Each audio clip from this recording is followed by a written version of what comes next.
Hey guys, I hope you're all enjoying PGI.S so far. Every day has had incredible matches, and I don't think that's going to change anytime soon. If you're looking for even more ways to get into the action, don't miss out on the Pick'em Challenge. And if you don't know what the PGI.S Pick'em Challenge is already, let's check it out.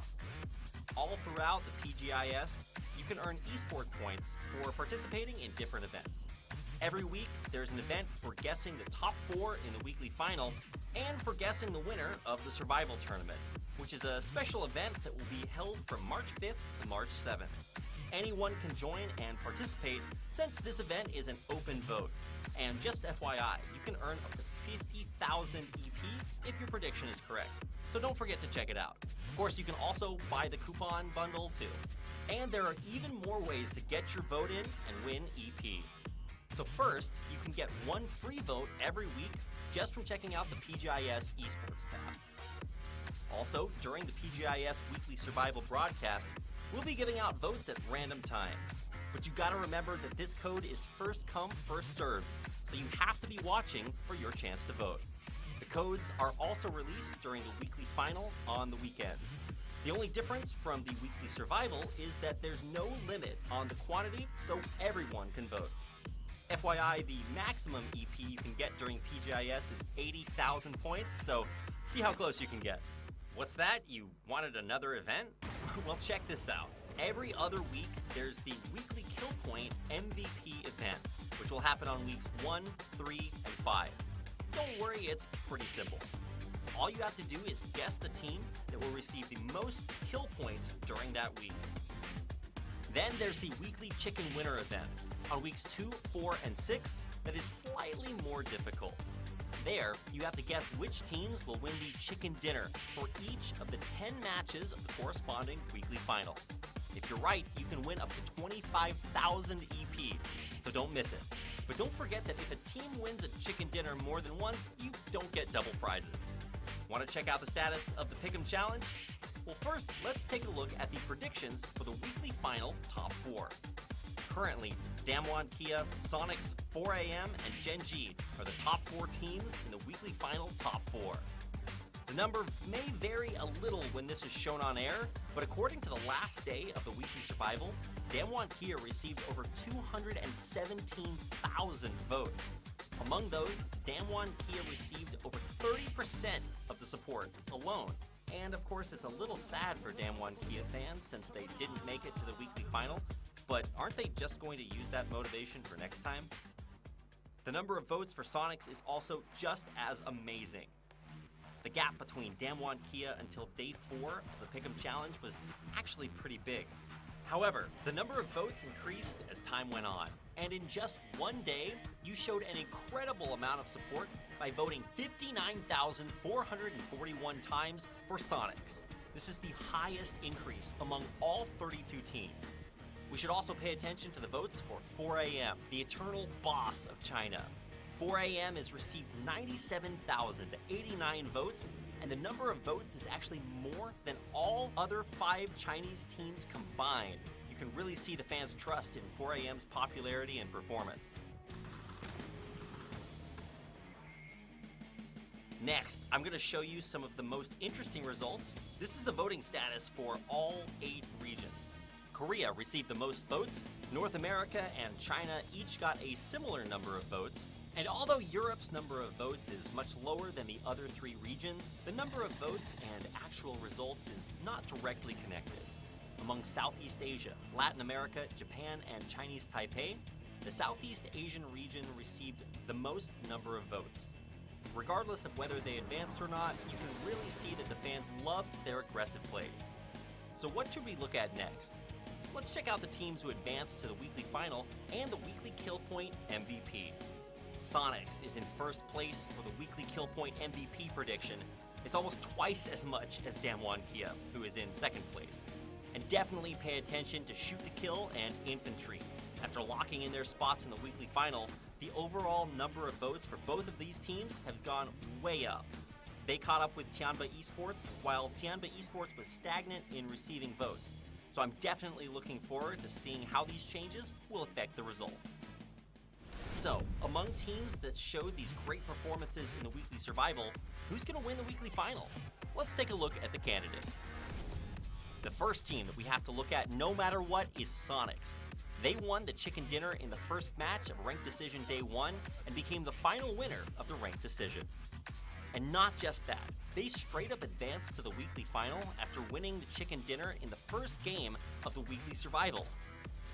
What's really amazing is that Huynh stood out as much as or even more than Tiggleton, who has proved himself over and over in PCSNA. Of course, Mime and Shrimzy did their parts as well, especially in Sonic's chicken dinner match. Shrimzy won $10,000 and became the first graduated team by winning that last 1v1. It was an incredible moment that made headlines all over the community sites, and honestly, it's easy to see why they're receiving so much support.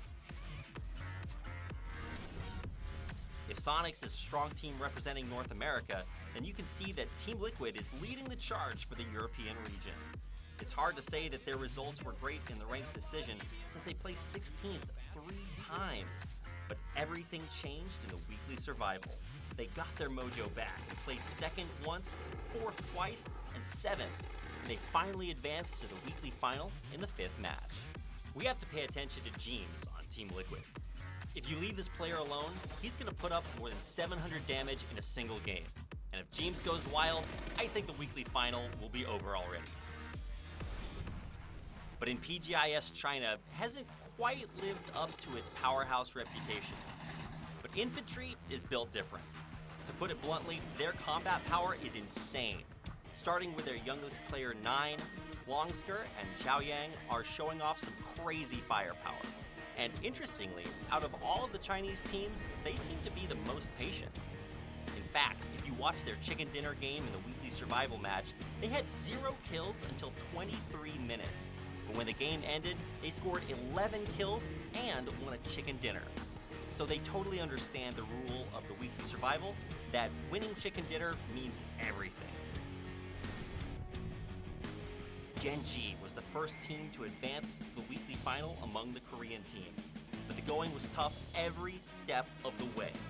They had to play 13 weekly survival games.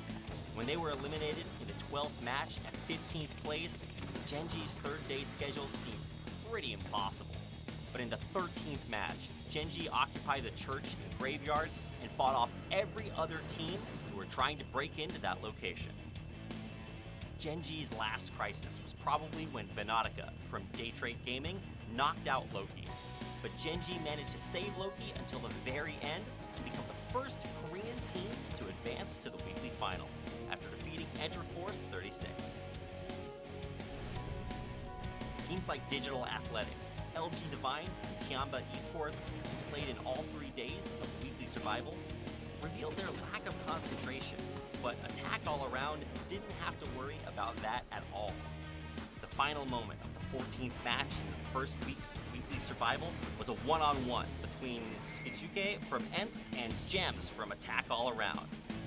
And Gems dominated by eliminating ENCE and advancing to the weekly final in just 2 games. It's pretty fair to say that they're in pretty good condition compared to the other teams who have had to play a ton of games. Now, who's the last team that we're going to look at? That's right, it's FaZe Clan, who took the last plane ticket to the weekly final. In the weekly survival, where winning chicken dinner is all that matters, FaZe Clan really struggled to show up.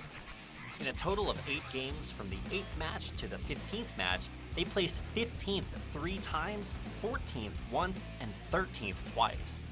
Until one day when all that changed, right before match 16. In the final moment against Zenith, Uba got a crazy knock onto Shinboy, even though he was in such a rough spot. Eventually, in the end, the first week of the weekly survival ended when FaZe Clan advanced to the first weekly final of PGI.S at the very last chance. It was like re-witnessing the miraculous moments they showed in the last match of the PGC 2019 semifinals. You know what I mean, right? Now, it's time for you to make your decision. And even if you voted to cheer on your team, you still have chances left. don't forget that the deadline of the Pick'em Challenge is on Saturday at 7 p.m. Korean Standard Time. When? Of course now. If there's anyone who hasn't voted yet, be sure to tune in to PUBG after this video. I hope you're looking forward to the weekly finals results. So don't forget to use your right to vote and come out to show your support. Of course, we don't know who will be the winner for the weekly final, but that's the fun part. Your vote is going to mean a lot to that team. And don't be disappointed if your prediction doesn't go the way you want it to. The Pick'em Challenge has only just begun. See you next week, guys.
Athletes are always challenging themselves to get better. You've seen this in all sports. Esports is no exception. You can never predict the outcome. The only thing you can control is how ready you are.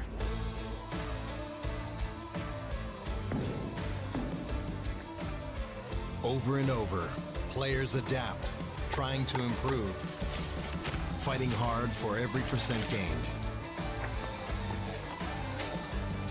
Give everything you've got to the challenge and show your finest.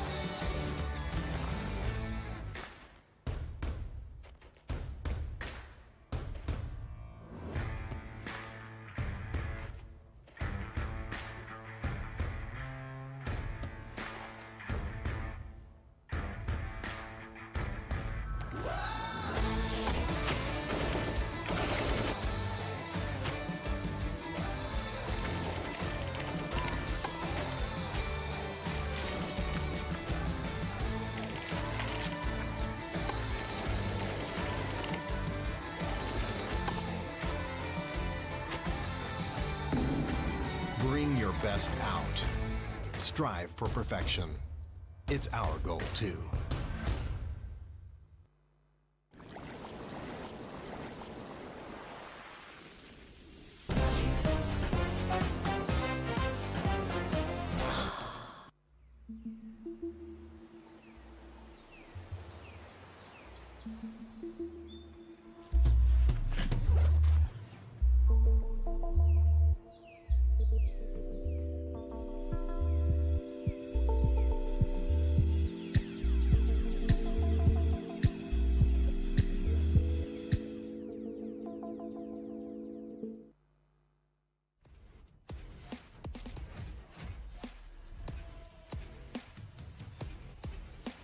Ladies and gentlemen, welcome to PGI.S. It is time for our first ever weekly final where we determine who is going to be able to take that huge head start in becoming our PGI.S champion. It is an awesome moment here as we witness what has happened so far, not only through the weekly survival, not only through the rankings matches, but all of these teams moving into Seoul, South Korea to find out who is going to become the champion of this tournament. A warm welcome, ladies and gentlemen. My name is Kyle Laris. I have Avenger and Froz here with me. The teams are getting ready to get into our first ever weekly final, and it's a magic moment, Avenger. It's been a lot of work to get to this point for everybody. Yeah, it's been a long road ahead for these guys, and it's been almost a month for them, more than a month since they started traveling out. So they have been spending a lot of time getting prepared for exactly this moment here, the weekly finals, where you get the big prizes. Obviously, starting here with the first week and then growing further and further. But it's really important to get a strong start, because the more money you get, obviously the bigger share of the prize pool you get, and the bigger share of the crowd-funded prize pool you get as well. Your votes has hopefully been cast already, because it's been just 1 minute across the deadline, and this is the time where you can really start earning some of these big spicy points for this one here. Definitely so. One of the teams is going to have a big leg up when they are able to earn $25,000 for that first place here to get things going. For us, I couldn't be more excited. It's a great 16 teams we have. Great 16 teams, and it's back to the basics. No more swapping lobbies, no more swapping teams. This is going to be the 16 teams we have now. It's going to play for 2 days, and it's going to be amazing, because we're back on the super settings. This is what everybody likes. We've seen that they like to play like this, and they don't need to adjust anything. It's more like looking at their drop spots now. Are we going to have some clashes? Because we know that some of the teams that qualified early on, their drop spots was taken by other teams later on. So I wonder if we're going to see some clashes early on here, because it's still viable early on. You don't want to go for the hot drops later. Yeah, big adaptations might have to come into play here for our weekly final. We do have 10 games across the next 2 days here to determine who's going to be able to walk away with the lion's share of our prize money. And let's take a look at the standings and see who has actually been able to make it here to this point, because the 16 teams all won a chicken dinner throughout the previous weekly survival. We start things off up at the very top with Sonics, who undoubtedly, Avenger, have impressed a few times already in this tournament. Yeah, and the confidence they bring from winning PGS2 and PGS3 in the North American region is undoubtedly quite high. Also, some of the content they've been making, I've been watching them, and honestly, their confidence is just shining through. And coming into this, they literally just believe these guys are going to win. Like, they are going to win this tournament, and it's been showing both in how well they're able to get chicken dinners, but also how well they're able to frag out. And I think with this here, the only kind of downside to this is they won the first game in our weekly series. They have not had as much good kind of training or good kind of practice games, because they were not able to play the other games that they obviously qualified from the first one. So they've been sitting back, watching the games, streaming some games, playing themselves. So the question is, are they as warm as other teams coming in? Because FaceTime, they planned for this. They won the last game. They had as many practice games going into the weekend. Froz, when you look at Sonic's first place in the rankings matches, first chicken dinner in the weekly survival, you would be, I think at this point, a fool if you didn't look at them as one of the favorites. I mean, they're just going to continue on this domination train, I feel like. So far, they haven't showed any weakness. They're the team that have won most chicken dinners so far here at PGI.S, counting all the games we played. And, of course, they were the first one to take that weekly survival one as well. As Martin said, they haven't played as much against all the other teams, but we're also seeing some of the teams playing a lot of the games, and still, they're not showing even close to the same shape and form that Sonics has shown us so far. So I wouldn't be too worried about it. They've also been scrimming, of course, ever since they qualified. We've seen them scrimming with other teams like Infantry. That was also one of the first teams to qualify from the weekly survival. Yeah, obviously all of that was ordered in terms of who in terms of who won their chicken dinners and when. So we have 5 games coming up to today with 2 Miramar and then 3 Erangel afterwards. And I think addressing how these teams actually made it to this point, Avenger, is that when you look at Korea, we did expect a bit more oomph from them in that weekly survival. However, it took 13 games for them to qualify. Yeah, I think honestly, with some of these teams, they've been kind of used to these swapping lobbies here, but I don't think they've been used to how high the quality of the lobbies have been, how good the teams are coming in for this. So a lot of teams came out swinging. A lot of teams were able to play extremely well here, but there's a lot of smoke coming around. They were choking a little bit. They had some rough times, but I think it'll grow on them. They're extremely good at adapting and coming in and going further. They'll be doing well. Gen G definitely has my vote for one of the top 4 teams here of the first weekly finals. And I think it probably benefits them a little bit more for us that we now go back to the super settings, like you mentioned before, where, I mean, even not just Korea, but probably a lot of these teams are going to feel quite a lot more comfortable. Yeah, the thing is, even if your team doesn't change your playstyle for the weekly survival, when the other teams does, and you're playing your own style, you're playing your own like you usually play with super settings, you're kind of off in terms of you not knowing what the other teams are doing. So it's kind of turning everyone off a little bit in terms of what's happening during the games when that happens. But now we're back on super settings. Everybody's going to do what they normally do. This is what the teams have been studied for all the time with the VODs and so on. Right, prize pool time. Let's see what's on the line here for our weekly final as well. We already know that some teams have been able to bag themselves a bit of cash from that weekly survival. Sonics, for example, because they won the first chicken dinner in the weekly survival, they already bagged $10,000. Now, cast your eyes over to the right-hand side, because in the weekly finals, we have our first week. It is top 4 gets all the money. First place is 25,000, and then we teeter down to 6,250 through third and fourth. So any money you can make up here is going to be able to eventually contribute towards you becoming a champion. However, as the weeks go on, the money continues to get bigger and bigger and bigger. And this is why, Avenger, it's very important to really get to grips across these 2 months with all of the teams in this. It's not just getting to grips with who you think will be the top 16. Everybody in this top 32 is going to threaten, as we saw in the reseeding games, with teams fluctuating from positions to positions. Yeah, and as you said as well, or I'm not sure if you mentioned, the team that has won the most prize money is obviously being crowned the champion here. So it's important to get as much out of these prize pools throughout these weeks here.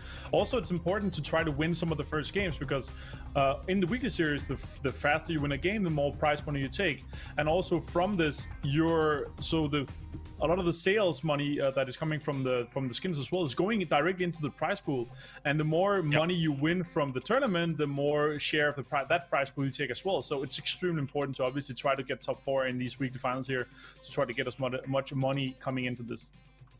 Yeah, excited to see where the prize pool ends up, actually, considering how much support is already in the game as well for a lot of people. If you look at Sonics already, having 217,000+ votes is just nuts after week 1 alone. So that is very, very cool to see. Let's talk about some of these teams as well, Froz, to get things going. Obviously, China is one of the regions that we're looking at to try and perform as well as possible here, and we think we have high hopes for them. Infantry, Triumphant, Song Gaming, and 4AM are representing China. What are your thoughts? So looking at it, we're going to have 2 Miramar and we're going to have 3 Angles. So obviously, we're going to have some teams that have a slower start that doesn't play as good on Miramar as on Erangel. One of those teams is the big name, of course, 4AM. Their performance on Miramar hasn't been that good, and it's quite surprising that it's been so much better on Erangel, considering that they've been hot dropping so much towards the L shape over there with the Jail Athletics. But the DA is not here, so they got all of that for himself this time, and I'm looking forward to see what's happening there. At the same time, you have a team like Tiamba that is much better on Miramar than Erangel itself, so they're probably going to have a little bit of a fast start here, getting a lot of points, because they need to do that. Remember, they only get 2 games on Miramar, and then they have 3 on Erangel. And obviously there was a lot of support for 4AM as they get themselves the 3rd place during the Pick'em Challenge week 1 to start things off. Sonics was running away with it. I think that for a lot of people in North America, especially Avenger, this is an extremely proud moment to be able to see them being not only the front runner in the Pick'em Challenge, but just the front runner in a lot of people's minds right now. Yeah, both being able to dominate the ranked decision matches, also winning the first match of the weekly series. Like, these guys are off to a good start. I'm really hoping that they can continue on this momentum here, because they have a lot of support behind them, and if they can run with that, the confidence you get from just the support alone is insane, and that will transfer straight into the game.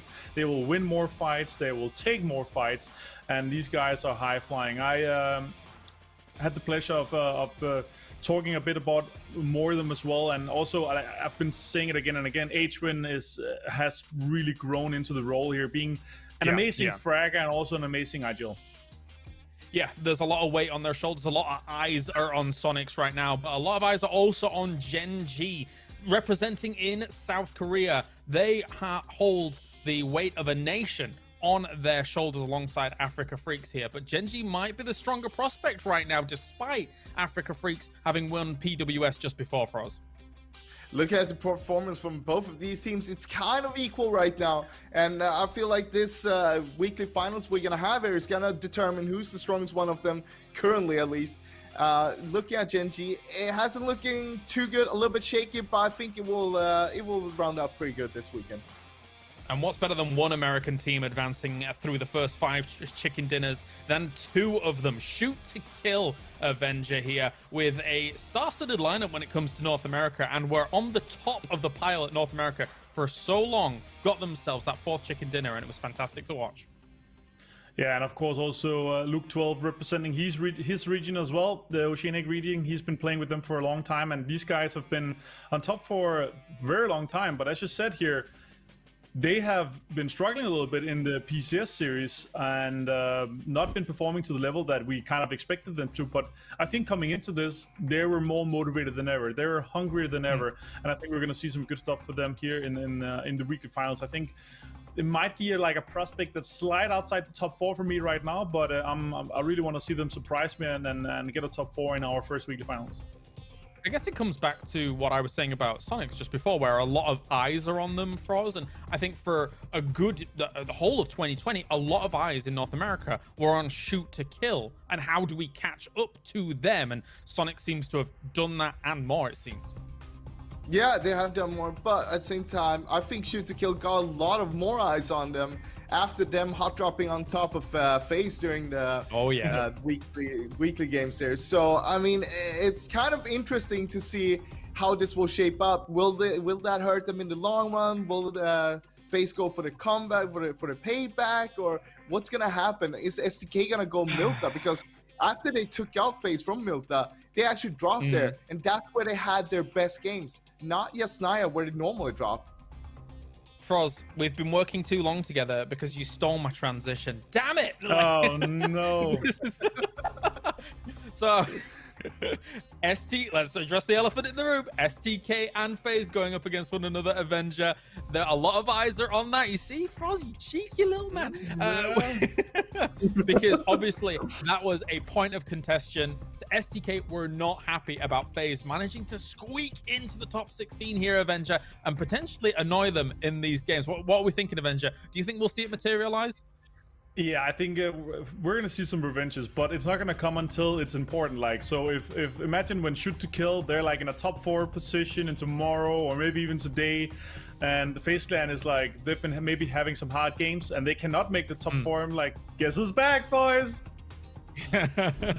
Indeed. Avengers Revenges is back from PEL. That was one of the worst ones. But now, ladies and gentlemen, it's time. It's game number 1 of the weekly final here, as our top 16 teams from Weekly Survival will go head to head.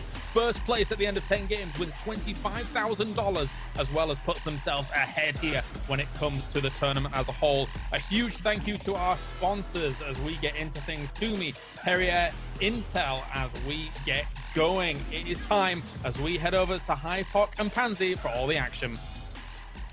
Thank you so much. And yes, of course, if you are just tuning in, this is, of course, PGI.S presented by Intel, where the gaming happens.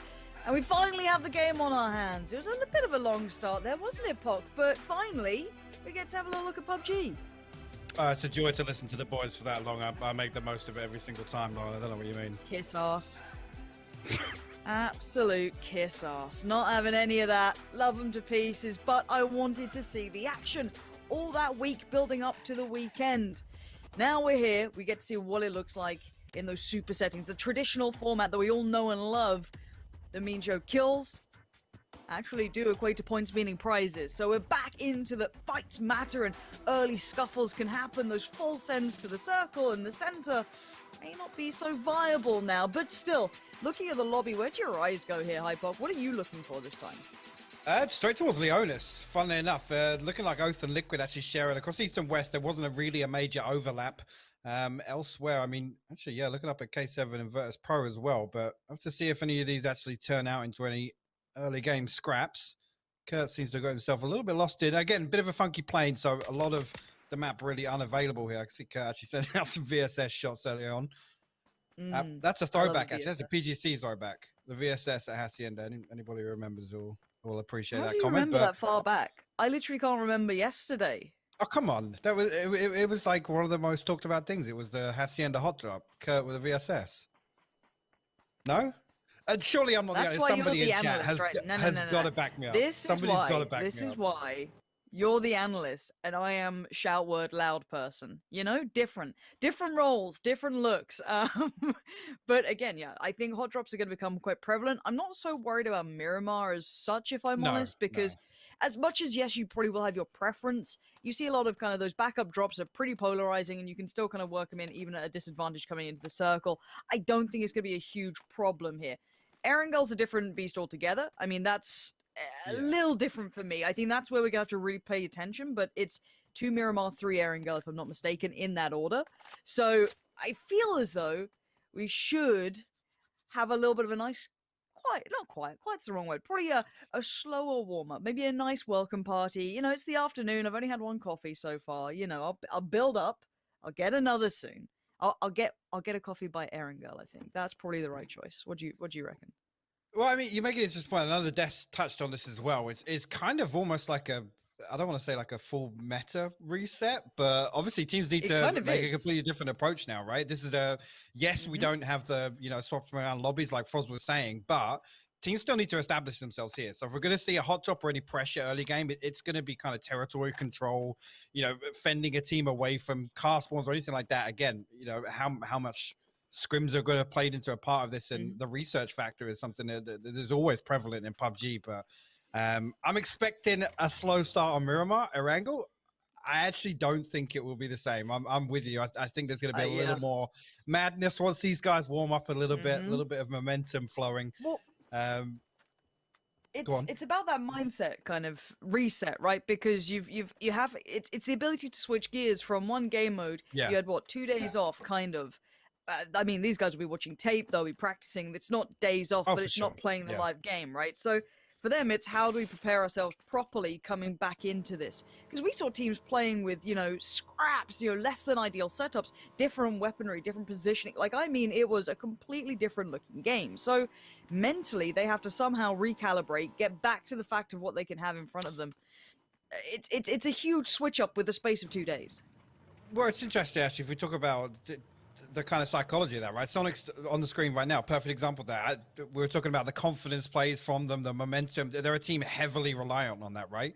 So having that reset, again, if they don't kind of start with the correct foot forwards in game 1 or 2, you could say, that I think is a concern for the weekly finals. Whereas you look at a team like FaZe, they've been in the situation, right? They've done the last game qualifier and come through and have to reset and say, right, guys, that was our last chance. We made it. Now we actually need to turn up. So it's interesting to kind of compare that between some of these teams. Yeah, and of course, my mind needs to switch as well, because I'm used to a very quiet first 2-3 circles. I mean, we've already had a couple of shots, a little bit of posturing. With the circle where it is, the centralized point is north of Los Leones. So the kind of, I guess, prime cut of the stake would be somewhere towards the north. You're seeing Sonics over there, TSM, Liquid, Oath, Infantry, and a Freak of Freaks. And again, we have to remember, we didn't see many Korean teams looking great early on, at least in the weekly format. But now, once they made it through to the weekend, eventually, Genji got there, Freak of Freaks got there. It was late in the day, but they made it through. Now you have to kind of recalibrate your consideration of these teams as well, because they're exceedingly strong when it comes to this format. Indeed, actually, a lot of teams going there again. Sonic's obviously coming up towards that's their go-to hill. You can actually see Oath and Liquid, that split I was kind of talking about across Leonis. Actually, pretty much both in vertical lines out on either side. Actually, look at this, Kurt. Gonna get pulled up on by all of Furia here, and he is solo at the compound. Yeah, and that little bit of a handrail just absolutely did him in, but now he's in danger, and Furia aren't going to slow down. They don't need to be passive anymore. This kill is fine. This gets him a point, and Putty Curdy can't do much. He has to back away, find a bit of safety from those grenades, and he can't. Rusty's arrow waiting on the wings, going to just deliver the bullet from the mini, and Furia going to get that flush easily with just the molly on its own. Shoot to kill. Going to get at least plucked away for now, not able to hold this kind of I don't want to say 1-1, but it kind of was, because Alo wasn't quite with him either. These guys are quite split apart, which, again, a little sketchy here. No, and again, with a position like this, you got to assume if you're going to split it, there's going to be a team that comes in from a much worse off position in the circle, and they're going to be clumped up. They're going to be as 4. So running these early splits, it's always a talking point in PUBG. But this time around, Kurt not able to fend off Fury and will lose his life for it. I mean, they still have a decent spot. I'd like to see them regroup, but if you know anything about SDK, that they're all about that early control. They like spreading the way we just saw them. So it's weird actually to see Kurt not really have a contingency, not have a get out of jail free card almost to escape the compound. Again, if you're going to pull those kind of wider splits, even in a 2-2, for example, if you do see a crash coming in that you simply... I mean, he didn't even see it coming in, it felt like. He was unable to do much of a stand, unable to defend the compound, no peacocking, no ability to kind of keep control. So, I mean, again, if that's kind of the downside of the compound you're in, that you simply can be kind of encroached upon, and it's gone from bad to worse, that's another player knocked right now. So Tiggleton's going to be happy with that one. Nice little, signed, sealed delivery. Doesn't care that it's NA now. There is no love lost between these two. This is winner just pushing forward. Kills are everything. And look how much more people are kind of actively looking for fights here. This is why I love the super settings. People way more proactive. Now, they can't get the flush on this, but they're going to punish that cross if they can catch a glimpse. But luckily, they'll defilade to run across. When... full well, Sonic seeing that name in the kill feed is going to ignite a fire under them. Savior having a little trouble over here. Looks like he's just dropped out of the Bronco. Crazy sending some long distance shots over that way. It's going to be difficult for them to find that. Yeah, I think they've managed to break line of sight behind the Bronco. Oh, actually, still getting tagged up in there. 4 a.m. Hello. That's a heartbreaker. I mean, it's rough, isn't it? Because you can just keep spamming away 5 more bullets to go through. I don't know if any more connected. But again, 4 a.m., bit of a curious one. They were very aggressive and they were hot dropping DA. I mean, we had some real moments there. Zinan, roll your mind back to him on top of Hospital, having a fantastic performance, and Heroes, maybe feeling better than sticking around and falling foul like old Purdy Curdy did. So probably the right choice here for Virtus Pro. Indeed, he has lost the tire, but again, not too far away from his teammates, so not expecting anything to come of that. Again, Sonic's pretty short. We do get a chance to actually take a look back at this. Ooh, nice little 2-tap there from Tig. Again, expecting Sonics to hold on to this one with all they've got. They'd love playing this area early on. It's their go-to. You can see H1 kind of flexing out elsewhere. He's looking for information on rotations, anything else that he might be able to catch wind of. Just leaves Tiggleton to roam around there, do what he does best, just spam mini shots in all 4 directions. Now that's a problem for Tab. Middle of the open. Fantastic moves. Rusty. And Senya's on cover. Fantastic. Rusty's error, not quite Cold's error today. Looking a little rustier. Less ice cold. Oh, no. Senya's It's 9 minutes, 40 seconds in. It's already. Shut up. Don't. Hypoc. Don't. I need this. It's been a long week. Yeah, I survived the week. This is my reward. All right? Yeah, like these teams. That's fair. Anyway. Ooh. Ooh. Hello, is Player Unknown in chat? Have we had a little Player Unknown circle work here? This is ugly, actually. Like, don't say that. It's great. Don't say it's ugly. How dare you? Okay, I have to speak very carefully. I'm prone to the circle curse. Again, you haven't had to deal with this. Cast in North America, it's always me. Always me. You call it even this a happened when I curse? came and did it you. Yeah, are you kidding me? Look at Leonis. Leonis takes up 80% of this. Yeah, how cool is that going to be? In a city fight, observers sweating, trying to catch the kills with verticality involved. Oh, it's a disaster, but for me, it's great. I love a bit of it. I love to see players slightly disgruntled. It brings me deep joy. Every team is now piling in. It's time to get towards Los Leones. Wait till you see the map. It is the mass migration. Everyone is just flying on through. You're going to see people trying to take up sticks wherever they can. Shoot to kill not far away from Oath now. They can put out. Relo's a little isolated, but he's got backup just on the kind of 2-story on the back lines. I guess you got a 3-story roof access and all that jazz. Shoot to kill, though, can hold for now, but they're in between TSM. But Tulins just gets drive-by. See you later. Tiggleton just gives him a little, passing message and carries on forward. There's so many teams trying to migrate into the north side here. Obviously, Sonic's trying to make their way in actually on the northwest here. They're going to get themselves to the concrete, but again, this is difficult here. If you opt to not go into the city, it becomes increasingly difficult later on. Obviously, circle dependent. But at this point, I mean, the main priority, keeping 4 up, getting somewhere, some form of safety. See SDK sandwiched in between Oath and TSM, and actually K7 coming in on the north side as well. So this is it. This is the sort of thing I'm talking about. Savior, no, he's actually driving right the way through the courtyard of the warehouses here. Uncivil, going to pick up a freebie out of the vehicle. Savior's woes continue in this game. He only just escaped with his life the previous time, and actually elsewhere, another member of K7 going to fall forever, picks that one up. So this is the problem here with some of these mad dash rotations. If you're not as a group and you don't really have anything to pull up to, you can end up just getting picked apart one by one. Oh, I'm smiling. I'm seeing early fights. I'm seeing deaths below like the 20-minute marker. I'm seeing city circles. Oh, this brings me deep, deep joy. Now, outside of that, though, we have to look towards where the circle likely lands. I mean, it's actually pretty divisive, considering it doesn't often end slap bang in the middle, but considering how much of Los Leones is centralized, it will be kind of keeping some position on this relatively late game. It should move away eventually, but, you know, like Sims did from casting with me. He just left me. He's in chat. I just had to, you know, have a little go at him. But beyond that, though, I also want to highlight that well, to be fair, I was gonna have a little chat about this, but the chat was saying they wanted some codes, Hypoc, I think. So should we put it on the screen? What do you think? Coupon? Now, I have been casting with Poro, and he's been kind of like selling it every time. Could you give that a go? You want me to do? I can't really do the American accent, but I'll go for it. Guys, get ready with the notepad. Actually, no, you can't even copy and paste it. It's a little bit of a cheat, but ST5G4H3W4LJ6. I'm sure by now it's already gone. I didn't even need to say it up. I know you guys are ready for that as it comes up. But yeah. Actually, circle shifted again. This is where it gets concerning for me. Okay. And yes, I love it, but I'm just concerned because it's game one. It's game one. Leones. Have at it. All right, Furia just in the buildings. Okay, so the Brazilians have taken the compound that they desire the most. FaZe, kind of on the slightly more construction side of things, in the industrial area, just having to back away themselves. Losing out on Gustav and no ability to trade. Welcome to the city, folks. You better be careful where you run.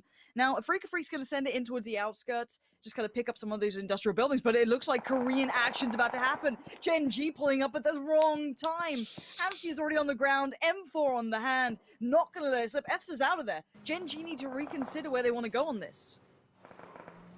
Do indeed, look for another one. But again, if they can keep 3 alive and get to something inside, again, it's just finding a spot that's going to be in the next circle here, because you know there's always going to be somebody rotating in. It's going to lose numbers. Actually, Na'Vi look like they're going to try and reposition. Again, just look at the minimap. Look at the minimap right now. There's so many teams getting condensed down. Yeah, boy. And the problem is, Esther's literally role-playing right now. He's driving through the streets. He's GTA observing all RP. traffic regulations. Signaling. He's really doing quite well. And they've actually made it into a decent compound. I mean, they're fine. I don't want to say they're great off, but oh my god, it's so good. This is perfect. This is so good. Okay, so let's talk about the teams kind of on the outskirts here. You have Liquid kind of sitting towards the western side, with Sonics out there as well. Southern side, more Na'Vi, FaZe, AAA. Eastern side, you got Afrika Freaks, Infantry, North, 4 AM. Virtus Pro running each other over. Don't worry about them. They're not even in the circle yet. They're taking their time on the outskirts. So, again, whichever way you slice this, brutal lobby. Yeah, and the problem is some of these teams that, and again, there's obviously a time frame on being able to rotate in. There's got to be a point where if you're that late, you have to commit to playing edge. But the problem becomes if it keeps centering up, crossing the streets on foot or taking a vehicle is just a death sentence. Now with this number of players already set up and established on top of rooftops, there's 9,000 windows to worry about. It's so difficult to come into a circle like this late. It certainly is, but sure, the wonderful thing that all PUBG players do is hoard smokes. So you can cross those streets if you commit those lovely 5 smokes that these players have, for example. So they'll be fine. You just got to use utility, like every other game. Don't be a PUBG player. Be a viewer right now, Hypoc. We need enjoyment in this. You need to find that joy in your life here. I do like where Liquid currently are. That has been a decent position in the past, kind of over the cliffside. I feel as though this has got to go towards... No, but see, that's the best possible thing that could happen. Center. That's the best possible thing that could have happened. That is true. I mean, it's only VP who have to kind of shuffle in, so you should be fine. And and they are going to have a slice again. A couple of those teams we saw early on, STK, Oath, TSM, I think up towards those north warehouses. They've kind of cleared a little bit of a path, but this is going to be mad. We have, I mean, with 58 players alive, everybody except VP inside this circle, or at least has a slice in this circle now. This is just it's going to become a death match. Literally death matching in Los Leones with 58 players. We've just had a game mode that didn't reward kills. Now we have deathmatch. Yes. Yeah? This is perfect. This is exactly what I want. I like where TSM are. They've got some nice high ground to this, a very defendable area. Again, you've got to think about who your neighbors are. You've got Oath just beside TSM, but they're looking more towards infantry in the north. So again, it's kind of very divided by mostly the roads, because that is that open ground that you'll have to traverse. Those smokes will have to be invested earlier, potentially, than holding late game. Now look at this. Sweep and clear coming out from them. Yeah, they're pushing up towards the construction area. They're kind of shuffling south in towards Liquid territory. Now, Liquid aren't playing 2'd up here. They're very split. But Mexi's got a good bit of vision on this one, but carefully does it, spraying in, trying to make that connection with the mini. But as Tiggleton's trying to get towards the very foot of this building. Now, the problem for James is he can't look directly down, right? That's not going to be the case. So he needs the rest of Liquid to help him out here because he really doesn't want to share this. No, but I think fall damage-wise, he could drop onto that canopy below, but whether or not Sonics commit to the full clear here. Again, James, if he can hold on to... Actually, he's going to opt to come down. Maybe get a little bit aggressive. He caught the feet of Shrimsy there. Oh, my God. Let's see if he's spicy or if he's mild. Come on, James. Let's see what you got here. A little bit of a little tickle on the nade, nothing too much. Smoked out on the stairwell. He's trying to cut this place up into several pieces so he can maybe work around it. Decides to go towards the roof, let the rest of his team to play into this. He needs to be careful, though. There are players with better elevation. Exactly. James! Oh my God, he's made it. He's out of there. He's dipped out, but can he make it away from the building? I don't know if he can cross anywhere to safety. It looks like Sonic's clearing this as they go. You can see how careful they are. Lovely utility usage, flashing in, clearing the top floor here. They can't find him. And while this happens, James makes a great escape. Look at this guy.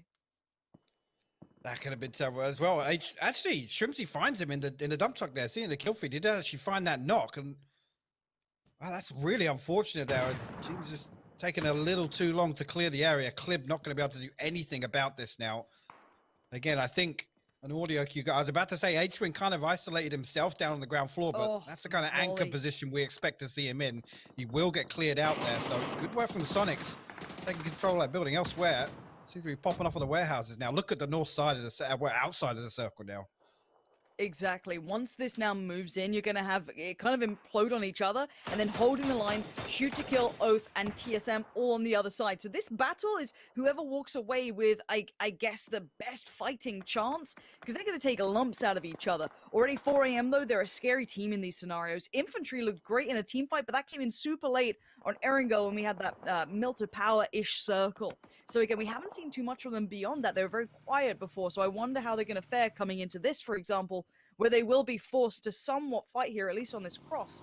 Now, they did lose out on 9, which was, I believe, the youngest player, if they listened correctly. But for now, it's crazy piling in shots, and most of those are hitting, but very lightly, it seems, where they have certainly done some good damage. Virtus Pro going to try and skirt around the edge of this. Again, though, they're going to be pulling up on the back door of this Sonics and Liquid. Right, obviously, Circle did pull down to the southwest, so they're going to have an opportunity to wrap, but they need to be quick about it. That circle's already moving. They are on the slow side, but a little bit weakened already, losing one player. The 4-man strong Sonics and 3-man of Liquid just ahead of that, and they're not going to have any information pulling into the side of the circle, Lauren.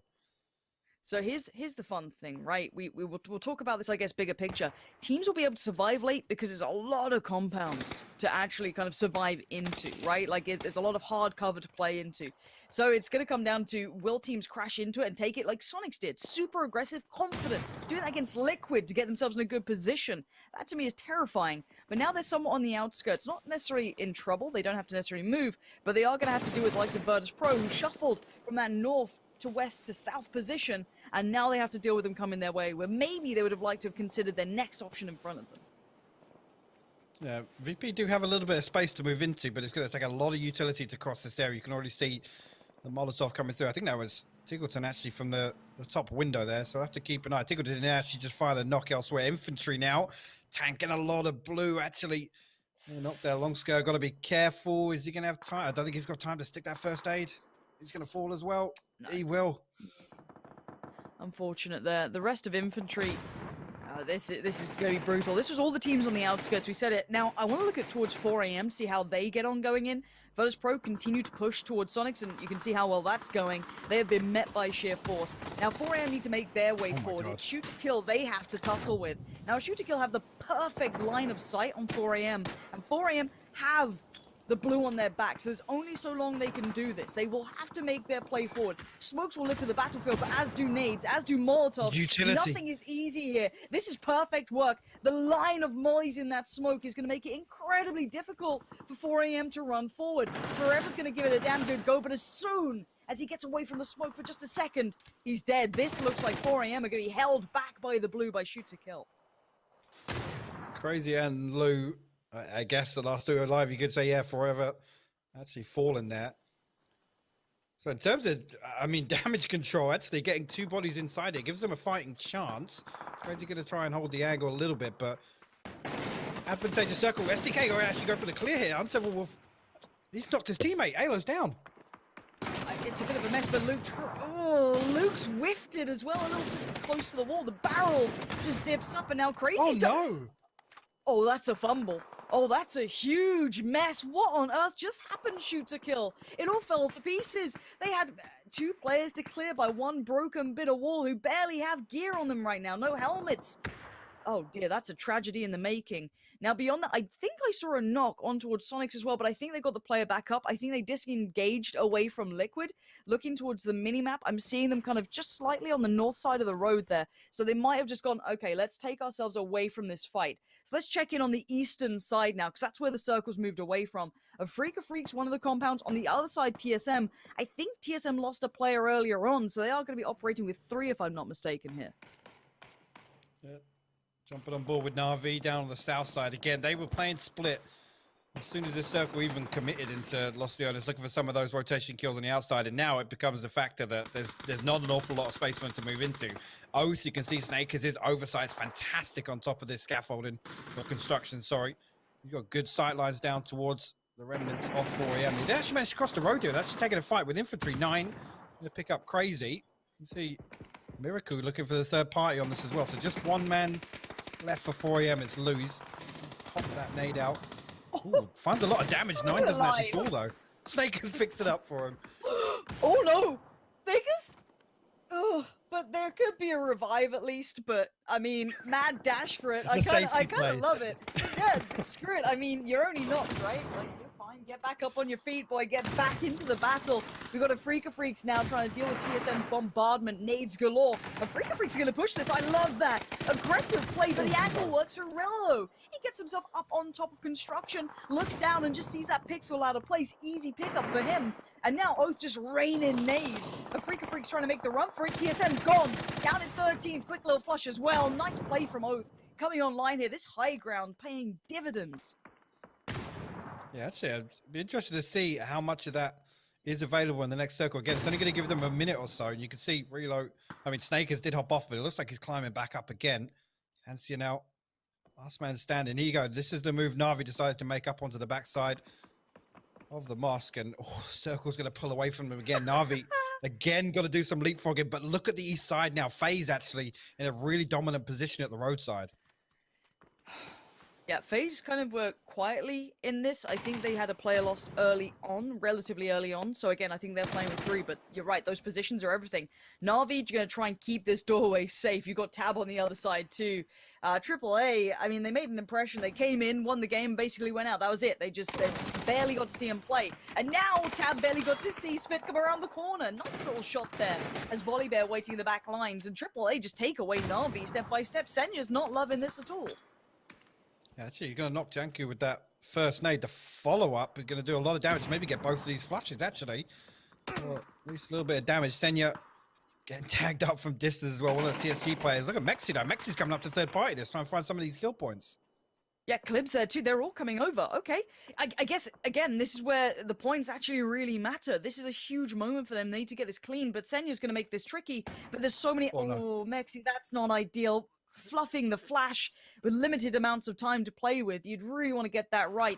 Try and clear as you go. 2 flashes in hand now. Let's take this compound. Senya looks down, tries to avoid the flash. Gonna have to peek back up soon. And there on the other side, Ibby, that's one. Can't convert the second. So kill comes in. Great trades. Just good timing, good spacing between each other. And the res should come in. I don't think anyone else is going to push that liquid fight. So this is where we start looking towards kind of, Oath's position towards the northeast side. You've got a couple of remnants here and there. And you can see some people trying to play this out a little quietly. Yeah, they got to be really careful here. PACAP's obviously getting forced into that corner by the nades. Completely unaware of what's on the other side of this wall. And Oath actually going to make moves right the way past. You can see actually Liquid now looking to sweep along the south side. That's so open. There is not much territory there. Yeah, this is not great. You had 4 smokes in your pocket and used none. Liquid are down and dead. You can't be making those crosses. That area, that compound is super open. Just so many lines of sight. If you have smokes, you've got to commit to them if you're going to make that much territory gain. But now, though, we are seeing just mad fights in these buildings. Chairs with a great one, but he can't get the second. Big trade coming back in for Triumphant. Now, K7, I think this is the final player for K7, if I'm not mistaken. So he ain't moving for love nor money unless he truly has to. You're going to try and stick the first aid kit, but again, very difficult through phase 7. Well, actually, phase 8 now has posted. Is he going to get in? Actually, the footstep gave it away. PACAPS was expected it, but he will fall to blue. So no kill point going over to Oath, but they already have 5. So not necessarily the end of the world for him. Gen G now, they're going to get aggressive. But actually, it's Oath once again. Belfast in the back. We'll find they're in a Onyx. Belting spot. I mean, they've still got to play a little further forward, right? 30 seconds. But if they're fragging on the way, I just don't know their utility. I'm seeing no smokes on one. That could be their only downfall here. But, okay, pick your poison. Do you go Furia, who's well-established in compounds, or do you go to the Sonics out towards the kind of western side? I don't know which one's the better option. Oath have done wonderfully, kept 4 alive, held really good territory, but this might be the end of their run. Pio, my. Quite impressive. I'd love to keep my eyes on Oath at some point soon, once they start making that move, because this is going to be so scary. Are Genji actually clearing through all these compounds? I think they are. They're trying to regress towards phase. Lou's still standing. Actually, last man for 4 angry men. He's going to be able to cross here. No chance whatsoever. Balefrost will pick him up with the barrel. And now Sonic's on the move as well. This is over on the northwest side of the circle. Look at this. Just the other side Furia. of the wall with Furia. Snakers has knocked himself from falling again. He's having a terrible time. Just, Gravity, probably his biggest enemy. But he has gone flush this time, so no easy way forward. But Oath and Sonic's looking like they're about to clash here. This is a scary little NA battle going on. And then you've got Necro just in the middle of it. Now, bear in mind, Sonic's have put down so many smokes, so much utility. Flashes to hand. Rello barely sees a pixel, but he finds it. That's Tilton gone. Good stuff, but does he continue to push? Flashing where he last saw the body. You can see the flashes coming back out. They are trying to survive here, create new bits of cover. PACAPS, though, finding Raspu. That's the Furia now gone. This is a bloody battle, and Necro could be the undoing. He's not landed it as clean as he'd want. Mime has gone down, though, and he still stands. Necro, 60 HP, stimmed up, still doing well, keeping Furia safe. He is their front man, and Sonics are gone. They could not withstand the fight against Furia and Oath at the same time. Right, H-Win's tucked himself inside the wall. He's actually still standing here, so Necro up on top. I think picked off some of his teammates. H-Win finally has to show his hand here. That's going to give his position away. Up? I think Genji are moving up towards them. This is insanity from them. They're going towards this fight. I think they're looking for the kills. Flash comes in. H-Win is in danger, tries to dip back around. I don't know how they're going to Oh my survive God. this. Genji have pushed the road. Necro's still doing damage. H-Win's still there.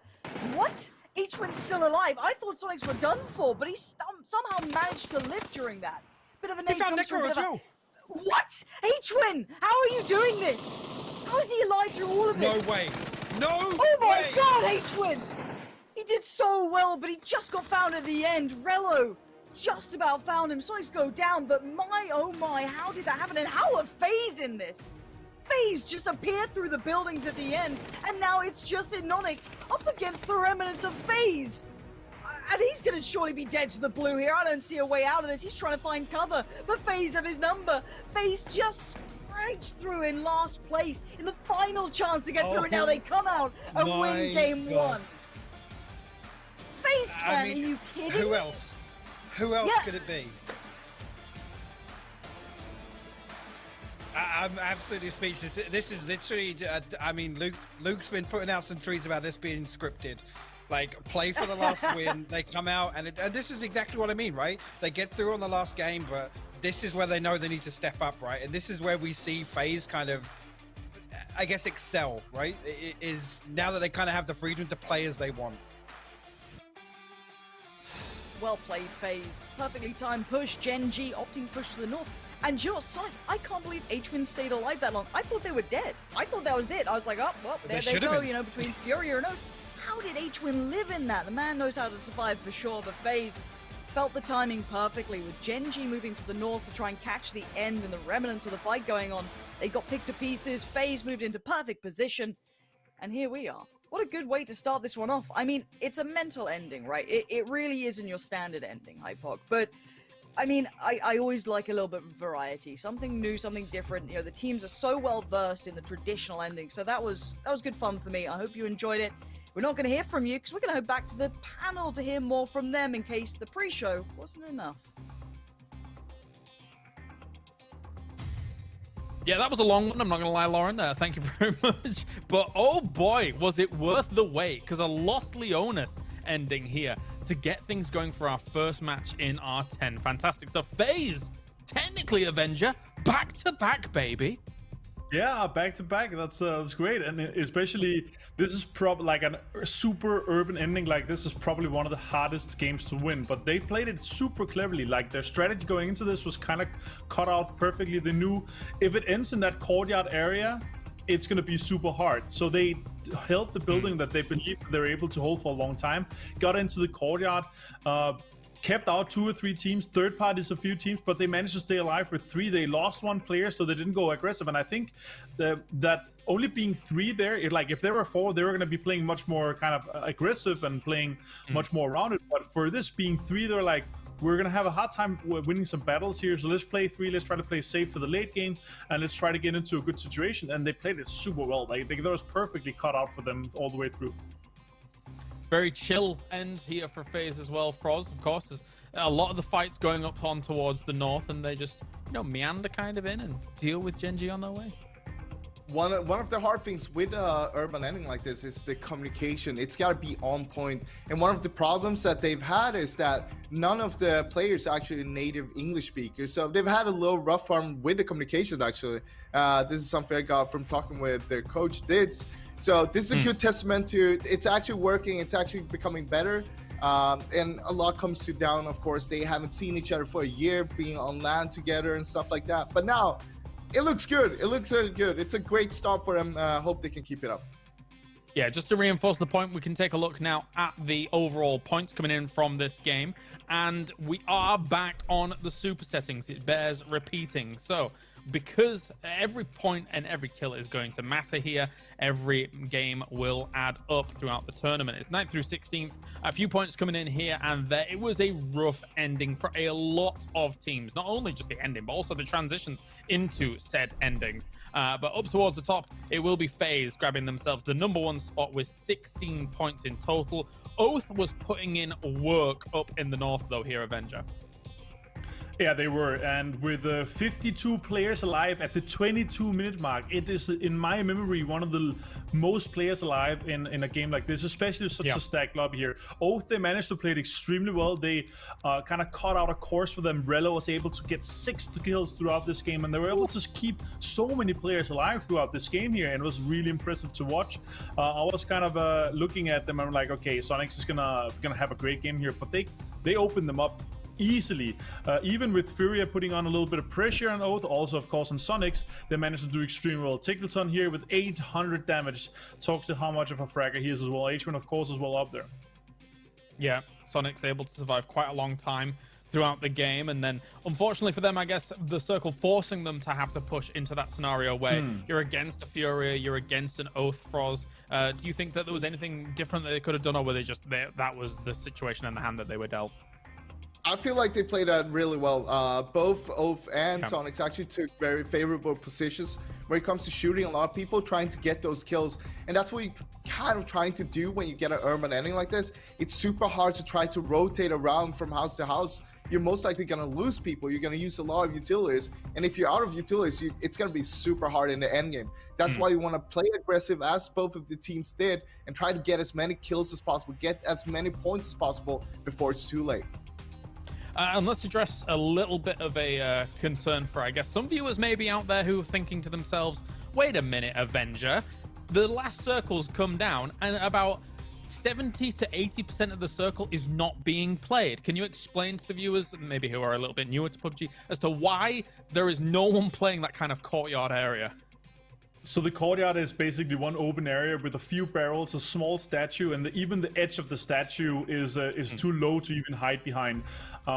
There is a few misplays still, though. I want to say, like, in a situation like this where you have an open area, you don't want to dive with smokes. Like, if you can put up 2 smokes in front of you and have your backs free, that's what you should be doing.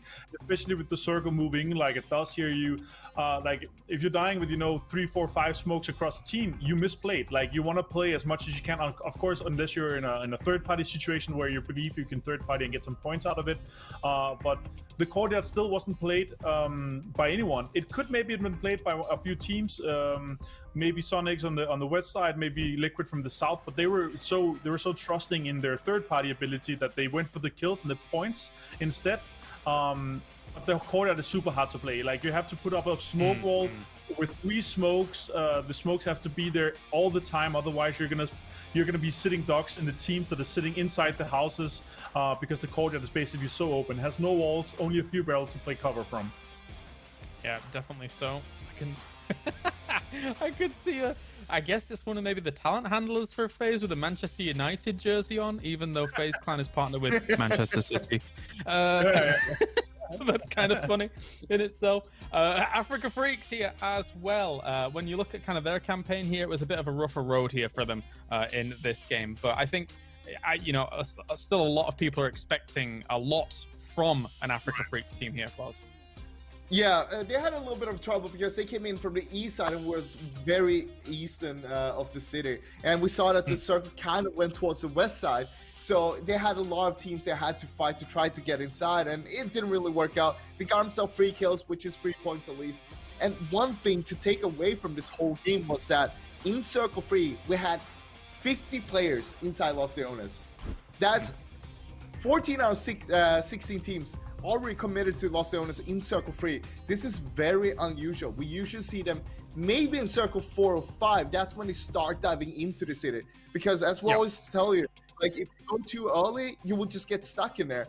And I guess they took the right decision this time, but will we see more of that? That's kind of an odd thing to happen, actually.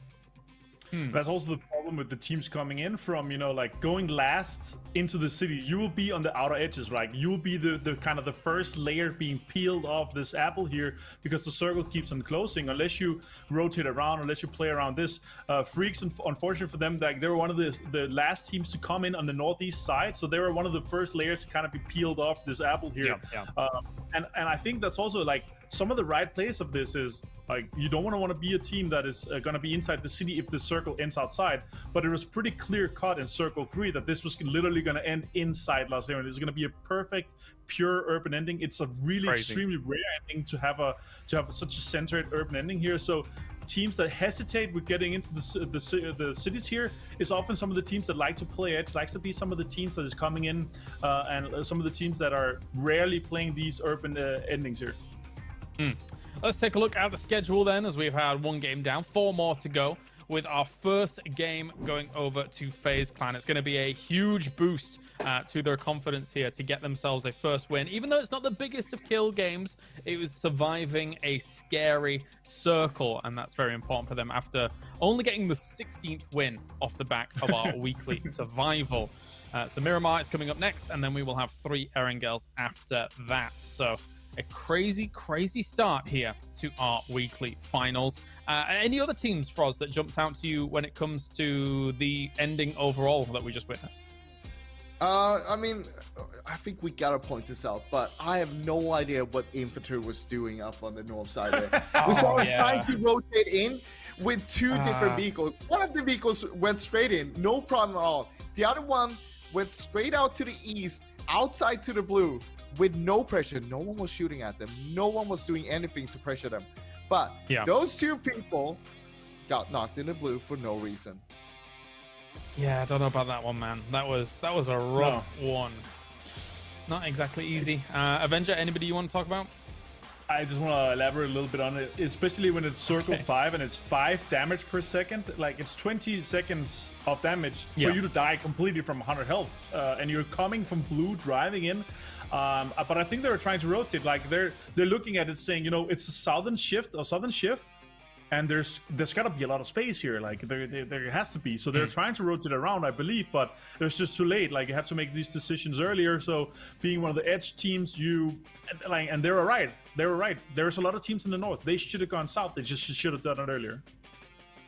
And of course, with our last Miramar of the day, as we only have 2, I can only assume that we are going to get a very different ending to what we just saw. It's rare we get a full urban ending, never mind completely in the middle of Los Leones. But anyway, it is time. It is game number 2. And I forgot in the previous shout out Zowie as well as one of our sponsors. So a huge thank you to them.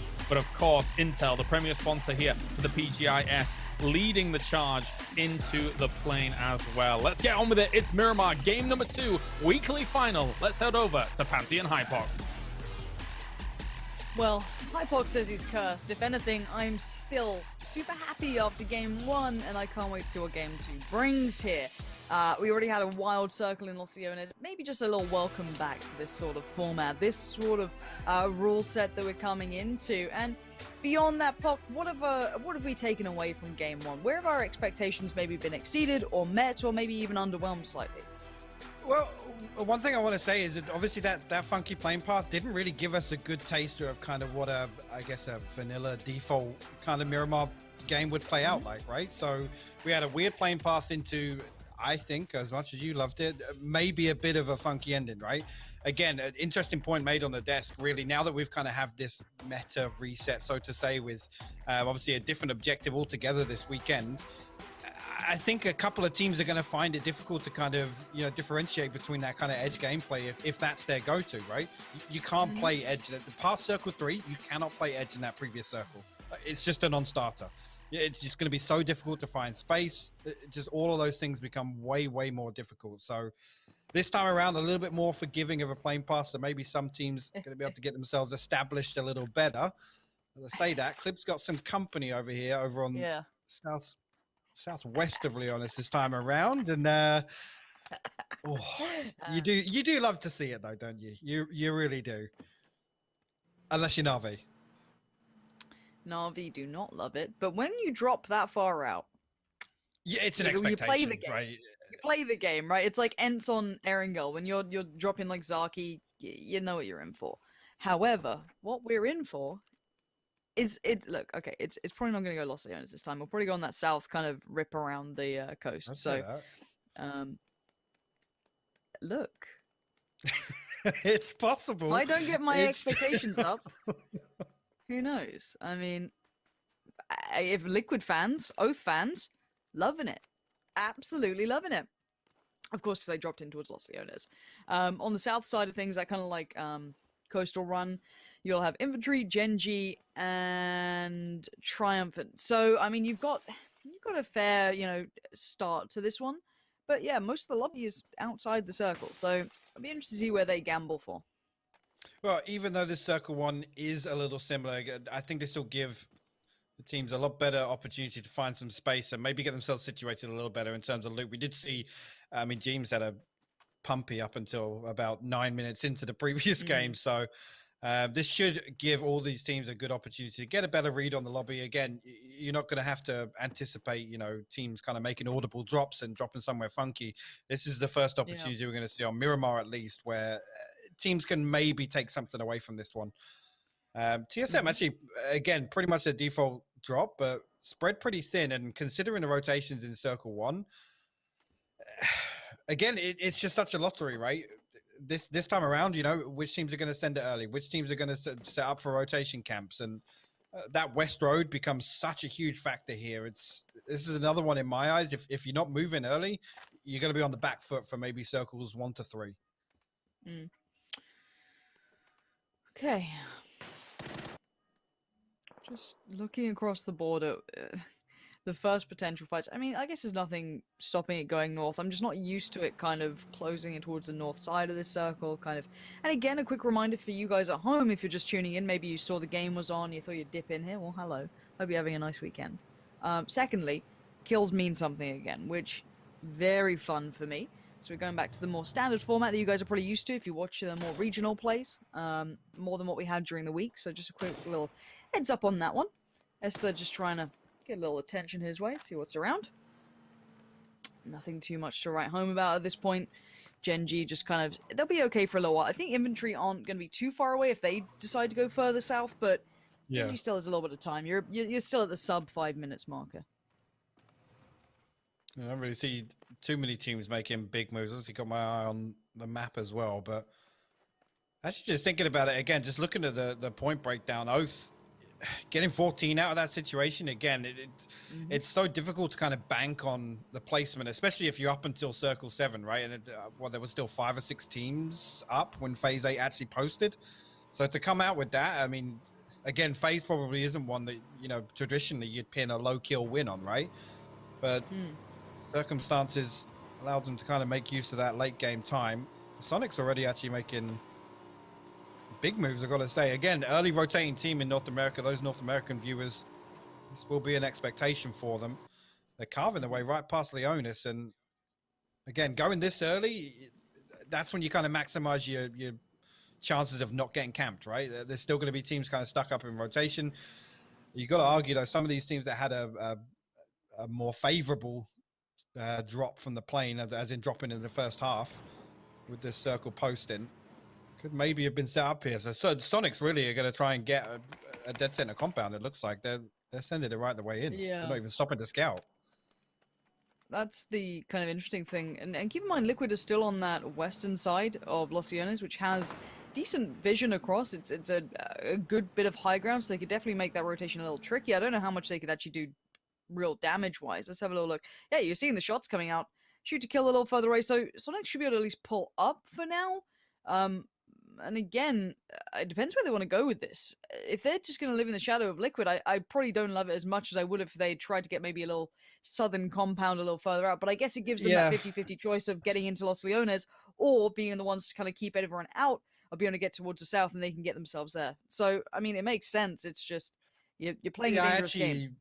Yeah, Clib and Mexi's position kind of stopped that rotation as part of it. They can't wrap any further south with no info. That'll just be absolute madness. And actually looking at it, SDK and TSG sharing a pretty high traffic area either side of the road. Oath have got themselves situated up on the east side. This is the east side of Leonis, up on the rocks here. This is a decent spot, but again, if you leave it too late and all these compounds around you get filled, it's so difficult to rotate out of here. It's just wide open spaces. You can get peppered from 600 meters away by 4 different teams. So it'll be interesting to see how Oath play this one out if it does decide to shift further east. Okay. It does seem as though, I'm trying to think of where most teams have banked it on. It's no more east than it is south for now. We still have Na'Vi working their way in AAA. K7 have just about got in. Same with 4AM, they're going to be heading their way through. So again, some late joiners, but there's plenty. It's not as condensed. It's not as divisive as the previous circle, so I feel as though they should be okay. Virtus Pro, like, okay, I know how this ends now. Don't worry. Batulin's one of my favorite IGLs so far. I love his kind of take on the game. I love his parking as well. It's fantastic. Did he I was ramp up just about there? to comment on that. I really hope so. I really hope so. Nah. Really? It's kind of cool. Gonna need a replay. There you go. Yeah, if we get a There's your slow-mo homework replay. for the day, observers. Good luck. I await your. They got eyes everywhere. They got highlights. eyes everywhere. They see everything. I'm a little gutted, if I'm honest, Puck. I popped on the Go kettle on. during the break. Not enough time for a cup of tea. It's just sat there Shocker. warm. It's devastating, isn't it? I'm heartbroken for you. Yeah. My collective I'm using my hearts weep. PUBG water bottle, though. You know, nice little on brand. But it is a relatively quiet circle for now. Bear in mind, this is the first one to kind of come in. And most of these teams have been conditioned now to not be looking for, I mean, excluding 4 AM and DA. And DA are excluded on the weekend, mostly because of this. Hot dropping, not really viable at this point, I don't think. We haven't seen anyone really overlapping here. No, and Aaron I goes where think we'll pay more attention, but there's not much exactly. necessity here. No, and again, once the kind of points dictate that, maybe we will see a few teams make moves. And again, it's week one. Yes, we want to make a push for as much prize money as possible at this point. But again, if we're going to talk about the SDK phase situation, do you want to make enemies this early on in the week one finals? Yes. Yes. For my excitement, mostly because I enjoy. It wasn't rhetorical, Who'd have don't worry. thought it? Yeah, just yes, I would like fun, please, Hypoc. I'm More, a simple person these more. days. More fun, more potential hot drops, all the goodies. We're having a good time. For now, everyone excluding, I think it's AAA. Yeah, have made it in, so they'll be slowly working their way forward, but we get a little interesting once this updates. It depends how it cuts it. If it just moves towards the south, which most people are banking on, which it probably will, kind of shuffling it forward, and then kind of sitting in between somewhere of Los Leones and the coast.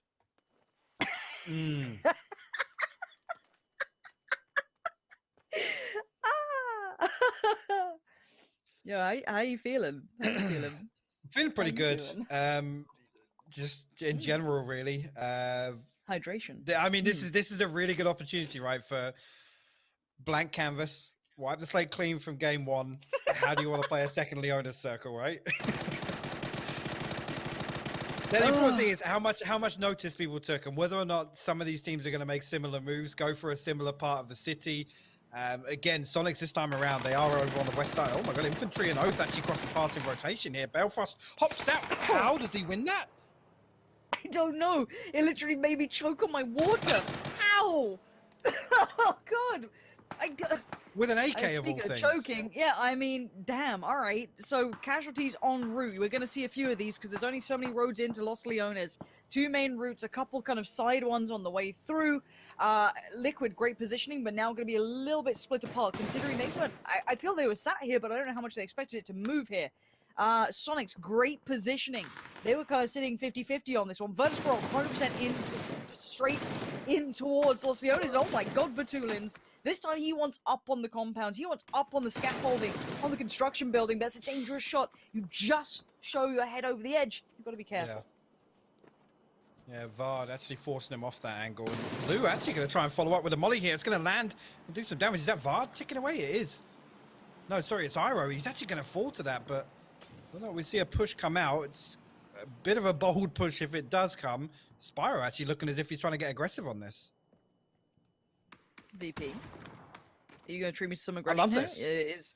Is there some blood in the water you're looking to maybe get involved with? Ooh, the bombardment begins and just bombshells ringing in the ears as Miraku's dead and gone. It's Iro and his Vard. Now, TSM obviously playing with that stand-in of Wookie Book. He still did really well to get to this point. So again, pretty solid stuff from them, but they need to hunker down. They need to just keep control for now. Now, keep in mind, because you guys are being so nice in chat and so, patient, previously it was Paro bringing you them, but Hypoc this time said he wanted to, again, let you know there is a code available right now.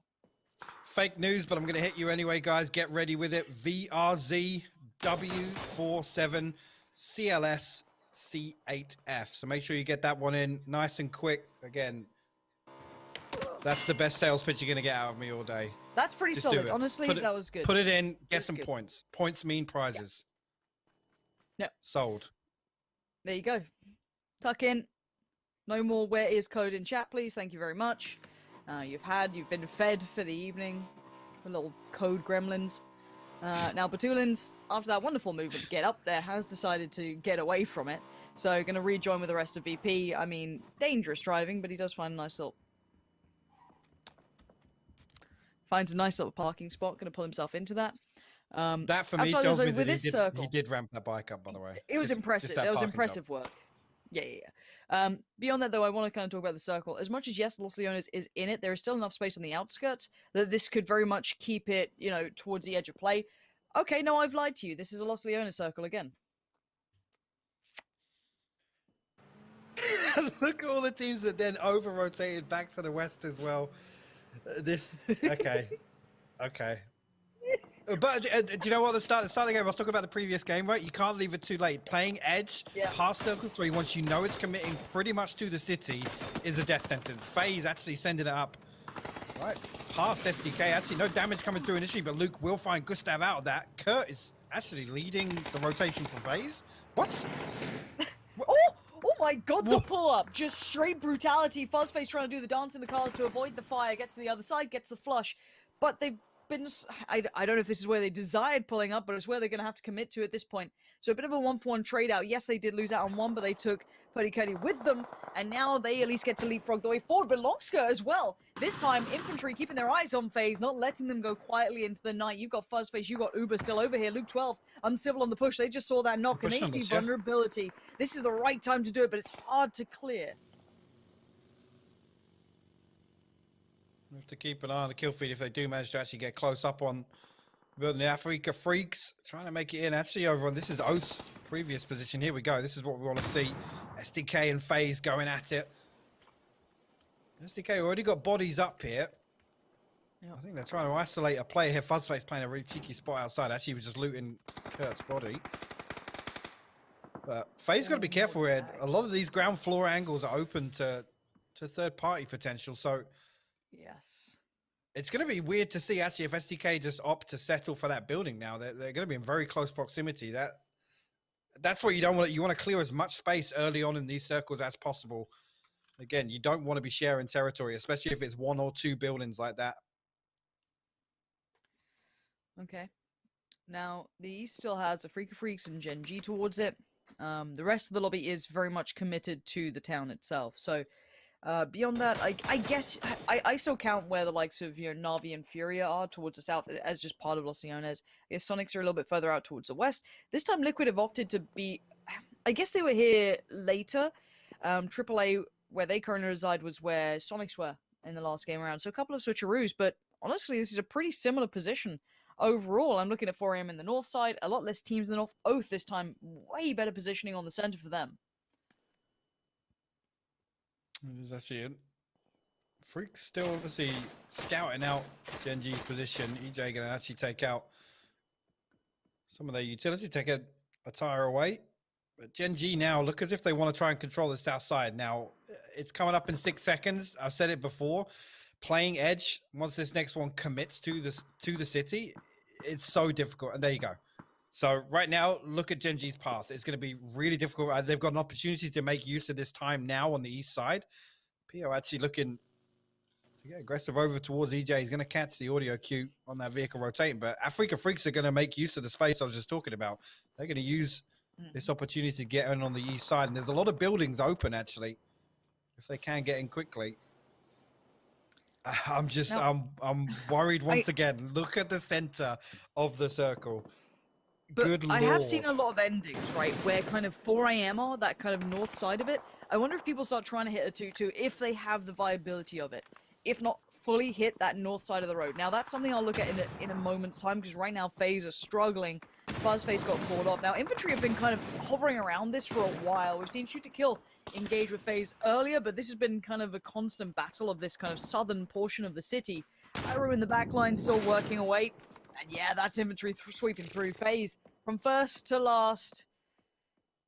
Miss you terribly, FaZe. But, you know, we like explosive results, I guess. It does keep us on our toes. But, again, this circle, I really will pay attention towards it. Because we've seen a couple of the endings go towards the west here. And you can see Shoot... Wait, it's AAA holding them down. So is Na'Vi. Sonics have tried to make a mad dash up the hill. They were playing more on the lower ground, that lower territory. And they've lost a lot on the way here now. I think they're down to 2 standing, if I'm not mistaken. Shrimzy's only knocked, so they can still hold it back. And luckily for them, a bit of third party. Na'Vi tried to move up and capitalize on maybe the slightly weakened Sonics.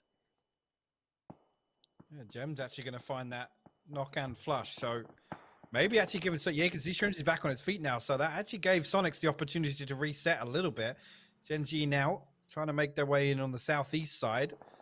You see, just in front of them, SDK and Wisely going to opt to pull over to these. Yeah, Pio's actually, I can see it now on the minimap. He's kind of giving oversight here, probably calling out a decent position for them to pull up to, but he's still got to make the cross himself. Africa Freaks, you know, they did rotate away from that spot with Gen G. SDK actually looked like they're trying to come and gatekeep Gen G. Well, there's Alo and Uncivil, but with Luke kind of scouting out where they've pulled up to, but that's an interesting move if we're going to see them try and hold Gen G at the edge. I guess information is key at this point, but as I said, it's going to be hard to gatekeep when there's so much cover. You can see it's so hard to keep track of all these players. They can just kind of slink away through the ruins. But as I said, we have seen a couple of teams adjust. If I'm not mistaken, Team Liquid have popped themselves across on the northern side. AAA have put in Gems. I think he's starting to work towards the northern side as well. The next circle update is going to be quite interesting to me. I wonder where this goes, because as I said, we have the kind of southern hit on this one where the likes of TSM, Virtus Pro, Infantry, Oath are all banking on. But let's see where this heads towards. Wow, that's not far from the same. A little bit more of the northern side in it, but this is... Oath are grinning, but the rest of the lobby is going to be kind of grimacing at this. That construction building Oath hold on to is going to have such good oversight once again. Again, all these players going to be condensed down, and crossing in between, the last thing you're going to be able to pressure is up on that high ground. You see AAA now trying to get some damage over towards Sonics. Both of these teams need to move. You see Mime already putting down a smoke trail. He's going to try and make some ground up, and actually the cover fire pretty good. Going to force Svit away from that window peak. Mime got to be careful here. If he falls, it's going to make it difficult for Sonics to really progress through. Actually, they might even be able to isolate this fight. Jay is actually holding on to this angle. He's going to miss the shots onto Mime, though. Doesn't get it down. He will find Tick, but that'll do. Yeah, really good work. And the call can be made. He's at least keeping track. Okay, one player's crossed, but now I need to get moving. My position's noted. I've got to adjust here. Tickleton big win. Wait, Mime won that fight. Okay, so Tickleton still could potentially get picked up here. Huge work from Mime to stop any push towards that compound. So yes, Jayers can re-watch this, but by now they're going to try and get their forces back on their feet. Shrimzy and have a little look himself. Very close by. Fioria's beginning their journey as well. Jayers just dipped out of there. Did Shrimzy hear it, though? There's a lot of sounds right now. It looks like he's got a good idea.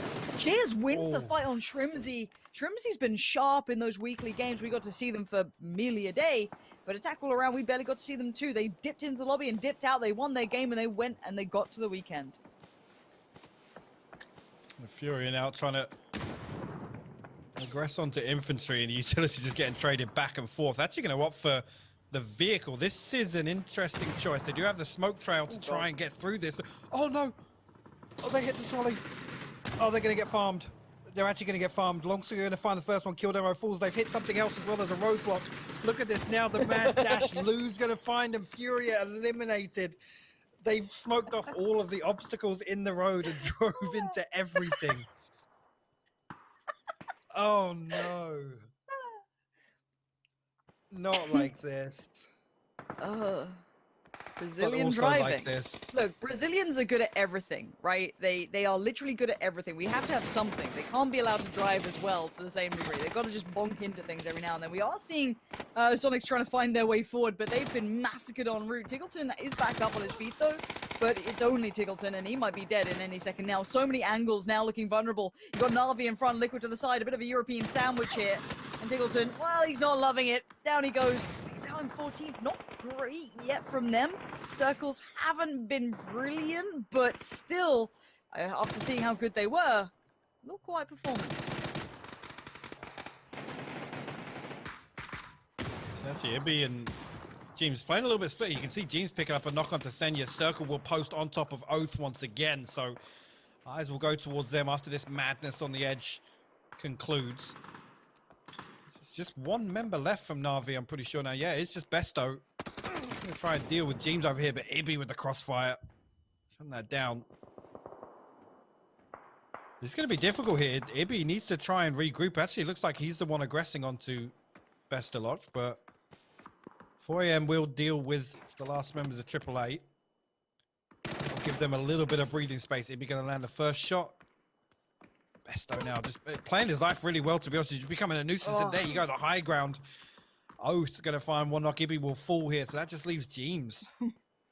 Oath are truly just the observers in this, right? Just sat on their high castle, looking everywhere, being able to keep track on so many fights. Look, Aurelio, yeah, okay, saw a bit of Liquid, not going to check in on 4AM here. Spins around, has a look elsewhere. They will be able to keep track of everything. Let's see how good they are at keeping that information flowing, keeping track of where the teams currently hold as well, because that's important. And also making sure no one encroaches on their space. They are slap bang central here. So you are going to have the likes of K7 not far off, TSM, VP. So many of these teams are very nearby, but incredibly hard to breach forward. Now, it looks like James did just tuck himself into some cover there. Just about... Oh, is there shotgun fun? Are we going to see it? Has God Iroh decided to create a new meta? And I mean, we're in the buildings. Why not? This thing absolutely pumps damage. So Alo there just going to kind of control the staircase. I guess no one's coming up today. I mean, that's the weapon you want to hold that with, right? Either that or an S12K. Longscar actually going to send some utility upstairs, but I don't know, he's going to, I mean, no real opportunity to res his teammate right now with this much pressure coming down from SDK. Actually going to go for it right now. Unseveral and Alo just happy to hold on to the second floor. It's going to be difficult. Again, look at the position. TSM foaming at the mouth outside. I can hear all this fight going on. So as soon as it does conclude, whoever comes out the victor of that fight, I mean, ultimately has to cross versus TSM next. So it's the lesser of two evils you choose. Well, sometimes it may become Sophie's choice at that point, though. There may not be a good option eventually. You'll have my... Yeah. Here I am, just stuck. Now, Oath, considering they are actually down to 3 and they've only managed 2 kills. Now, they have been peppering away. I'm sure their damage is quite substantial, but the actual kill count, not so much so yet. 11 teams, 33 players, so we know there's a couple of scraps here and there. Infantry and shoot to kill, not the ideal share, but again, we're only 7 seconds away from the circle updating, so we'll see who gets the slice of the pie. Again, this gets a bit scary for 4AM. They're praying for that northern shift, and it ain't happened. There's a little bit of the north still in, but this goes down towards TSG. Oath still a fine. K7 and Gen G sitting pretty. A Freak's not too bad, but it's that south swing, that European NA portion down there. Besto, Virtus Pro, TSM. They are not happy now. They will have to move. Longscar still conscious. Actually, Uncivil's tucked on their balcony just out of view. But I mean, now that they've reset and got this res, they're able to hold SDK pretty effectively. I mean, they have to come down, leave the building eventually. You can see Jiao Yang actually is going to try and smoke this off, buy as much time, run the clock down for SDK as best they can. But not Alo's going to be able to put this pumpy to use once again. They've got to move 10 seconds now. Mm-hmm.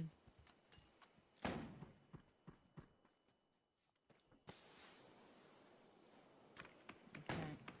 Timing's going to be a factor. The longer they wait, the less their chances get, but maybe they can jump a team, get some kill points. It looked like they're about to make their move, so we'll have to see if that did conclude or if it still carries on. 4AM, actually, rather than just shuffling along the east, They've decided to cross over to the south. That's a pretty scary prospect for all the other teams coming through here. So I don't know if 4AM going to make it, but there we go. Jumps out, that's one. That's a freebie. Longska's position is just superior right now. Does the dance and gets the kills. Perfect work from Longska. Fighting both of shoot to kill at the end. And now Infantry need to make their run, but they've got TSM to get past. That's going to be their kind of hardest battle yet. 4AM, again, their adjustment is really interesting. Yeah, Relo's still in a position to put a lot of pressure onto both of these teams. Actually, Besto put a lot of damage. Unfortunately, that just landed inside the crate. Here you go. This is the angle I'm talking about right now. Unfortunately, can't get that knock, but once these players are forced out from behind cover, Besto actually doing most of the work here for Relo. Unfortunately, doesn't look like he's going to pick up any kills out of it. It's actually VP that find that one. And 4AM dying to the blue. They're taking so much damage here on the edge. I think they made a poor choice here. I genuinely do. I think they could have made a way more informed decision potentially at this point, but as it stands, we are seeing TSM being pushed as well. Vard now going to be put on guard duty as Batulin down below. Hirson's there as well. Batulin's trying to get the boys back up as best he can, but the blue's coming in, and that's where it gets a little sketchy for these guys. Smoke goes up, but if Iroh pushes this, you're going to see problems really sign them out. And I wonder if they can get any of these reses. There we go. Just about safe at this point. Oh my God. Circle updated. And that's going to be Gen G laughing. K7 happy. A freak of freaks. We have a good couple of some Korean teams left in this. Vard just found the flush on two of these boys there. Spyro and Lou going to fall to him. TSM farming some kills, but as is VP, 5 kills hit. Yeah, TSM 4 of their own. No way. No way that molly just landed. They didn't. It spread the wrong side of the tree. Okay. Close enough. Crazy. Yeah, Crazy will have something to cling on to. But the important thing to note now, Oath have to come down. I think they only have the northeast corner of that left to play, so they have to give up this spot now, and it hasn't really garnered them too many points, Lauren. No, which is a little underwhelming, I feel. Oath will have to make their move from this pretty soon. Virtus.pro might keep them a little humbled. If not, TSM depends how much damage Vard can do here, if he can take a player with him. You can see he's making a pretty good go of it. Relo just going to go for the quick descent. But the problem is people are watching this. Relo, that's a little sketchy to do at this point. To me, eyes are put your way. And simply put, the blue's going to be moving in. So I don't know if I love that. Vard timing misfortune there, but great moment to strike from Virtus.pro. Batulin's going to sweep through. And now this is where problems begin for Oath, because they're going to have Virtus.pro on their heels. I'm not sure about that remainder from 4AM. I imagine they'll shuffle towards the east this time. Triumphant as well, going to be keeping tabs on this fight, but that Smoke's keeping vision really limited. Snake is great nade, going to keep back Batulins, and a Molotov to follow into that Smoke. Well. Very hard to see. Yeah, huge. You're not getting away from that. Yeah, 2 big kills from Snake is there to relieve some of the pressure. They did get Relo back on his feet as well. Oath up to 7 kills now. And this is the corner I was talking about. They do have an opportunity to still use some area of this structure, but it's not much. And the problem is they invested so much smoke there to get Relo back on his feet. Getting across the road is going to be so difficult for them. Okay, so who has center point? I'd say Gen G at this point. They have the central area. Outside of that, you've got K7 with 4 standing in this. Oh no. Oath. I mean, people still have utility. Relo's going to burn alive, put out of his misery by Zanan. Now, this guy went off when he was playing on top of that hospital roof. Just not too long ago now, so eyes towards what he can do here, and Oath have to make the gauntlet run. Smokes are invested, they're trying to get through, but the Molotovs, the damage, the spray, it's all there. That Gaps, I think, might have just made it at least to some sort of cover, but yeah, it's not pretty right now. Everyone is pouring this utility in to try and get close to that Gen G compound. Yeah, Snake is going to get flushed out. Pat Caps frantically bandaging up, but he's actually going to find Savior. Comes in there, didn't expect that peek from behind the bar, but again, just a matter of time for Pat Caps now. He's got the rest of K7 to deal with. TSG on the move now as well, over towards the east. Triumphant. Freak of Freaks are on the other side here. And they're already signed their battle against Gen G for this compound, this building, at least to keep them on their toes. Again, that blue is going to force everyone forward. You don't get to, have a fun time with this. There goes Oath. Pat Caps is found, and we're down to 4. Freak of Freaks, K7, TSG, and Gen G. Gen G in the most centralized point here, holding this compound like their life, as it does. Literally depends on it. Zanan finds Shan, though. That's not going to be the end of this battle. Up on top, EJ finds Pio. PO just got baffled. How did he get up here? They breached and cleared it. PO none the wiser. The smokes, the flashes, all that utility. They had no clue. And now look how many people are on this compound. And Afrika Freaks actually get control of the roof, and that's a huge factor here, because I it. think they can play the Star a lot more effectively than these teams have to fight it out on the ground floor. Yeah, unless nades start raining in, though, that's where you got to keep your eyes on. Now, for now, it's going to be probably K7 and Gen G split between trying to deal with Triumphant as they work their way in. EJ aware of it. Oh my god, the nade! Esther out of nowhere just posts that through the doorway, says, yeah, no more of that, please. Thank you very much. K7 and Gen G sharing this. And Indonesia has the angle on this. If they start working out, this is going to be wild. Lockie's got ones and On's gone down, but there's the trade out. This still isn't clean enough. Indonesia needs this cleanly there. They go on the swing. He's done so well already, but he needs more. And he might just get more. Dips back down, hits the reload. They're still standing. But Triumph are not. Gen G hold for now. And I say Gen G, it's just Esther here. In a 1v3. He's got so many players and nowhere to go on it. He found the first, but the trade from Akkad was absolutely perfectly timed. The Afrika Freaks, what a fantastic breach to get onto the rooftop there to take that away from Gen G. And you know what? Not even playing the Star, coming down to third-partying that fight between Gen G and K7. What an ending. 3 teams share, well, actually it was 4 teams sharing one building, right? TSG managed to make it inside on the ground floor. Another Leonis ending that comes down to the wire, Lauren. If anyone's thinking it's going to be heel-offs these days, absolutely not. This ain't Fortnite. These boys want to fight. They're just going to pile in there. This is, again, as soon as they see a third-party potential coming in, they will pour into it, and it worked, and it pays dividends. Like, as said, Afrika Freaks taking the roof, taking that away from PO, was massive to them. But then to be aggressive, to take that territory, to be proactive, I love that. It's all about the timing. And again, we've had some crazy circles here, but we've also seen some kind of crazy results. Keep in mind, let's kind of take this to a narrative level. We saw FaZe win the first game. And bear in mind, FaZe were the last team to qualify, right? Last team to make it through. Looked atrocious during the week, but pulled it together. And then, Korean teams struggled as well during the week. But coming out here in the second game, they picked up another win here. So already we are starting to see a little bit of a switch up coming back to that normal format. Yeah, again, I mean, you mentioned teams like FaZe. For me, it's eyes to FaZe on Erangel all the time, especially with, the story that's already been developing at PGI.S. Obviously, it's going to be interesting to see how they respond back on with that SDK situation, whether or not we see any kind of early attempts to assert some dominance, so to say. We'll have to keep our eye on that, Lauren.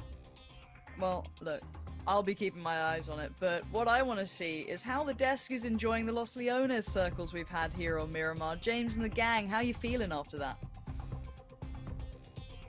Ridiculous circles. We're feeling good. We were excited to see how that was going to play out, and unbelievable. We already tweeted out the fact that these circles were so similar in their nature, and now we had in previous game our 16th winner get themselves the victory, and now our 15th winner from our weekly survival get themselves the victory. Afrika Freaks with the win, and Avenger looking at how they played things out. Initially we were concerned for their positions, but they were able to rotate well.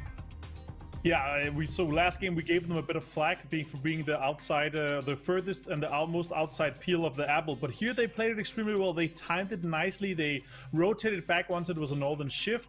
Outside the circle, got into the northern side, and then they started infiltrating the city, getting really deep into the city. Same did Gen G here.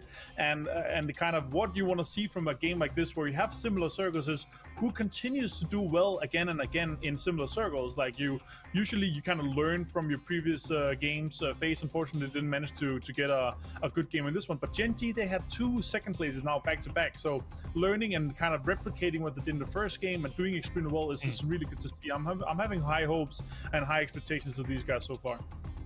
Yeah, especially since obviously we came into the start of the tournament for us with big high expectations for Afrika Freaks. They had a very rough couple of days in terms of games, but a win on the board here after their previous win, it's not too bad. It's been looking a little bit shaky before this, seeing how their playstyle is looking with all these kind of teams. They like to play the edge a lot, but this time, of course, we see them diving in towards the center. It works out on a urban ending like this, but question is, how are they going to play it out more when they're playing edge? Playing the edge is a lot about, if you're not taking fights, you got to be very quick on rotations or very aggressive on taking those close edges. and that's not what we've seen from them. A lot of times they've been very slow on rotation, but this time they're doing great, and I want to see them continue doing this. And especially in the chaos of these last circles, the final remaining moments of these games, Avenger, Hypok pointed out, as we were back, backstage, kind of talking about how things were going down with these final circles. We were saying, get the high ground, get the roof if possible. Hypok points out, as soon as Africa Freaks makes that move, that was the winning play in that moment. Yeah, for sure. Especially being able to play around it. They were able to play extremely well around. Like, they had a lot of space, but an urban ending here, like, you gotta think, okay, so the last circle is here. We're able to either infiltrate and got a lot of kills. They only get 3 kills, right? But a win, a chicken dinner, 13 points total for them. Big amount of points coming out from kills, though. They were only 3 guys alive, managed to infiltrate nicely, but the high ground especially managed to, they managed to get a lot of kills from it. They managed to play extremely well from playing high ground as well. So throughout the game, if you're able to play high ground or the top of roofs to put on pressure on some of the other teams, it usually ends out turning out a lot of points from you. Insane games here. Long skirt managing to play extremely well. 6 kills from him here with more than 30 players live was insane to see from him.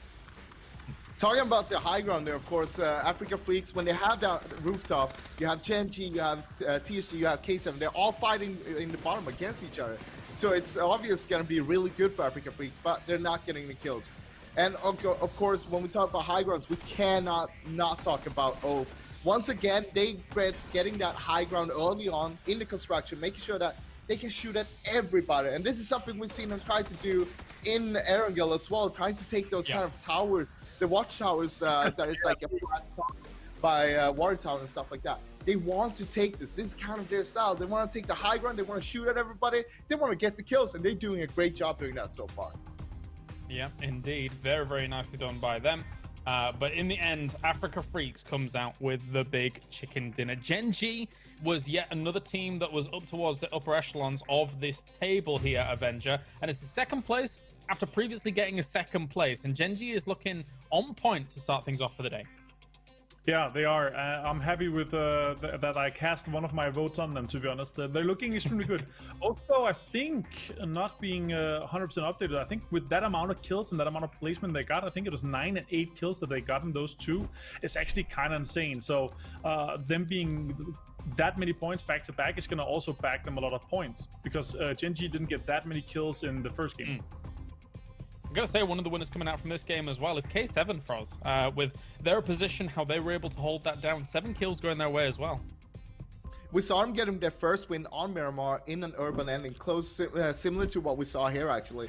So we know that they're pretty good on playing that game, and you could see how they were trying to take control over 2 free buildings and going from 3-1 to a 2-2 back to a 4-0, and they were just breathing back and forth between these buildings, having that control in the center, and that's super hard to have, and just controlling it by yourself. But they did a really good job, and it got themselves a lot of kills by doing it. You said wow before, Avenger, and I can only assume you're referring to the damage done, because I mean that's kind of the nature of these urban endings, right? Everyone very scrappy, everyone's killing everybody. Yeah, it's usually kind of ratioed quite well with you get a kill, you get 100 damage. That's it. You usually end up getting a lot of that, though. It's good to see from Shannon, 845, and Longsker, they were able to fight a lot. They got a lot of kills as well. K7 was in a situation where I was kind of hoping to see them, take the top of the 5-story and then shoot down on the Africa Freaks guys that was on top of that. But I think they went in too late. They were playing the house quite well. They also got a lot of kills on the ground. So a super interesting match. Yeah, very, very impressive indeed. And with that, our Miramar comes to an end. Sorry, our Los Leones Battlegrounds come to an end because there was nothing else going on, Froz. It's a rare occurrence. You see 2 Los Leones landings, never mind the circles from exactly being the same, and then coming ridiculous. Normally we don't even get one of those urban endings, and it's great to see this is a big adaptation from what the teams normally know and how to play it out, because normally it would shift out from the city itself. You have the teams trying to hold those positions, but this time it's just going center towards the center of the city. And I mean, it's so hard to play an urban ending because you have to have all the utilities, you have to have all the information on where are the teams right now, what do they like to play, how do they play it out. It's super hard. an efficient use of smokes as well, which we saw a few moments where there was inefficient use of smokes, but as Avenger said whilst we were watching the game, it's better you use them than not at all during some of these moments. But anyway, let's take a look at the overall standings as well and see what's happened so far. I imagine Gen.G is going to be quite far up there after their 2 second places. As we see up towards the top, it will be Gen.G in second place. Oath is currently in first here with 25 points. FaZe will fall down slightly after their first and 16th, and Africa Freaks makes 13 points happen in this game after only having the 3 in the previous Avenger. Yeah, and their first game, Oath, here with 9 kills in third place, considering Gen.G only had 4th in the first and FaZe only had 6. That actually puts them on top in terms of points gained for that match. So, or nearly on top. They got 15 and FaZe got 16, but they got so many points consistently here, and this is what we want to see from Oath. They might not get too many chicken dinners, but here in this format here, they are really well-rounded, getting a lot of kills. They're getting used to the lot, and I think that's gonna hopefully continue for them. They will be able to maybe take home a lot of prize money from this week here. Maybe. I was a little bit surprised to see Team Liquid and Virtus Pro having a little bit of a rougher time from this game. Of course, Virtus Pro jumps up a little bit here, Froz. But considering they had a center-ish position when it came to Los Leones before the circle even popped over there, yeah, kind of expected more in the end. Yeah, this is we were expecting a little bit more, but at the same time they did okay, I'd say, considering the situation they were in. It's super hard, but especially when you have teams trying to hold you out and you need to push them. You want to be the team holding, not the team that is pushing. So it's super rough, but at least coming into Erangel, that's their better map, and having 3 of those getting played here later on, they might be able to gather up some more points. Yeah, that is very true indeed. And with that, we're going to go to a short break before we go on to those Erangels, and when we return, it's more PUBG action here from the PGI.S.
Hello PUBG esports fans.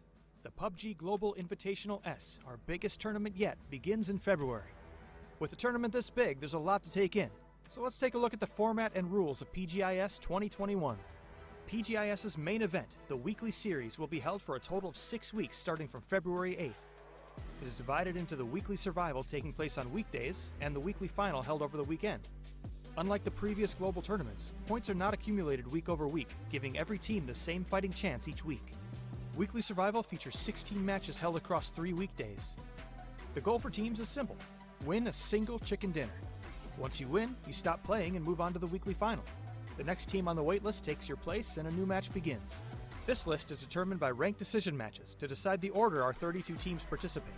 These 24 deciding matches take place over 3 days starting from February 5th and will divide our teams into 4 different groups. The top 16 teams from these groups face off in the weekly survival matches first. The weekly final is more like the PUBG esports you're used to. 10 matches are held across 2 days, and points the teams earn are added up to decide their final ranking for the week. The 16 teams that played in the weekly final get the first shot at next week's weekly survival, and the remaining 16 teams decide their placement on the waitlist during a bottom 16 match held every Saturday, before the weekly final. From there, the cycle continues throughout the tournament. One of the big differences with PGI.S is that instead of receiving prize money based on your final rank is determined by how much prize money you've won. We're awarding prize money every week, and the team who has collected the most at the end will be crowned our PGI.S champion. Here's how it breaks down. The first 8 teams to win a weekly survival match each week take home an automatic cash prize, earning more the sooner they win. From there, the winners of the weekly finals tournament get an even bigger cash prize. The first place prize being $25,000 on week 1, and growing to an astounding $500,000 by week 6, giving teams lots of opportunity to catch up and claim the title. Winning isn't the only way teams are earning cash though. 30% of the total profit made from PGI.S item sales goes back to participating teams. This money will be distributed based on the percentage of money each team won in the tournament, with bigger rewards for the higher performing teams. So, not only do you get cool skins and voting coupons to earn even more cool skins, but you're also helping your favorite teams bring home more well-deserved prize money. Win-win. That about wraps up our overview of the PUBG Global Invitational S. Initial ranking decisions happen on February 5th, and the first official matches kick off on February 8th. So be sure to tune in, pick your winners, and cheer on your favorite teams across 8 weeks of intense PUBG action.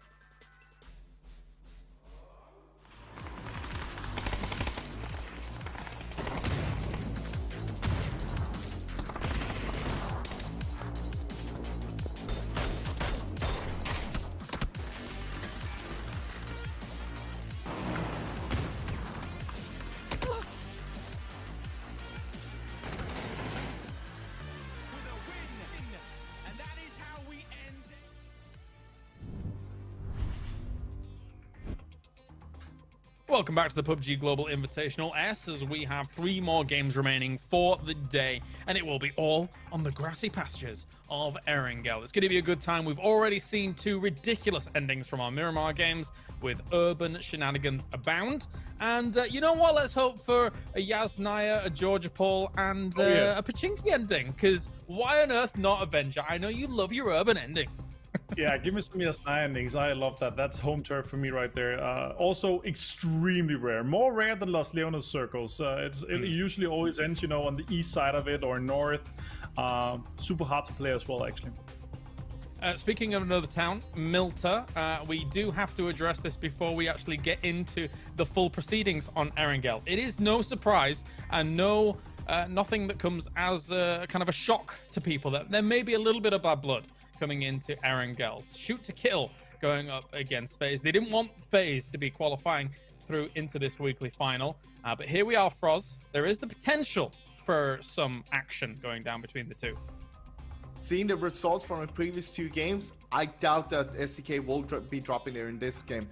FaZe is now on a 3rd place with 17 points, with SDK sitting on a 13th place with 6 points. So it wouldn't make sense for you to try to drop on them, because if you fail that one, you're basically making sure that you're not going to get to the top 4, or it's going to be a really rough time getting up there.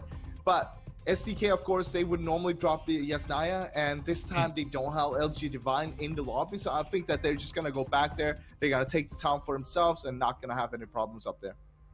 Yeah, won't be too bad, Avenger, especially considering we've seen Shoot to Kill do reasonably decently on this Battleground. They got themselves a win already here in the PGI.S on Erangel. Yeah, I would be surprised if that happened. Honestly, as Frost said, there's too many factors going against it. I would love to see it happen. You know, there's been a lot of drama, a lot of tweets, a lot of stuff going on between them, and a lot of kind of shade has been thrown for the fun of the viewers and the watchers and the fans out there. I love that. I would love more of that, but it would make no sense for Shoot to Kill to do that, especially considering they have their own city to themselves. Also, more cars available to them. Even though Milta is a slightly better drop, or a bit better drop than Yasnaya is, then yeah, they should do that. Keep that to themselves. Also, it's an urban ending day. It looks like so far with the 2 lost owners endings back to back. So we could maybe see a slight chance of it going Yasnaya this time. And speaking of teams that have been able to round things out on Erangel, even with a sub in Hyru's, and it is Virtus Pro here, Froz, who have not looked too bad throughout the tournament so far here. Yeah, it's been looking great so far, but right now on the Miramar games, it hasn't looked too great. But at the same time, coming back in here on Erangel, that's where their strongest map is, and I think it comes down to them having these kind of 4 drop locations on all 4 corners of the map. Make sure that they can basically play from anywhere on the map itself. They're not bound to play from southeast or from southwest, but they're so good on playing from anywhere and just adapting themselves to that. So it's unpredictable for the other teams what they're going to be doing and where they're going to be. Yeah, teams like Sonic and Infantry as well have got themselves big wins on Erangel throughout the tournament so far here. Avenger, are you looking at them to continue that kind of trend? No, I think Virtus Pro, as Frost said, they will do well. Like, they rounded off their ranked decision matches with a second and a first place with both 9 kills. I think we're going to see them do quite nicely here, honestly. All right, time to get in. It is going to be Erangel. We are here for 3 matches today to find out who's going to be taking those juicy points. So far, so good for our teams that qualified late in the weekly survival, as they have been able to adapt and change things up nicely. Thank you to Intel for joining us here at the adventure of PGI.S. It's time to head over to Pansy and Thorin Oakenshield. Thank you, James. And yes, we are heading on in. Any retort there, Hypox? No, I mean, I was just innocently cat jamming there through the break, and then just some shade thrown. Not really on it. That's it. Yeah, not cool with that. A boring death segment is all I'll say. That's my retort to that, because I want to see the SDK face hot top. So, Froz, Avenger, shut up. We'll wait and see. Look, I'm there for it. I mean, look, logic doesn't always apply. 4 AM and DA proved that with those consistent drops, and sadly it looks like your dreams have been shattered. I hate it when they're right as well. It makes me even more tilted. Oh, I mean, look, the thing is, it's easy to be right by just being boring. You know what I mean? Like, yeah, well done, boys. You predicted that teams would play.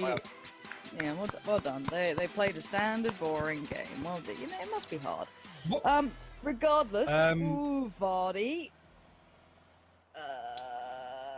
This is weird. Oh, just shadow boxing his way around. Let's see the driving skills, Tiggleton. Oh no! Oh, we got a good tag. The one bump. The circle. The circle. We will come back to this. There's a lot of weird things happening. Oh, okay. We have road rage, I guess, going on here. Vard is having a real bad time. But Wookiee's coming in with a gun. Exactly. Wookiee's coming over, but so is Shrimsy. So now, here comes the awkward part, right? Here comes the fun bit. Do they back away? I believe they do. Vard, there is a UMP at range trying to kill you. Don't die to that. Yeah, I think Sonics go, yeah, it's not worth it. We're gonna leave. We're gonna disconnect from that. Now, let's talk about the circle then, because this seems to have kind of found its resolution. The circle seems to really like water, is what it looks like. It would appear so, yes.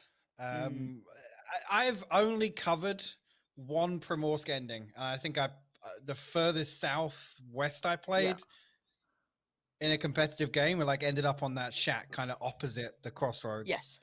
Yep. Now I'm all for it, because the Primorsk ending I did cover, it was back in PCSEU. It was fantastic, but I don't know. Your mental's got to be in the bin after game 1 and 2, going to Los Leones and then to end up in Pravosk, which is what we want to see, Okay. right? That's what we want to see. Yeah, I mean, so keep in mind, there's still the fields east of Quarry that used to be a super common ending. At least within Europe, it was constant. You still have the kind of western side of it. I'd say that was the tempo drop once upon a time, the mad coastal approach they used to love. Currently, where kind of Navi are, I guess you could say.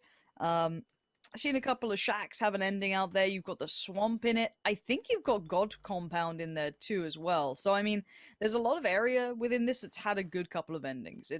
But Primorsk is pretty. It's not unlikely. Quarry, of course, can have its endings. We've seen them as well. So there's a lot of potential here, and There not a is. lot of I mean, land to play The with. other thing I was gonna say is the big consideration to make here is this is a circle you do not want to come late to. Again, rotating into those quarry circles. Once circle 3 posts up, it centers around quarry. There's just so few options. The compounds are so sparse. They're spread apart. There's nothing but open field separating them, right? So again, similar situation with the Los Leones circles on Miramar. This is one I want to see teams get themselves situated early on. Again, lots of space over on the west coast. A lot of teams actually opting to drop in the second half of the plane path, which is a problem. 3 teams down on Sosnovka as well. So eyes have to go towards that west bridge, whether or not it's a factor or not. Again, early on in the weekly finals, that could be a cheeky opportunity to pick up some free kill points. It really could be. Now, there's 3 teams that will get the pick of the litter here, and I want to see where they go. Team Liquid, Infantry, and Na'Vi. Na'Vi probably is the best shout towards Quarry itself, or at least the kind of rap side of it. Liquid slightly further north of that into the East Infantry. I actually really like what Infantry have posted up for now. We'll check in on that in a moment as you're going to catch a glimpse of Triumph kind of diving on past. There will be a lot of kind of shots thrown out on this just because there's so many teams rotating in. Now, again, we'll see potentially some casualties out of the vehicles. Most horrific positioning would be probably K7 and a little bit of Virtus Pro there in a mad 2-2 split. I mean, you got Zaki and Novo, and neither of them have the circle, so that's a little brutal to work around. Yeah, I thought that must have been some kind. Surely not. Surely that's some kind of observer bug, but no, it's actually not even a 4-corner strat. It's a 2-corner strat. So the rotation is going to be interesting to watch, put it that way. If they find 4 up and get to a compound, yeah, I guess screw logic, right? Yeah.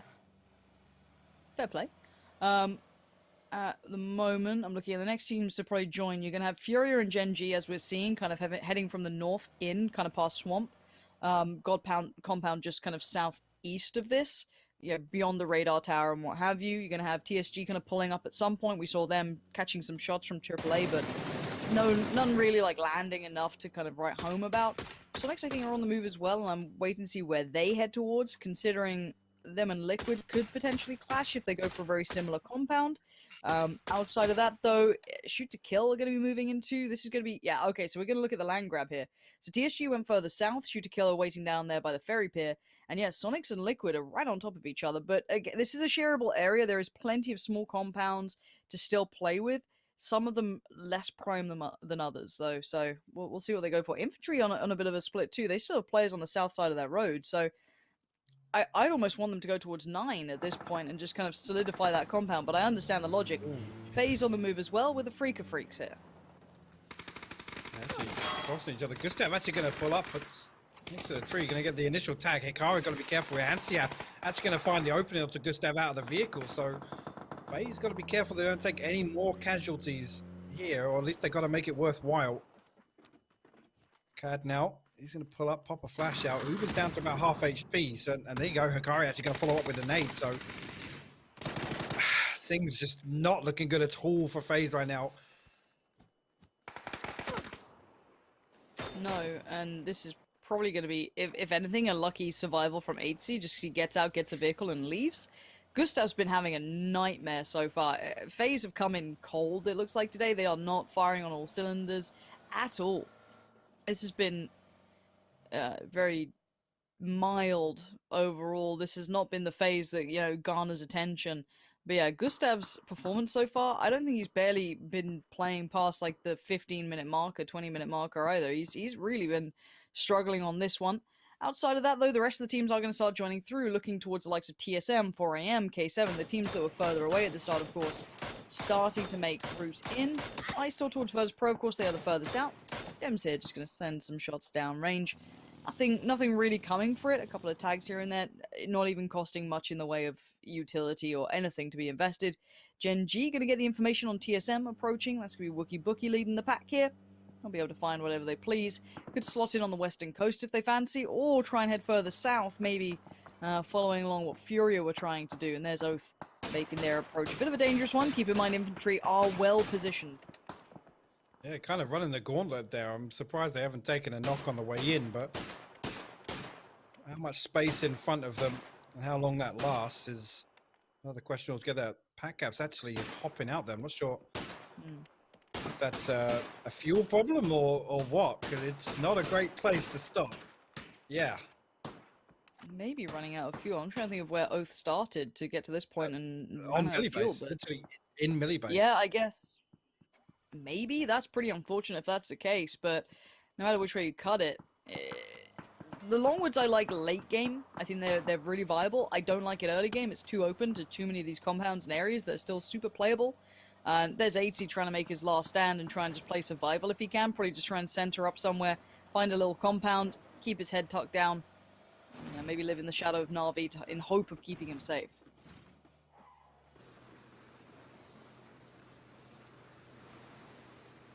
VP making progress, I guess. They've got some people close to the circle.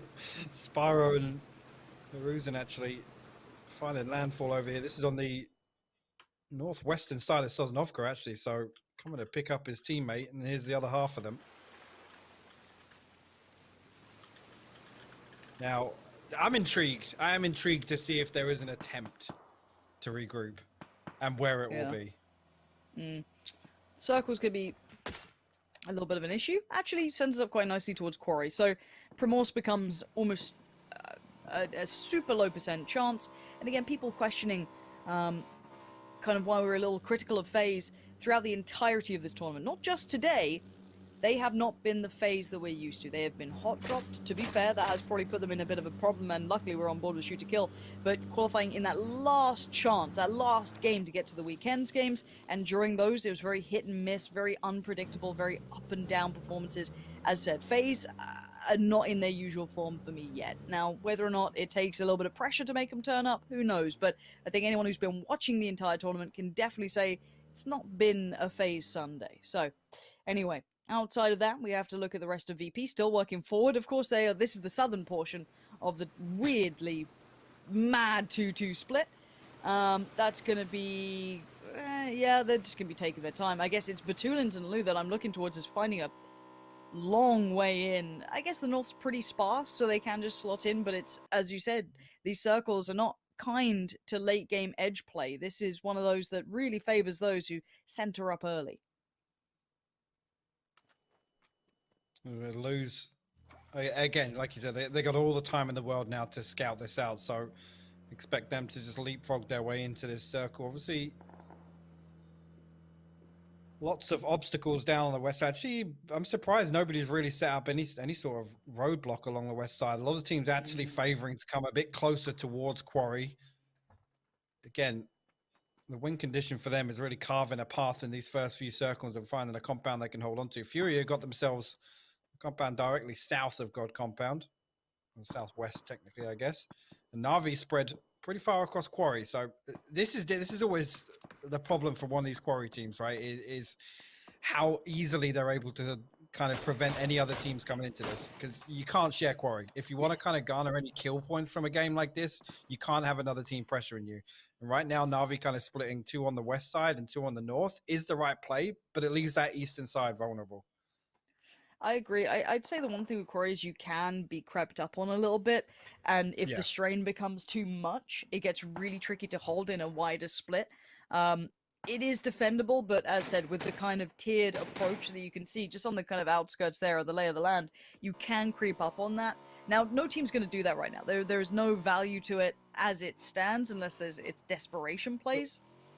Nice. Batulins. Come on, bud. No way. Oh, No way. Jeez. Oh. There we Oh, go. thank God. All right, third time's a charm. He's underway. No worries. Yeah, Batulins is having a rough game. I mean, the drop was horrible overall, so he's not going to be having a good time coming into this. Just going to go through the bandies at this point. So, as it stands, again, I'm looking towards that center. Oath, I think they're in a somewhat okay position here. Not ideal. Na'Vi, of course, primed, I'd say. Fury are not too bad either if it goes towards the west. East is kind of dependent.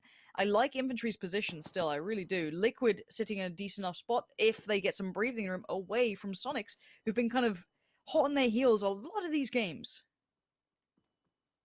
Oh my God, it actually pulls pretty far back up to the north. So Liquid split looking fantastic. Again, the compound that Ibi and Clib are occupying, that's pretty much dead center now. And this is the reason this is such a good combat. If this does once again shift to the north, you get all of that space to kind of control the field, make your late play in. It gives you a really good foothold. But also, I mean, all of these fights that we know are going to happen on the hilltop that Mexi and Jeems have just left. Again, that's where the football comes out. SDK now making moves. They're going to have to pass Relo here at the... He's not actually going to take any shots here. Just, I guess, a nod on the way past, and SDK will continue on their way. Is that Uncivil playing with an ump? It's just, yeah. Okay. They did make a mad dash, though, right? They dropped west side of Sosnofka, and they rotated early. They're actually going to pull up here. Uncivil's an ump and a... Oh, okay. He's playing the hard game. He's decided the lobby felt too easy, and he's going to go for the full-on hard game. TSG on the full-on pull-up as well. Do they commit? They are. Oh, that M249 is so prone for this. Just sprays away. So many bullets to spare.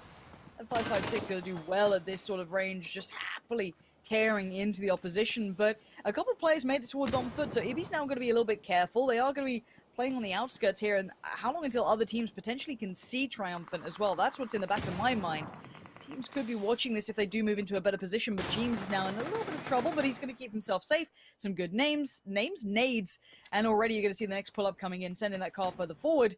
And Liquid looking for their option here, and it looks like Ibi's going to be at the forefront of that. Spot down, one sprays in, doesn't get the shot he wants. Double dip, triple dip, loses. Shan's going to find him. Big shot coming back with the M4able things, and a wild spray into the smoke for Jeems, but at the cost of Ibi's life. Yeah, it's actually Sonics to have a good sight line down from the east here. They're obviously occupying. Well, Peng just getting pressured so heavily down there. Clip will actually find that knock, and will get the flush as well. But all this pressure coming in from Sonics as well makes it so difficult to play. And I mean, really, Liquid's opportunity was kind of past, really. As soon as Sonics hear, obviously, the audio cues and they can look over here, it makes it so difficult for Liquid to leave their building and deal with that threat on the doorstep. Now, actually... the last man standing for Triumphant Song. We have to try and wait this one out, but 3 members of Liquid alive, they're not going to let him live. They're not going to coexist. No. Looking at the quarry side as well, because I want to see what Furia do, because their position obviously got moved along. We still have, I don't know, there's a little bit of room to be had. I guess infantry are a little bit split in the south, so maybe they could move into that. There's a chance for it.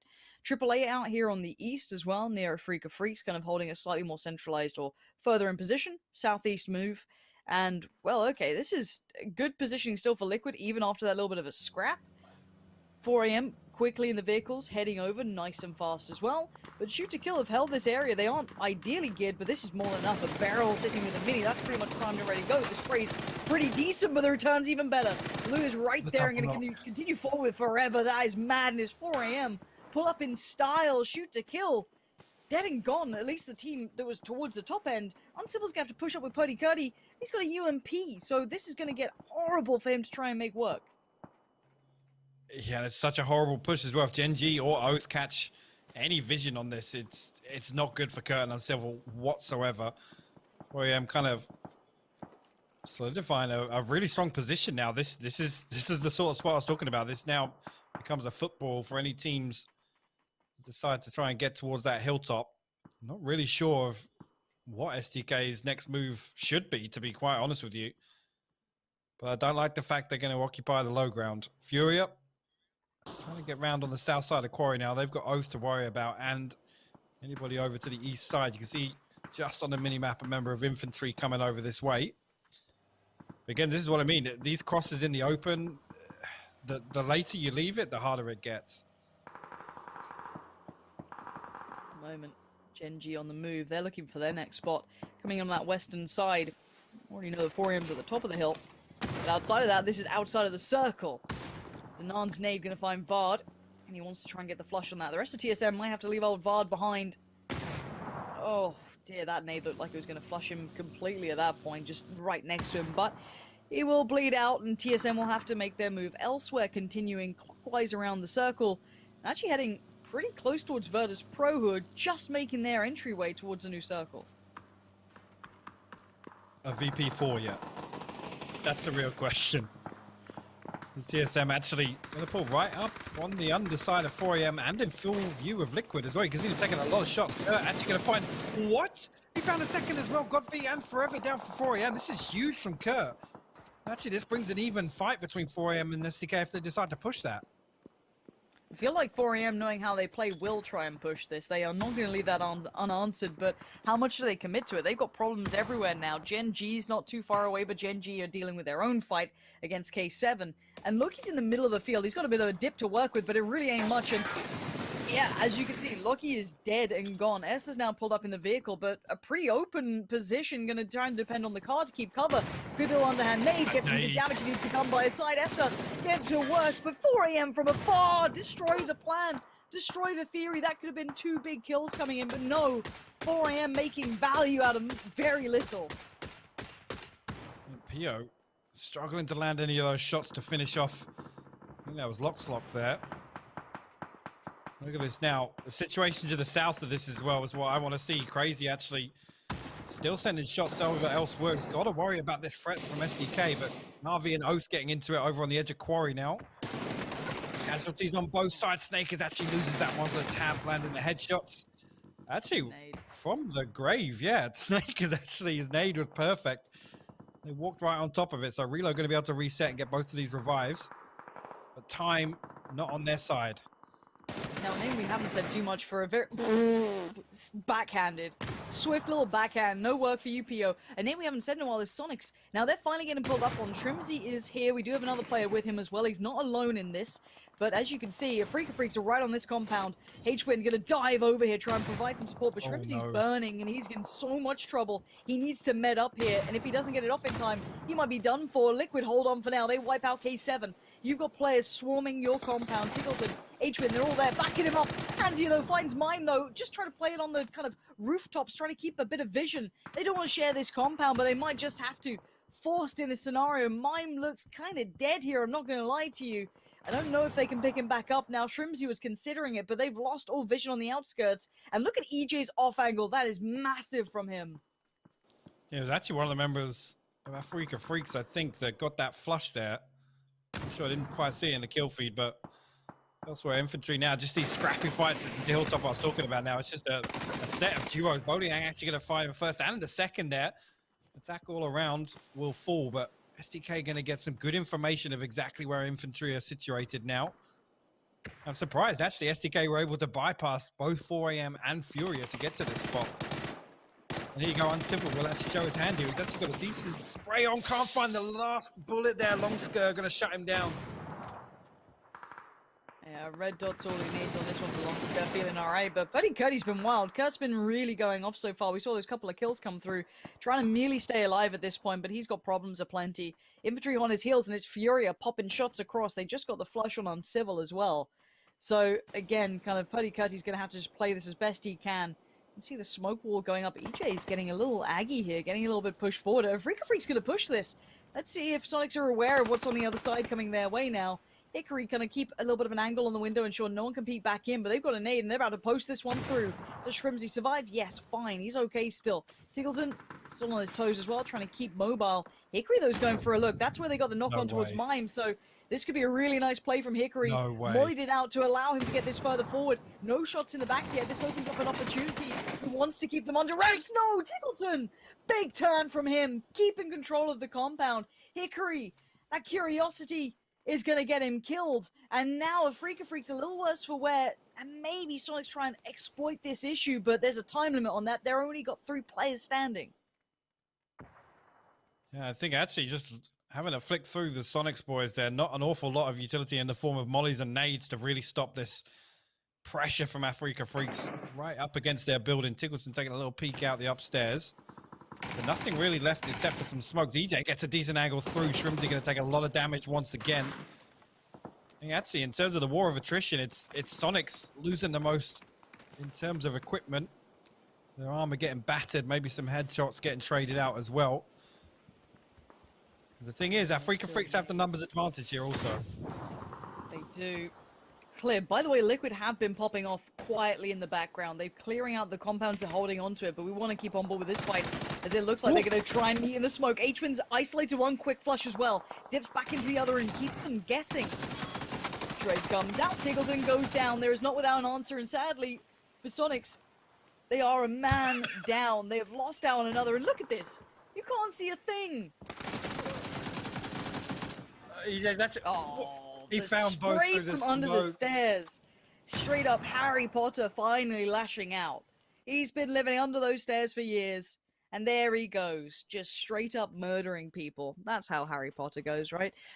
For now, though, we are down to 16, 14 players. The North somewhat controlled by Team Liquid. Living kind of amongst them is Wookie Bookie, so a bit of a European scenario up in the North. Towards the East, it looks like Afrika Freaks are going to take over that compound, trying to get themselves back up. But Furia, they're sweeping down south towards Infantry, and I don't know how much Infantry are aware of this. Longskir's kind of paying attention to this way. Indeed, the duo still standing, Longskirt and Boliang. Now we've got 3 members of Furia to deal with. Again, looks like they've got a really good read on the situation. They're looking right towards them, but just waiting for the right opportunity to peek out. Once one of these members isolates himself in the open. Longskirt taking a little bit of a pressure, so expect Boliang to try and pivot off that. Yeah, he gets a couple of tags, but Furia actually getting closer and closer, and this makes it doable for them, to be honest with you. Well, other than that, Boliang going to land a wealth of damage and actually not get the knock, but Rasputin will fall to the blue. Longskirt responds. Kill demo falls now. Rusty Zera, the last man standing, and it's actually Kurt from distance that finds that one. So Infantry will live on up to 7 kills now. Okay, let's take into account this territory, the terrain that they're playing on. The south side's got a bit of a hill, but it's kind of open at this point. It rolls down, and the trees become sparse, so vision, as you can see, Afrika Freaks Liquid, they're popping shots towards Infantry. Kurt can actually live pretty well here. I mean, it's not ideal, but considering he's a snake, he can just tuck in. He's playing for that, I'll be the third person to the party, but you can already see that Liquid have a step out of their compound, and they're still within the circle. It's not prime, though. My eyes go towards what do Afrika Freaks do with this, as well as obviously Infantry, but I feel like Infantry are just, it's target practice. Mexi is making it look so easy to do that. It's really not. That is a massive scoreline for Liquid here. And they definitely needed a big game. Going to look to capitalize on this one. Afrika Freaks should push towards Kurt's building. Whether or not Boliang can actually shut it down, he's actually going to find the knock onto EJ. Lands follow up as well. No more damage coming through. And this really is crucial. Like we said, yes, Kurt can survive there, but if Hansia and the rest of Afrika Freaks can get close enough, looks like they're actually going to be able to reset and get this revive as well. James, he's looking for an off angle down onto this, trying to get a piece of the action himself. Boliang has to find a spot inside the circle here. Kurt can make this so tricky for Afrika Freaks. He's got that little wrap around that building. There's like a little bit of hard cover of the terrain that rolls in. Yeah. That keeps him safe from Liquid, so he can just focus on one side. And even with the smoke wall, James is still going to just pepper away, keep pouring in those shots as best he can for it. And the closer they get towards Kurt, the more dangerous he gets. He is the annoyance to them. Now, it's a problem for him because he wants to be that last person to the fight, right? But still, he'll take what he's given. If it's kills, and oh, an MK14, nice and late, 3'd up. Delicious. Kurt, let's see what you got, bud. He's a dangerous man. He's had a dangerously good game, but not much to play with. 40 in the mag. Gear enough decent, 2'd out, not broken. And he knows that Afrika Freaks are here. Oh my god, is he going to try and wrap? He's going to wrap behind them? He's going to hear all these steps. Now, they could stay here technically. It depends how well they clear this. Let's see how meticulous they are. Oh, this is where it gets the dangerous there. Oh, it's the third party! Devastating! Devastating for Kurt. He could have really been the dagger in the back, but no. Infantry still holding on with that final player. And Boliang up to 6 now. Anything else he gets is a bonus. I mean, anything in the last 3 or 4 minutes, to be honest, has been a bonus for Infantry after they're down to the solo. Mexi posted up on the rock. He knows exactly where Boliang is positioned now. Circle actually going to pull away. Everybody has to move in this one, so this becomes a factor of time here. Who has to move the earliest? And Liquid are going to have a couple of spots to play onto, a rock and a tree maybe, but Boliang, yeah, your time's up, buddy. Yep. This is it. It's the countdown timer to who gets it. I mean, and the scary prospect is as well, you don't want tunnel vision on getting him and then run up on him by potentially the other team. It's essentially a 3v3 with a little bit of a sneaky player in the background. Mexi is such a danger man late game, though, coming in 3'd up with all this gear. I don't know about Liquid's utility usage, considering they got crashed. They've had plenty of problems throughout this. They might be a little light, but as are Afrika Freaks after that smoke wall just to get to this compound. A little bit of a stalemate until this circle starts forcing some of these players out into the open. Boliang just absolutely posted, just not even moving. Doesn't want to move a muscle behind that tree. He's making them work for their dinner. You don't get him for free. And this is going to kind of force the fight with Liquid a little. They're getting a little curious. SKS shots being pinged over from Jeems. Yeah, looking quite nice. 6 smokes on them. The difference of utility here is massive. Yeah. Liquid can play into the circle substantially more. Boliang actually crossed it in. That's going to give him another 10 seconds or so to survive. And like you said, actually, Afrika Freaks, they're the ones that have to move earliest in this scenario. And Liquid could capitalize on that. I didn't get a glimpse there of Boliang, whether or not he had any more. No, he doesn't know. That's it. Just poked out, and Hansi is actually going to be the one to find it. Let's have a look now. Already the Molotov's starting to be invested. Liquid trying to ensure that they can't run in certain ways. Just herd them around. There go those smokes. Mexi creating his own wall to play off of Clib, using the crate as a bit of cover. Jeems on the move, but Afrika Freaks taking the high ground. They're going to swing around. They better keep a track on this. No one's watching it. Using the old smoke wall that Liquid have put down to catch off Clib. Oh, this is huge from Afrika Freaks. They found one. We need a big answer from Liquid right about now, but they look lost for an answer. They're getting done by their own cover, and Hickory is the one doing it. Incredible play from Afrika Freaks. Liquid dropped the ball at the end. Wow, Afrika Freaks were so posted on Boliang. I thought Liquid were going to be able to capitalize early enough to get some sort of control to stop that push. Stop that exact push. That was their only win condition there, was being able to close the distance. But, I mean, Afrika Freaks just put Liquid's smoke wall to their advantage. They literally bullied them behind their own smoke wall. Wow. Oh, my word. I mean, okay, points-wise, with 11 kills in a second place, Liquid are probably still happy, but obviously within that moment with the adrenaline, you can see it. Not happy with this one. Probably a little frustrated with the ending. Clib, I loved his addition to Liquid. I think he's been one of the better additions, roster changes we've ever seen coming into a high-end team. But him getting caught there was unfortunate. It felt like he was kind of moving around the rocks a little, kind of stumbled a little and got capitalized on instantly. Well played to Afrika Freaks to find an option there, because they weren't presented with many. They could not have used smokes like Liquid were. I mean, that was literally their only option to win, right? Was to capitalize on Liquid trying to, I guess, use that smoke wall to advance towards the center. But there's got to be a point, especially after the first knock comes through, where you commit to the fight. It felt like Liquid were just on the back foot there. As soon as the knock comes through, the other two kind of played to live, as opposed to really trying to trade that kill out. Yeah, I felt like a little bit of a different gear. You're right. Afrika Freaks were ready to go for the kill. They weren't playing for that dance around the smoke late game. They wanted to finish it there and then. Liquid kind of got forced into the scenario after, as said, being a little caught off guard by that kind of aggression that came out from Afrika Freaks, who had no right to walk away like they did, but very well done to them. Again, enough from us. Let's head back to the desk to wrap up all of our thoughts and kind of bring us into those next couple of games. Whew, great start to Erangel here. Afrika Freaks get themselves another win on the board. And now some of the teams are going to have to be a little bit scared as to what they can do here in this form. I've got Avenger as well as Frost with me, and throwing Oaken Shield was a compliment, by the way. But anyway, yes, Afrika Freaks with this victory. Frost really playing out nicely towards the end as well.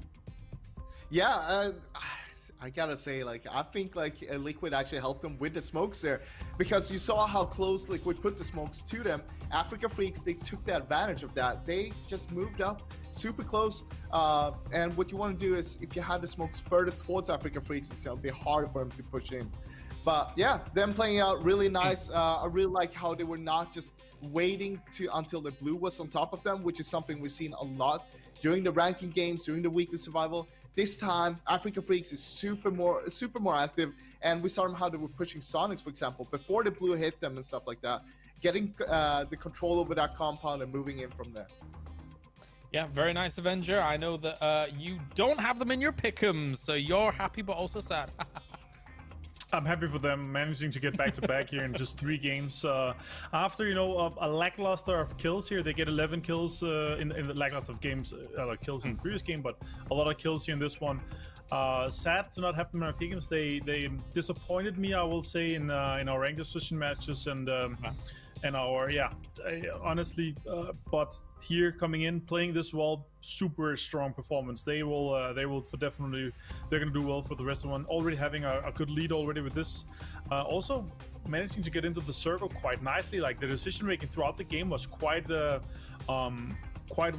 kind of planned out. I feel like they had a plan for every circle that came against them quite early on. The crash as well onto to Sonic's compound, managing to get into a good position from that as well. Super well thought of, super well planned and executed as well. Nice to see from them.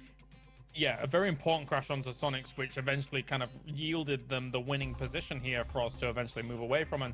But by the same token, Sonics they're still playing their own game. They're still playing their own style against this.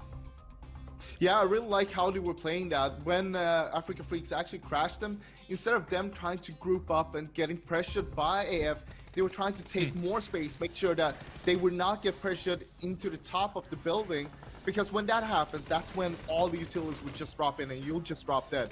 What Sonics was trying to do is make sure we have the control both of the top and the bottom of the building, and we're gonna just hold our ground. No matter what happens, we're not letting them in, because once that happens, that's when they knew that they're doomed. Definitely so. Here's the highlights coming in from this game. Purdy surviving for a long time throughout this game and getting a few kills for his team. Really kind of getting some extra points for shoot to kill. Very, very important in this style in the weekend. And even dealing with 4 AM here for a little bit of during this, but they will eventually end up going down to them. Avenger, talking through these highlights, what stood out to you? Throughout the game, what stood out to me was, first of all, Freaks managing to rotate from multi-power into a great position and win the game. That was very impressive. Kills from the boys from infantry, kind of impressive. Well, Bullying managed to stay along for that long, getting a lot of kills. Overall, rotations from Furia coming from North George, also managing to get on top of the Cat Hill or the Llama Hill, depending on where you call it from. But the plays overall and the strategy from Freaks really stood out to me well. There was one more thing I wanted to point out, and I had completely lost that one. What was that? Well, we can talk about it. Yeah, the Versus Pro 2-2 split. They saw the plane. They expected either a northwestern circle or a south, maybe military circle, and it was straight in between them, not at all being in. So I think they planned for this and was hoping to get a luck on either side, but it didn't work out for them at all. Yeah, this was something that I was going to come to next here, as we see, of course. Sorry about that. Now, with the back-to-back, that's totally fine. Yes, the VP split, the 2-2. This, for all intents and purposes, Froz, is it 1, a very interesting choice, 2, unfortunately for them, one of the roughest circles they could have possibly had to then eventually show us what that plan is. So, do you have any kind of extra information on this, Froz, or do you have anything that you think yourself? So, okay, I tried to dig into this. I tried to talk with Dyrem, their coach. He didn't want to say anything about it, but he did tell me this is planned. So that means we're going to see more of that happening. I don't know exactly what's planned. It could have been, actually, that this was the desired circle for them as well. But they were doing that 2-2, very large split. And we were talking about them being unpredictable. I think this proves the point, right? They want to do things that no one else is doing. They're trying to invent new stuff. And this is... I don't know if this is the time to do it, but if they can make it work out, it's going to be real good, I believe. Well, I think that, you know, genius lies on that border, right, of like it can look ridiculously good or it can look insane. And right now, we'll see if this is going to pay off. I'm scared for them if another team tries to drop Noble, for example, or something like that. Ain't nobody going up Zaki. Who's going Zaki? Anyway, let's take a look at the points coming in from this game. We have up towards the top 21 points coming in from Africa Freaks. A huge win for them. Team Liquid holding down the compound the way that they did here, Avenger, during this game. 17 points garnered for that. Yeah, so from obviously them changing their loot spot, being in the guard canal, kind of a home turf advantage. What I like about it though as well is that they kind of play the same style. It's close to the same area that they loot normally, so they can take all the same paths. Their kind of planning comes out the same.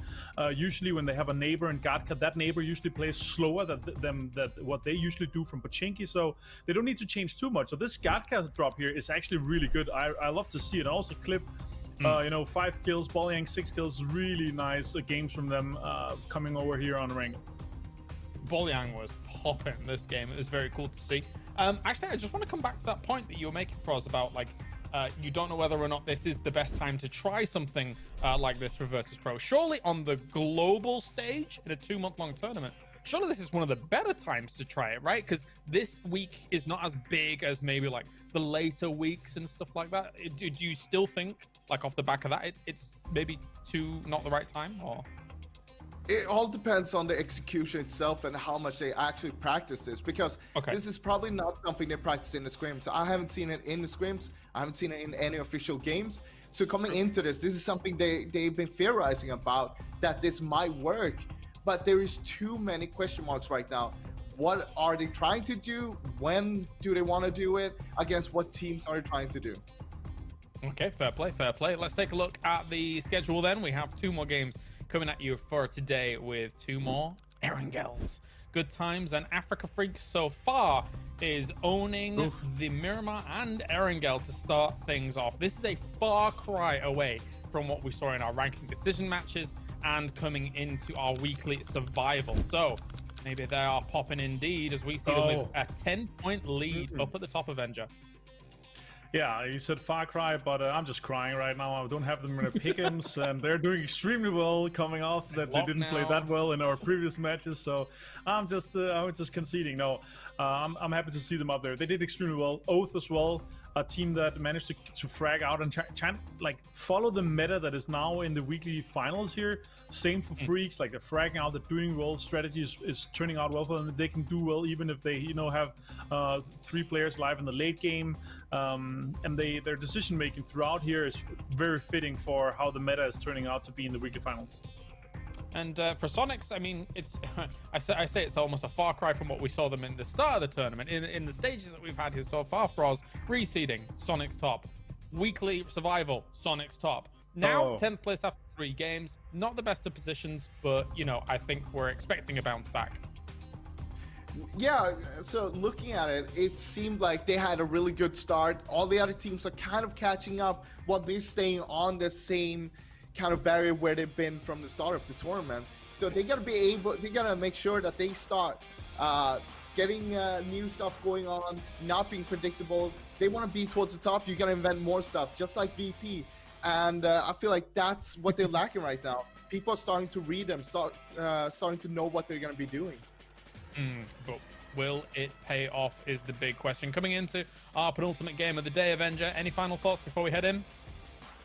I'm curious to see where VP is going to land, if they're sticking with a different strategy, and if anybody else is going to change their strategy as well. Like, are they sticking to the same, because we might have a different playing path here. All right, let's get into it then. It is going to be another Erangel to start things off. A huge thank you to our sponsors joining us here at the PGI.S, especially Intel, to join for the plane. It is time, match number 4. We are getting into proceedings. So far, Africa Freaks 2 in a row. Could they make it 3? Who knows? Let's get into Erangel with Pansy as well as Hyper. Thank you so much. And the plane path, we have seen some brutal ones, and this ain't far from it either. Up towards Zaki, all the way down towards Milta Power. Super northeastern lean to this, Hypoc. Yeah, I mean, this time around, the first thing that stands out, we've been dropping together, so love to see that. We're going to hopefully see them reset a little bit, although, I mean, it wasn't their demise in the previous game, right? You can't really fault them too much for that. But everything really except for the southwest of Erangel going to be accessible. We're going to see actually STK switch things up. They did drop down onto Sosnovka in the previous game, and Oath was the second team to do so. So my eyes immediately drawn towards Pat Caps and Snakers. Look like they're going to drift a little further north of Yasnaya, Relo and Balefrost over to the east side. STK returning to some form of normality in terms of their drop spot at least. Yeah, I'm just keeping my eyes across the board. I think most teams have their space. I don't think anyone's too close by. Might be a little grab for a car or two. It looks like we're getting that right now, but Triumph going to head over towards the compound, maybe get himself that nice little buggy, and Jaya's going to grab the UAZ. So should be okay. Circle-wise, I'm curious where this goes, because we could have a center, we've had some... yeah, brilliant. Ooh, look at this. Look at here. Brilliant. Okay. I'm going to introduce you to something right now. Rich has had to deal with my nonsense. So it's now your turn. Now, you see that bit by Zaki? We'll call that the chicken tendy. You know, that big bit of land, because it just kind of looks like a chicken tendy up there. And we've got Georgia Pole. And then I guess Everest is in there and a little bit of the plane crash. But this is, again, another wild circle. Puck, what do you make of this? What are the big takeaways from a circle like this? I mean, early positioning once again. I know that's kind of been the trend with every game so far today, but water obviously a huge factor in this. So how much teams are going to read into Circle 1 and Circle 2 might try and find themselves a spot to just kind of leapfrog in and anticipate that water shift if it is still a factor. Now, the big thing to consider here is the split we're going to get between teams that bank north and south of George Pole Bay. That later on, again, it comes down to two bridges, right? The East Wrap you got to consider is going to be very congested with how many of these teams are obviously not dropping on the northwest side of the map. So those bridges become really, really crucial if you know, we do get that shift kind of either side. I'm going to expect more to try and play towards the south here, but I mean, looking around, you know, you have both of the hard spawns out east of Crates and obviously east of North Georgia itself. This is a tricky one, a really, really tricky one, because with three teams kind of already dropping into this circle, actually, right now, this is kind of the situation I was just about to talk about. These early dashes for compounds become so risky, even more so if you're Savior and you're doing it solo. One bonus for Savior is excluding the mutant he's got there. He's actually pretty well geared, but I think Batulin spotted him out enough that he's called for support. Spyro's not far, but Lou and Hiruzen are going to be heading over. Savior's trying to keep it quiet, but man, he's been noted. I love this off angle from Lou, going to try and keep him pinned so he can't back away easily. And look at that. They've now got him surrounded, and they want to get him gone quick. They don't want support coming over. They don't want to waste time on this. They want to be able to focus on themselves. There's the first nade. So first kind of confirmation position is noted. Saviour's now on red alert. He might have to call for some support if they want to commit to this. Or they leave him to his own devices, which is pretty hard to play around. I mean, he's tucked in a corner. If a nade comes through, he's dead, but I don't think anyone's got an angle to get that nade in right now. Well, Savior just got to play time on this one. It did go through. He's so blind. It blinded both of them, though. Spyro caught it too. They're both blind. Here we go. Luke's just driving in. Oh, the bait and the swing. I love it. Love it. Oh, the car drives in, draws the attention, but on the swing is Spyro. Lovely work, good coordination together. I saw a little name appear. Yes, okay. One of K7 did start leaning over to help, but way too late by that point. He was done for. Virtus.pro, yes, they were disrupted in looting, but they have such a wonderful position to work with now. We've seen that ending before, right where they're currently positioned. The ditches around there, a couple of bits and pieces, some classic games, some real throwbacks. You know, the classic Scoom moment. We've seen some old school games end up in those fields. And as I said, Virtus.pro get the first start towards it if they want to claim that. Everyone else towards the hills, towards Northside, Georgia Pole, most teams believing in that. I wonder if we get some Everest plays potentially on towards the mountaintop. There's still a lot of potential endings here, so who knows? And that team there, just on your screen, SDK, they are big fans of Everest early on, but coming from Yasnaya this time around, it's going to be difficult for them to traverse their way all the way across there. It's a big rotation. Speaking of rotations, 4 AM, 4 strong now, heading up to the side of the map again. This is a team, really, I mean, if you give them space early on, they're going to try and get themselves set up and pressure any team that tries to rotate in past them. But moving away from the road, I expect them to maybe come up and play above that lodge compound that does overlook the fields you were just talking about. potentially, actually, no, they are drifting back towards the roadside here. So maybe going to set up, maybe look for some kills in rotation here. Not too much of an aggressive rotation. You can see already, yeah, it's going to spread out a little bit. Take a 2-2 with the hill and the building. Again, this is a fairly typical play for a circle like this. Again, this is the sort of play I was talking about. You know, get yourself a spot, kind of get a read on the situation, get a read on the circle, and then act on whether or not it goes north or south. Sonic's now coming up on the backside of Everest James. I guess going to hear the audio off of this, but... Yeah. Hey, look. I'm just getting wild flashbacks. I mentioned Scoom, and then I see TSM towards North Georgia Pole. You know, you're like, what year is this? I don't know. I'm loving it, though. I mean, it definitely brings me back, but we don't normally get to see these sort of endings. These are still a bit of a rarity. If it does go towards the north, it's not quite as likely. You know, if I mention Scoom, I have to bring up Break, so it's only, you know what I mean? It's the 1-2 combo. That's all it is. So outside of that, though, we do have the kind of south migration working their way in. So kind of like AAA, Triumph, they're all going to be working their way forward. FaZe pretty far off, obviously. Na'Vi, Afrika Freaks. I'm looking at Oath as well. It's going to be quite fun. It's kind of a 50-50 commit at the moment. It seems like most teams that had access to the north have gone there. Oh no, 4 a.m. Is this really what you're going to bank on forever? That's a blind pull-up, and it's not gone well.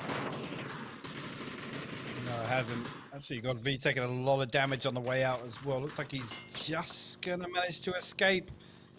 Yeah, he will, yep.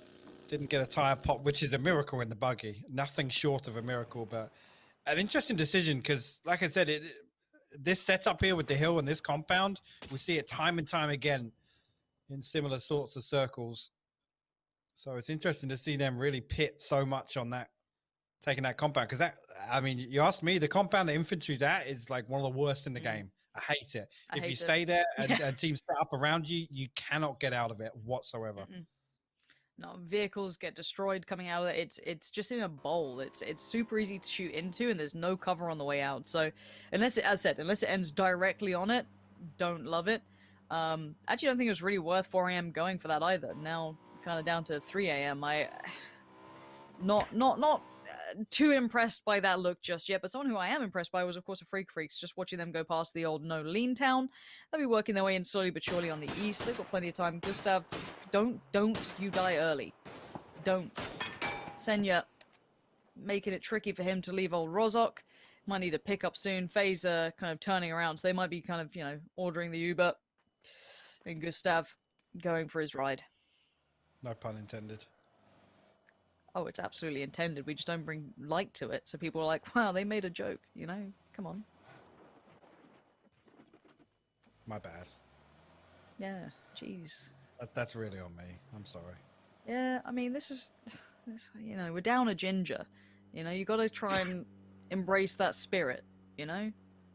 Work on it. Are you saying Rich would have let you get away with that one? Yes. He's been beaten down by my atrocities for years, right? So by this point, he just accepts his fate and just kind of carries on with his point. It's probably the smartest thing to do.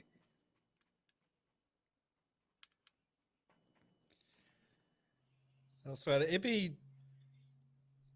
I guess, on a fact-finding mission. He's way across though from the rest of his team. Afrika Freaks now.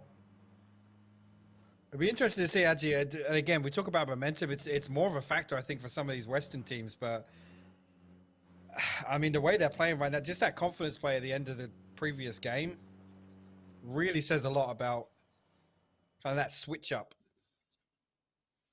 and how they're able to kind of build off that. I mean, the previous win, the Los Leones win, was crazy for me. And again, Gen.G kind of had it robbed away from them with that rooftop play, but... I take that. I kind of love that rooftop play. I mean, I think it was Pio who's up there, right? And he got... It was just...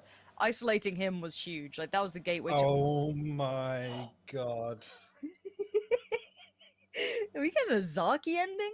Okay, what do you reckon? Fields, Zaki, or those, like, industrial area to the east of it? Which are the three? Because I feel that's it. That's all it ever is. I mean, you're talking to my Katowice PTSD here, because this is looking horribly similar. Horribly similar. And so we're actually going to get a decent amount of damage there. 2 players in that UAZ, though, so... Going to get... This is literally where it ended, by the way. This is Game 8 Katowice ending. This hill. That's the one. Oh, the dream. Okay. Oh, wow. Okay. Curdy's got his revenge, right? He got swept through, unfortunately. Got third-party draw. He was getting teed up to take on a Freak of Freaks. And who knows what the ending would have been then if he was able to get the damage. This time around, though, he has connected pretty well. The flushes come in through that.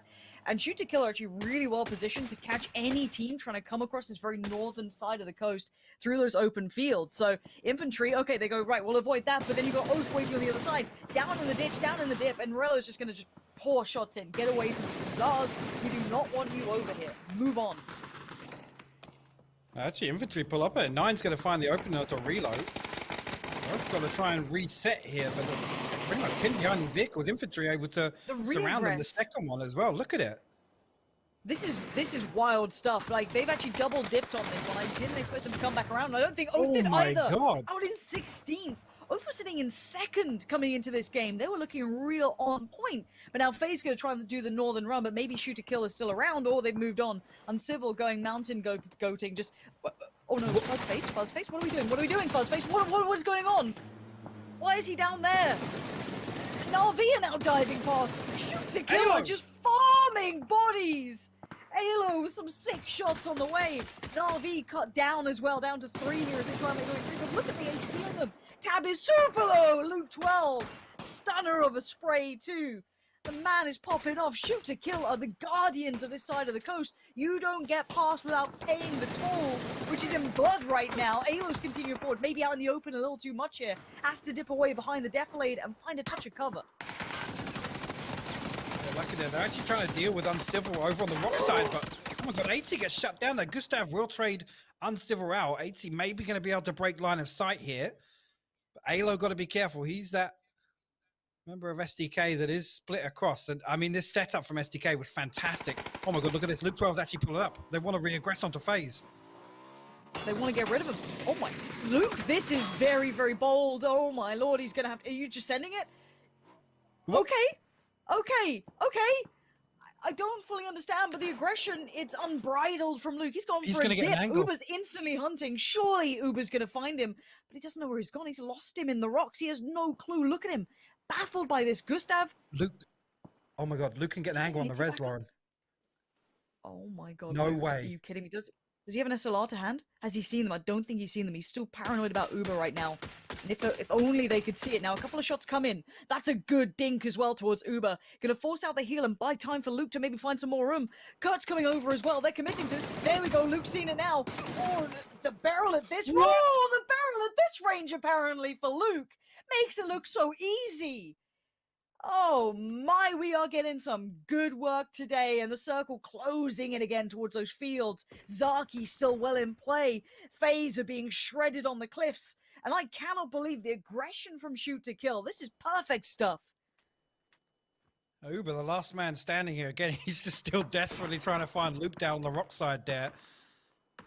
Infantry, again, they've heard all of this. They've definitely got decent numbers, decent information on this fight now, but I mean, Uber's now outside the circle. Circle has shifted away from this spot now. So it's going to kind of give this final kill just right into the hands of SDK. The setup was so good from SDK. Again, just that little staggered 2-2. Anticipate. I mean, they got 3 rotations gifted to them, right? They're up to 7 kills already. So absolutely making value off of this early positioning. Unbelievable stuff. This is why I love these circles. There's nothing better than this. Liquid now finally make their way through. They've been trying to find approach, and they can't get away from Sonics. These two have been clashing constantly. Now, Clib's seen enough, or maybe heard the vehicle, seen it, whatever it may be, to kind of slowly clear as they go. Now, the hill is somewhat clear, but not by much. It looks as though Sonics have pulled up towards the field side, kind of playing that out. Gen G taking the rocks that overlook towards the south, kind of maybe a little southwest almost to it. Furia towards the top side of the city still. 4 a.m. as to what's remaining, kind of slap bang in the middle. TSM's positioning is quite nice. Hard to be fully safe, but not bad at all.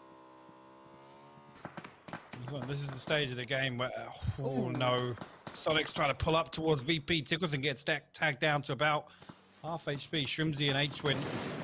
Oh my God, the molly looked perfect. Gems is pulling up on this. He's trying to drive by it. It's what is brave. going on? I mean, oh my God, that nade is better. And now you're going to have a bit of an awkward battle between these two. Infantry on one side, AAA on the other, and you can see them now starting to work together, work towards each other, try and clear this through. I love that Virtus.pro were elevated in those angles to catch his gems with a belter of a shot. Ooh, careful, don't overpeak now, because you're not going to just have one team looking at you. You've got Virtus.pro on the other side doing the same thing, so this is not a safe area just yet. Clip actually encroaching on 4 AM. He's getting very close there on the minimap. You see the remnants of AAA still trying to recover off of this fight with, I guess, between infantry and VP, but good Crib.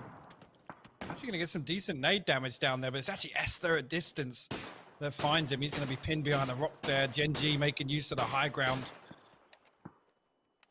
No kills just yet, but yeah, Liquid have pulled up in a really rough spot. I mean, because look at TSM as well. It goes west again. No way.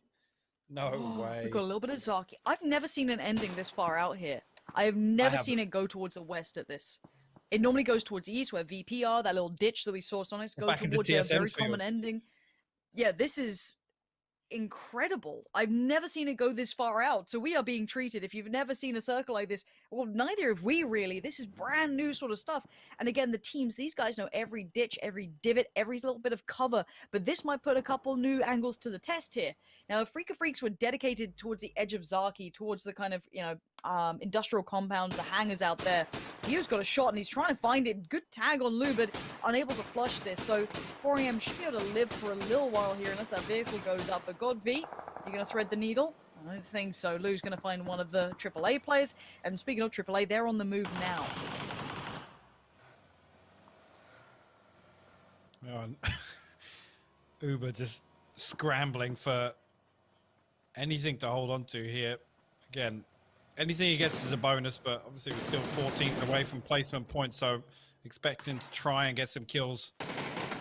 Day is actually going to pull up, try and hold him against this tree. No damage getting traded back at all yet, but AAA just running the bait right now, trying to get Uber to, there you go. Trying to get him to open up onto somebody. It's actually Svit that finds it with the SKS, so FaZe out in 12th. Their woes continue after that win in game 1. Yeah, a bit of a high point to start the day, but then afterwards it's kind of dipped down. Okay, so we've got the crate area kind of being taken by Gen G and a bit of Na'Vi. You can't really share this too easily. And Na'Vi's got Besto and Senya now trying to clear this, but Gen G have the hillside too. They can see into this. Besto's been caught.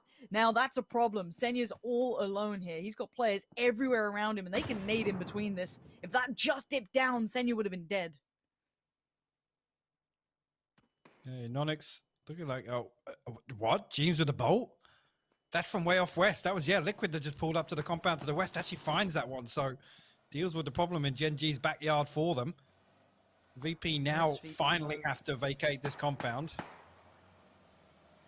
There is cover here. This is a really nicely kind of terrained out area. That's why I kind of wish we saw more fights out here. So much versatility in how you could approach this. You've got these kind of rocky areas, the lush forest. You've got these kind of, even the fields have a bit of cover towards it, but TSM have opted to the kind of foot of the hill that's a little open, to say the least. Now, Virtus.pro have kind of sat towards the eastern side. They haven't kind of aggressed any further. I like what Liquid did, taking the opportunity to go all the way around west. The north's getting quite busy in towards the city, but whichever way this goes, I'm loving this. Center up, I don't care. Take me anywhere on this circle. AAA has a little look down. Not sure if they saw enough of Shoot to Kill. They definitely don't know about Alo yet. No, I think they spotted Luke 12 on that jump spot there. Alo actually pulls to the north here. So all these teams, TSG, AAA, SDK, they can coexist for the time being, but again, whether or not SDK look to continue this aggression. Actually, look at that utility going through. Halo ready to follow up on it, but AAA going to play this one smart right now. They don't want to force the issue too early on. Actually, SDK are well set up to deal with it, so it's a tricky push either way you look at it. I mean, I think the AAA are okay until Virtus.pro appear, right? Like once Virtus.pro, if they go kind of counterclockwise, that's where your problems begin, because I think their side's open because the road's a little bit of a lower point, but that's not on the forefront of their minds just yet. We're looking at the south as well, because Gen G, Furia, TSM all need to find a way in, and none of them are as it stands. So that's going to be a really, really hard battle to fight for. If you're wondering about Liquid, they've shuffled up a little bit towards the next compound, out towards the west. So they should be quite safe, actually, in this circle going in.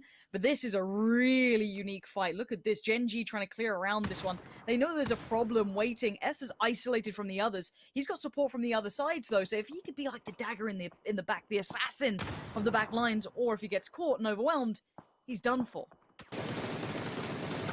Sharing the rock right now. Loki's actually going to open up with some damage. That should be the green light for Esther. He does. He finds Raspu, but kill demo. Good for the trade there, and he will get shut down. This setup from Gen G, absolutely deadly. There's so many angles for Furia to worry about, and actually they get the upper hand with finding their man advantage. But Gen G is still so split. Look at it. Inonix down. Good timing. Distance. For TSM. I like this from TSM. Moving up while that fight happens, so attention's drawn elsewhere. They try and move up. I don't know if they've cleared the 4am are here, how aware they are of this. They should be. It looks like Wookie Boogie's got the nade. Yeah, Molly's already committed. Iroh. Yeah, beautiful work from him. Gonna now peek up over the top. Shoot to kill have gone down in the meantime. That's a bit unfortunate for them. Kind of split between a rock and a hard place. It felt like too many eyes put their way. Too much pressure to handle. 4am go down. TSM find a really strong position now. They are in a good spot. You have to see what Virtus Pro do with that if they turn their attention now. But look at this Loki up on top. He's got a great angle, but he has to evade. Work further forward. Keep moving with that blue on your back.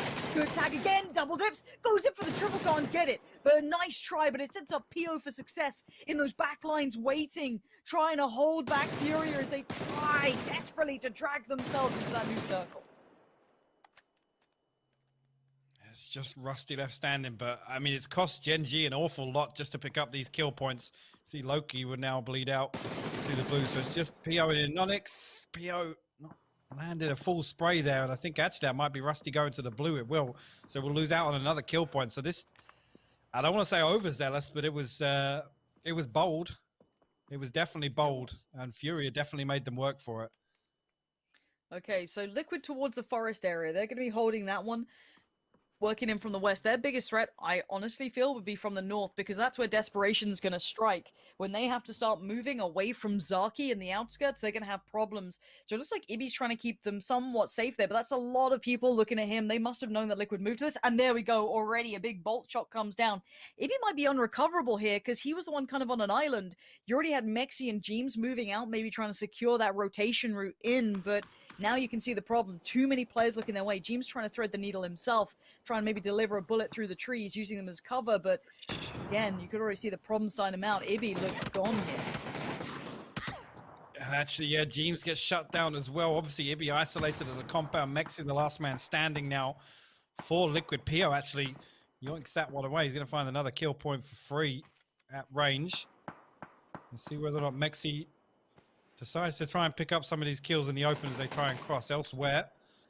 TSG and AAA getting into it. Jay is already down.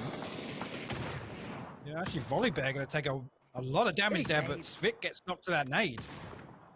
Yeah, huge nade bouncing over. Gems is struggling now. He's trying to ignore the shots from behind, but you can only ignore them for so long. That's going to be a gift from Batulins. Triumphant make it out of Zaki for now, but they haven't entered that new circle. That's where the biggest problems are going to occur. And you can see K7 have got themselves towards the woods. But there is still Mexi in here. So that's going to be their next task. Can they clear Mexi cleanly? Do they know of his position? Pio's got himself here too. This woods can hold a couple of players without being spotted. Mexi, here's all these shots. When is it time to strike? Moving with the blue, surely he's going to have to work his way up.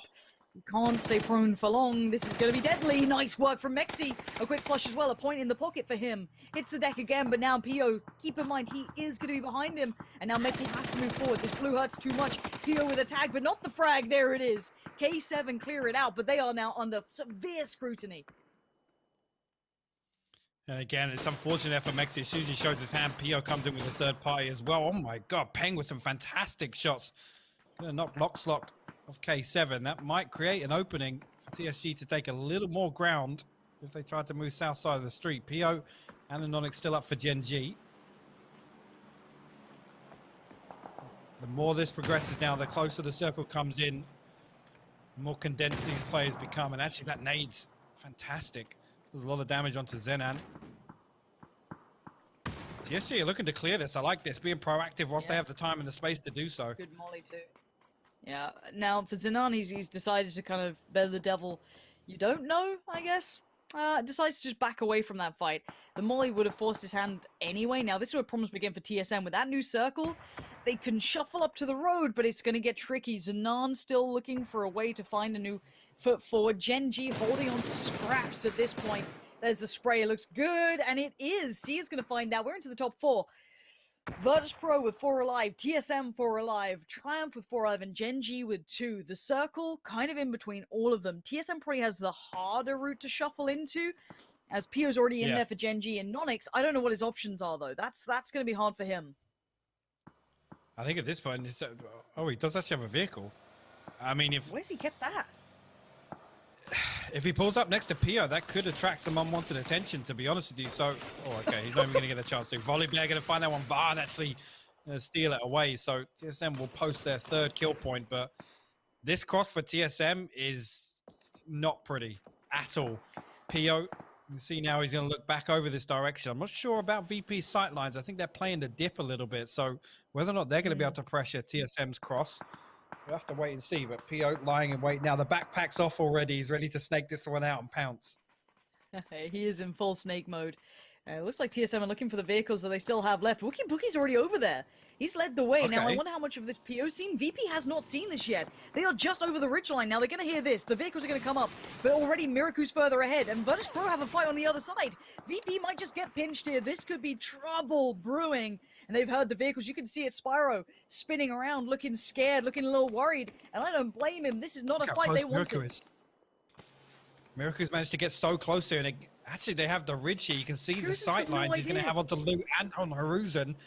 This could be absolutely devastating for VP right now. There you go. The knock comes through from Wookie. Miraku will pounce on this. Yeah, there's the flush, but Lu's still alive. But oh my god, TSM clearing out perfectly. Peng's found Spyro. Virtus Pro having too many fights on too many fronts, even just Batulin's alive. 10 kills though, a valiant attempt, and getting into the top 4 is excellent work. But you can see Batulin's is battered and broken. 3'd up, but it's all red. It's not looking pretty no more. And he's going to put out all the nades, just commit all of the utility and try and do a last stand with this. But while this happens, Triumph is moving up as well. They've taken good territory from where they were in the north, moving down towards the center point. Yeah, Shanjan back playing anchor. He's the one relaying all this information. Circle does actually pull, so that means Peng and Shanjan are going to have to try and regroup a little bit. Vard will get that confirmed onto Spyro. Pio. He's going to be a nuisance. He's going to be an absolute nuisance to TSM. Yeah, there's some real venomous snakes in the grass right now. Batulin's is one of them. Man's got a Groza, dips back down. He's like, nah, you're not going to get me just yet. What is the vehicle? Now that could be an issue. There goes his cover. And now, yeah, a lot of trouble, a lot of mollies, everything poured in. Wookie Bookie, another kill for him. Finds Volley Bear this time. Triumph now getting the attention from TSM. Pio is still alive. He is snaking away. He wants to be the last player in this, as late as he can be. Miraku is not. He might be picked up now. He is back on his feet. The way this is divided, Peng is kind of the backline defense here, because the rest of Triumph are in trouble in this position. TSM seem wary of the West, actually. Pio could live this... Oh, did he just get spotted? I'm not sure if he did just get... It looked like Wookie was about to scope in on him. Volley Bear will be able to get revived, so TSC will stay as 3 for the time being. TSM, I've got to feel they should be using this time to really try and clear some of this space, because knowing that one member of TSG died, that will let them know there's a solo somewhere. So they have to be aware of that. You can see the caution being shown here. Very careful play. Scanning the horizon, looking by all the trees. Is there any pixel that doesn't look as though it belongs? And there's that snake waiting ever so patiently as you sit back. He's keeping that low profile. Peng seems aware of the area, but maybe a little unsure as exactly where he was. Glances to the minimap. I'm not sure if Pio's even in where he's currently prone, but TSG right now, they have the zone control. I'm going to be honest, they're spread further than TSM and towards the center. You can see now the star posting. So TSM, they're going to have a really awkward cross. Wookie is the one trying to fish out the solo, but Pio has just not shown his hand just yet. Oh, Pio's no. seen one. That's Peng. Is he forced to fight yet? Has he felt he's been spotted or rumbled? No. backing He away. waits so patiently, and a shot comes in from TSM. Pio's loving this. Oh, he's seen Wookie Bookie. Oh How has my he not God. been noted? Peng's been knocked, and now TSM start to work forward. Where is Pio in all of this? Vard out in the open, though. Sees that Pio's found Wookie Bookie. The snake strikes. The venomous bite comes in, but Pio now under pressure. Finally removed. We're down to 2 teams. It's currently a 3v2 as it stands, and as they stand, but Volibear removes Vard. Brings it back all even. And now the Revive, a desperate attempt to get Wookie Bookie back on his feet. But Volibear and Sia, what do they do with this Miracle? You must defend your teammates. You must hold the line. A flash goes out. Desperation pouring in. Keep in mind, Iroh's 3'd up, geared up, spraying down, hoping for the best. He needs this one to land. And now TSM back to 3. Miracu's there towards Volibear. This is looking like a TSM win. Unless Sia can dig deep. There's only so far you can go. And TSM, the stand-in of Wookie Bookie, standing quite literally tall after that performance. Yeah, really, really good stuff from TSM. Again, just holding the line for as long as possible. And the big thing was eliminating that threat. I mean, PO got the knock, but it didn't become a huge factor in that. TSM holding on to what they have. Like I said, TSG had the zone control. They absolutely had the zone control, but maybe a bit overzealous with the peaks there. TSM just getting it done in the late game. What a circle. Absolutely loved that game. The way it ended was fantastic. We saw some great plays all around. Triumph out there, Na'Vi out there, Virtus Pro out there. Everyone putting up numbers. Definitely caught a couple of people off guard heading up towards Zaki, but that certainly is going to be one to remember for me. And TSM very pleased with that, I'm sure. A little bit of a rocky road for them, but they pulled it together here, and especially with the stand-in. Missing one of their biggest, firepower players. Yeah. And Wookie Bookie not playing his traditional role. He's done incredibly well. There he is on the screen, the big man himself. Towers above everyone else, but in game as well at the moment. Oh, really, really good stuff from them. I got to come back to it, though. This STK play, that for me, my God, the setup. just the absolute highlight. It's just fantastic to see. And this is something they've kind of put to work in North America previously, but these guys on your screen, TSM, a big win for them. Again, talking about the weekly finals, a chicken dinner, it's only 8 games, right? So it is a little bit shorter in terms of PUBG series than we are traditionally used to. So getting a win out on the day 1 should give them a little bit of breathing space. It's fantastic to see them step up. And like you said, with the stand-in as well, right? Something that's not really been addressed too much was how it's affected some of these different teams. I mean, so far for TSM, that's going to keep them happy. And I'm so glad you reminded me of the shoot-to-kill setup. Those guys were incredible on that play. And again, there's so much to be reviewed and not enough time for us to do it. So let's head over to the desk to give you all those details about what stood out to them. That's right. Thank you, guys. As yes, something that Hypop mentioned, we will be talking about that shoot-to-kill setup later on due to its nature and how fantastic it was. But let's focus on the winners. TSM fought through these circles and were able to find themselves the victory at the very end. A great victory for them here. Avenger Froz joining me. So not only a great victory for TSM, but also a standout from Wookie Bookie yet again, who is hands down the best sub right now in the PGI.S Avenger. Yeah, 9 kills in 4 games, more than 2 KD. I know it's a small sample size, but still being able to be that consistent coming in. Fix is an amazing player here, but Wookie really showing that this was probably the best stand-in pickup that you could have done. So, and he works in quite nicely with them. He already had the TSM jerseys from before, so like it's all going hand in hand, it's working out quite nicely. But yeah, TSM. A good kill, a good win with some nice amount of kills here. And also, they took a really good spot quite early on. They managed to rotate from quite a far distance coming in to Sargi here. They took the middle kind of, what can you call it, maybe a Viking graveyard in the fields there, southeast of Sarki, and managed to play out there from and staying 4 guys alive all the way through the end. They had to fight GG, they had to fight 4 AM. Overall, just executing quite nicely as the 2 crates that they got in the end there, getting 2 sets of 3 gear probably helped them a little bit. But yeah, overall, insane game from them. They executed that really well. Yeah, and their push up against Virtus Pro was something on that eastern side, which was very instrumental and important in their victory here. Froz, who VP for all intents and purposes, it was kind of their game from the drop to hold on to, but TSM shut that down pretty easily. TSM did really great, and I really like what we saw with how they were playing with Wookie Bookie this time, because we previously mentioned how Wookie Bookie is kind of the back player, but Fex is the frontline player. In this game, it was all about having Wookie in the front line. If you look at every push they did against like 4AM Crash there, it was always Wookie in the front. Towards the end, it was always Wookie in the front. He is feeling really great being in the front line right now, and I feel like that is going to help TSM so much. Being able to have Wookie not only playing in the front line, but also the back line if needed.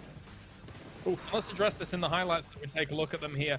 VP, obviously, they had a great compound, but set up north of them was shoot to kill in this kind of semicircle direction here, Avenger. And from there, they got kill after kill after kill. It was brilliant.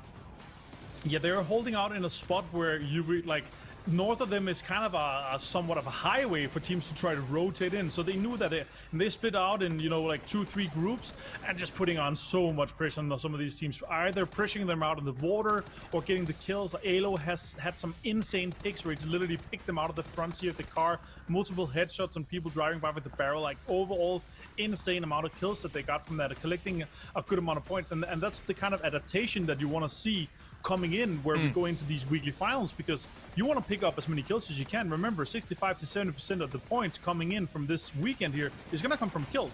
So this kind of setup here, setting it up really nicely, is just super well executed from shoot to kill here. And it all comes down to how we're actually putting that setup up. They knew exactly where people were going to be rotating in towards on the north side there. They've studied all the teams, and they know, okay, this is how we're going to set us up. We're going to do a 2-1-1 split. We're going to make sure that we kill everyone, and we start shooting at them. We're going to try to force them into the others of our team. And also, you can see when FaZe actually breached that, and they got one of they got a knock on FaZe, Luke was not letting them to get that res. He was pressuring them straight away, even though he was getting shot at. He was going down with a bike there, making sure he got the angle. While Alo was covering and making sure that he was keeping Uba down, not being able to shoot at Luke. This execution was so great. It was almost down to perfection there from SDK. Let's take a look at the points coming in then from this game, as we have TSM getting themselves not only a lot of points from that placement, but also plenty of kills to boot. Up towards the top, 20 points in total. Virtus Pro had a good game, regardless of not getting the victory. We kind of expected it from the start, Avenger, with 11 kills going their way. Yeah, it's a home turf circle for them. They also managed to all 4 drop, so you know, in the same city this time, and a home turf circle like that, you would expect a lot of kills coming in from them. I'm sure that they're kind of sad that they would have gotten a win from this, because due to the nature of the circle and where they kind of ended, but they got pinched in between TSG and TSM. It was rough for them. They couldn't do too much. They should have swept one side earlier and taken more control. Otherwise, they couldn't play with their back safe like that. Yeah, I mean, I think very few teams, Froz, expect Circle 2, 3 to shift as west as it did, considering we very rarely end up near towards Zaki. Yeah, obviously, but there was a few teams that was actually ready for this. One of the teams was Gen G. We saw them doing a 2-2 split on North and South George, making sure that they had control over the bridge. They could go south, they could go north, wherever the circle was going to go. But also interesting, on the north side, on North George, they had one on the east side, one on west side. So they could basically, when they crossed to the north side, they could have gone east, they could have gone west. They had full control over the situation. And also, a team like TSG did a really great rotation when we saw them taking the boat from the west beach and going all the way on the west side, going up towards Sarki, going all the way to the north and playing from there, where they would expect least amount of people. And with that, gentlemen, it's time for a break. We are going to be back in a few here for our final match on Erangel. So join us right after this for more PUBG action and more from the PGI.S.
Athletes are always challenging themselves to get better. You've seen this in all sports. Esports is no exception. You can never predict the outcome. The only thing you can control is how ready you are.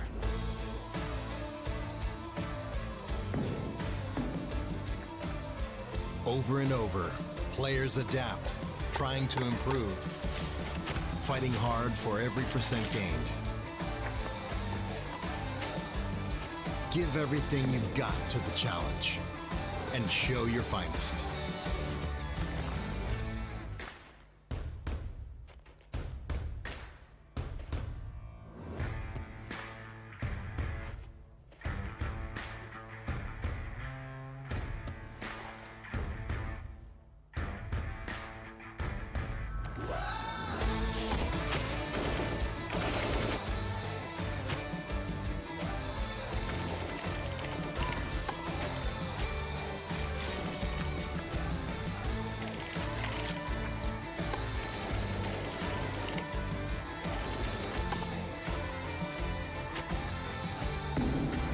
Bring your best out.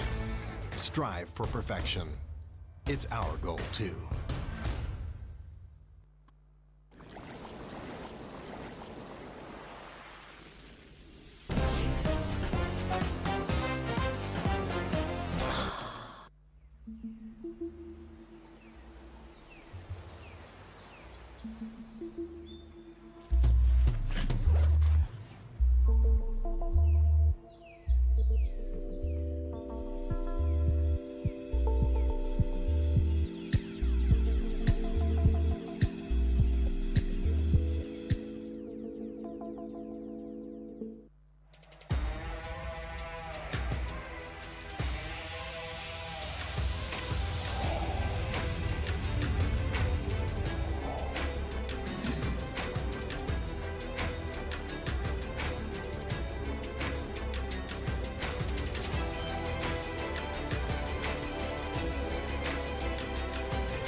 Hello PUBG esports fans.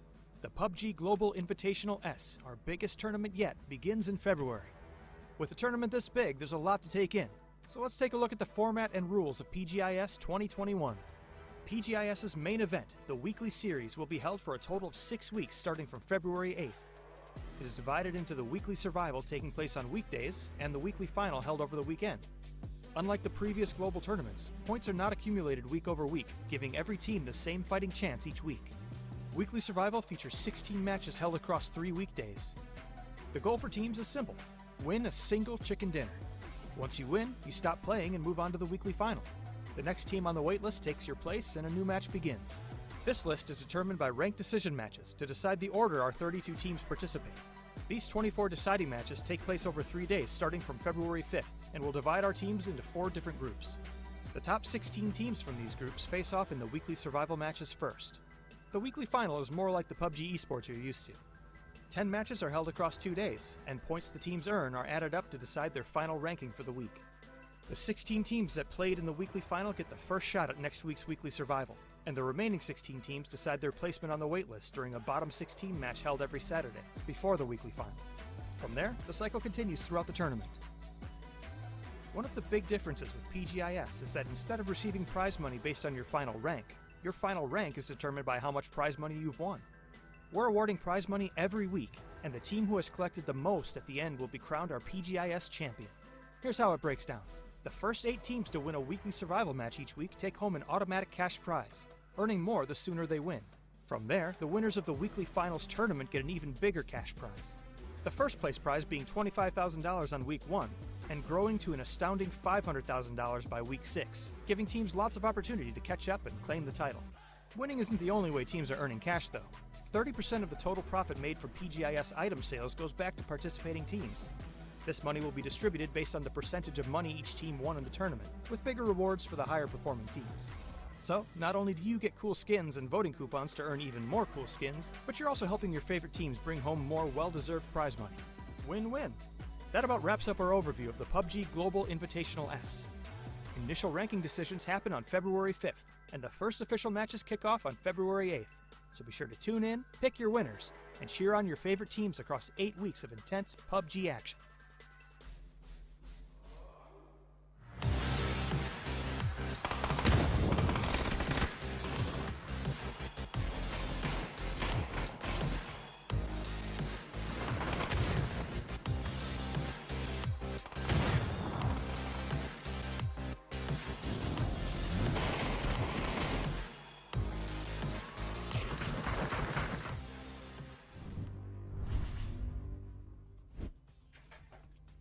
Day number 1 of our weekly final here, and so far so good for Europe and South Korea, who have been able to claim all of the chicken dinners here, 4 for 5 at the moment. However, that really does not tell the full tale, as we've seen North America also being able to pop off throughout some of these games as well. Joining me is Avenger and Froz for what is going to be our final game here of the day, and of course tomorrow we will have 5 more. Let's take a look at those overall standings and see where we are at. So up towards the top, it's still Africa Freaks holding on true. Gen G in 2nd place, and despite having no wins under their belt, Infantry here with 30 points alongside TSM Avenger is an incredible feat by itself.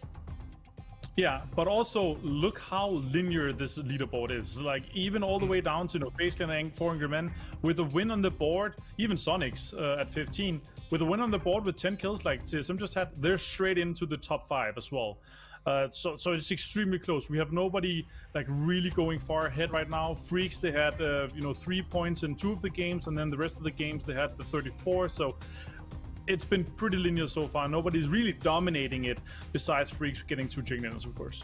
Yeah, it's been the quality of this lobby is just fantastic, and that's probably why we're seeing that kind of thing come out. Yeah, it's been a bit of a disaster day though, unfortunately, for Na'Vi here for us. They haven't really had much happen go their way. Even the Senya situation in the first game where he's trying to hold off against some players, and then Team Liquid comes and steals the kills. It's been difficult for Na'Vi. Yeah, I mean, they had a rough day, and they probably just want the day to be ended and just reset themselves for tomorrow, no matter what happens. It's for them right now. It's all about the practice. It's going to be hard for them to try to catch up to the top 4, because remember, top 4 is the ones who's going to get money from the weekly finals. But Gen G, I got to say, they're looking hot right now. No wins, still on a 2nd place right now, with 2 2nd places and a 3rd place in the games we had today. They also got a decent amount of kills throughout these games, and they keep on putting themselves towards the top there, and that's going to be good because we're not playing for the chicken dinner. Well, of course, it's always nice to get it, but right now we're in the super setting, so it's really good for them to be towards the top and having a few kills on top of that. Froza Fashionista, Gen G looking so hot right now. Oof, I like it. But Martin, across the day so far, the circles have been bleeping nuts. Do we get another one in Game 5? I honestly haven't seen a game day of such insane circles. Back-to-back Los Leones, and of course our 3rd game wasn't too rough, but then the Sarky ending, like, give me a curveball. Give the teams a curveball. I want to see a crazy last game as well. You know what that means? It means melee base. Let's get it going. It's game number 5. We will find out in just a few moments where that circle is going to be going. And a big thank you to Intel joining us here. It's all about the cash money, baby, here at the PGI.S. as we give it out, and whoever gets the most becomes the champion. Pansy, Hypox, bring us the final game. We'll do our very best for you, James, and all of you playing along at home. If you're just tuning in now, as you see the plane take to the sky, this is, of course, the PGI.S presented by Intel, where the gaming happens. We're starting out over Lipovka, and we're heading right across the melee base. I mean, they asked for it. That plane path kind of says it could be a thing. Who knows? I mean, this stinks of Milta Power or Melee Circle, but I want to see it now. But it could go mansion. Just round out the day. Come on. Come on, give us something good. We'll see if there's any hot drops. We'll keep our eyes on it. Of course, that is our first port of call. But again, we've been treated to some great circles, dude. I am loving it so far. Oh, actually, interesting Sosnovka split here. Actually, Liquid looking like they're going to try and take the West. Again, this is the second time in 3 games Oath have had to share Sosnovka. Mexi actually coming pretty far over towards Millie Base actual, so that's going to be tricky actually if the Oath can isolate him there and pick up that kill early on. Again, Liquid, I don't want to say haven't had the best day other than that game on Erangel again, which kind of slipped through their fingers to the Freaks. Really, this is a team that we know that they need to start in terms of game by game. Playing from 3 is never easy. Okay, hold on. Let's talk options now. So you've got a bit of water on the left, bit of water on the right. You've got Stalber up top and Milta down below. Now, slap bang in the middle of that, you'd have Mansion. Now, I will always love Mansion. I don't think I've ever cast an actual ending on Mansion itself, to be fair. But that aside, we've got Yasnaya in here. Now, Martin did mention you'd like a Yasnaya fight. It's very tricky, but maybe they're just giving out little freebies like, oh, you mentioned this earlier? Have an ending there. It's tricky to get there, but again, the circle will eventually move away from obviously the main amount of water on the right, but also that lake that kind of sits just south of that town we used to be unable to be leaning. So, I mean, there's actually a lot of ending potentials here. We've got Shelter. You guys at home, look, I'm talking to you. I'm tabbing back to chat. You can hear me tapping away. Which ending do you want? You've got options, right? Do you want a Lipovka? It doesn't bring me joy. Prison? I mean, question mark could be quite nice. Yasnaya. We've got the thing is when I see the circle, I do think about the northern shifts that kind of go to the lower side of Stalber, just because it was so common during the European set, Pro League sort of time. But Shelter. Okay, you guys let me know. What about you, Hypo? What would you want out of this? Mansion. I love a mansion. A mansion or a hilltop. You know well, I know obviously in the EU it's called something completely. X Games is obviously the NA call. It's like the most North American call you can make for any game compound mode. ever. Yeah, good old America. You guys call it Heaven, right? Just Heaven or Hilltop. Heaven is the you mean like the literal plateau at the top of it, right, with the compound on top? Yeah, it's Heaven. At least in Europe, yeah. Something in between. Again, with you said don't really talk about it too much anymore, but obviously with the changes to Erangel, that part of the map becomes way more playable now in the late game. So massively. I just love seeing teams kind of set up there. Again, the good old Alamo. It's been a long time since we've had like a warehouse Alamo ending, actually. I mean, I always I really like the new area above. Yeah, true. I mean, that we are asking for a lot with that one. I would like somewhere between maybe Prison and Mansion. Either or. Even the territory in between these days is really good with the new trenches that run through and the new bits of cover you can play around. We've had some really nice endings around that. Looking at the teams, they're all kind of going towards the far east of Yasnaya, kind of just a little north of Mansion, maybe it looks like. At least when Na'Vi, K7, Furia, teams who had like the early start kind of went towards that sort of position. So I'm looking to see if that's the kind of likelihood that most people are kind of aiming for. Yeah, they'll be really making too many moves yet. Sonic said again, this is around about the time on the clock that they would start making moves. So they're going to have pretty easy path actually. Usually they would come across Potato, but looks like they might try and opt to go north on the school app side to maybe try and get past into the circle that way towards Volcano.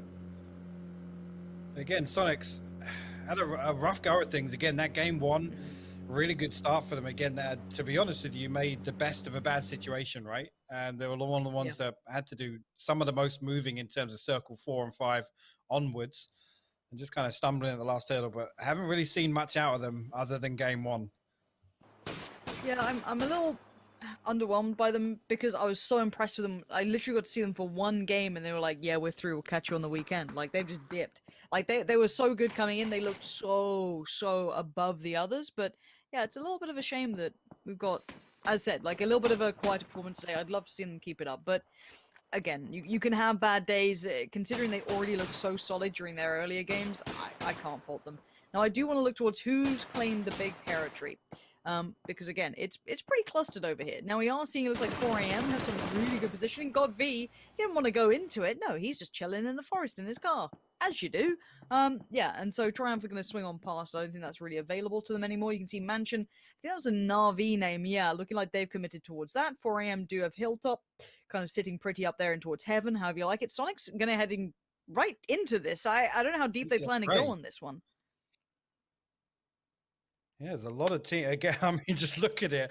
The stack is that there's nobody kind of north of Yasnaya if you were to draw a line across that. So a lot of teams condensed in right now, making a mad dash for the center. And Sonic's pretty much running the gauntlet, to be honest with you. They're going to get up onto the backside of actually the north side of Mansion. This is bold, but it's, I mean, they're going to get 4 people in here. Na'Vi only have 2 right now because they're running a split. Mansion looks so cool these days with all like the overgrown vines and everything. Oh, it looks so good. Damn it. Na'Vi, there's the other 2, kind of, some of the other players that we were kind of looking at. Senya keeping eyes across. It's a really nice complementary position if you could hold both. But again, Mansion's very hard to hold everything, especially with that new kind of woodland that kind of sits to the north, as you can see here. It kind of obscures the vision. It's very easy to crash into. And, well, Sonic saw that and they took the opportunity very well. So nice work from them to be able to grab that. That's a good bit of territory. They pretty much sniped away a central spot at the 7-minute marker. That's very well done. I mean, it's a massive send as well, considering they came all the way from Pachinki, right? And that's kind of the reward of rotating as early as they do. That's kind of their trademark, their go-to. Godvi actually going to get gifted, was it? No, it's an AUG. Okay, so he's going to get the level 3 gear upgrade and an AUG to boot. Before I'm really given it, I said there was nobody north of Yasnaya, but you see Godvi over on the east side, and obviously we know the rest of 4 a.m. over towards Heaven, so kind of controlling a lot of space there, and that's a high traffic area for anybody trying to, I guess, come in on the north side to get towards center. Yeah. Phase down on Alamo. Actually, this is a kill that Ace has just got. So yeah, nice. A little bit bold with the rotation here. It's actually, yeah, around about the same time Sonics were headed towards Mansion. Yeah, and FaZe are in a bit of a split. Keep in mind, Uber is not with the same pack, and Gustav's a little over towards Prison as well. So it's kind of a bit of a gamble on that, I'd guess. Now, eyes on Gen G. Considering how well they're doing, sitting in second currently, they're pretty far to the north, I think. Yeah, they're just coming away from Georgia Pol, so they've got a long way in. I guess they could post up by Stauber. The amount of times we've seen circles go up towards that, the kind of massive bend in the road that leads up towards Kameshki, it's not a bad shout. Now, obviously, you're not playing the best percentages, but it's not a bad shout. However, up there is already, I believe, TSM. So they're kind of coming up to a team in a very similar position. Gen G second, TSM fourth, and only by a couple of points between each other. So it's not a mad jump if needed.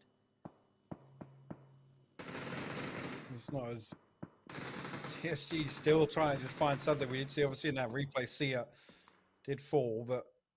So now actually going to pull up onto the swamp on the north side, and Sonics, we know already they're trying to control this area, but nobody out in the swamp itself. So they're going to have to give this up, and the problem becomes now, the more teams you let kind of get into the swamp area again, it's that constant threat, right? You can just get crept up on. But Tulins, speaking of creeping up, oh, did he get I don't know if he caught wind of Buyo's position there, but Buyo did end up trying to open up onto Batulin, so he's got to tuck his tail between his legs to get out of there. Again, way away from the rest of his team, so just a little bit of a rotation trap set up by K7 over on the east side.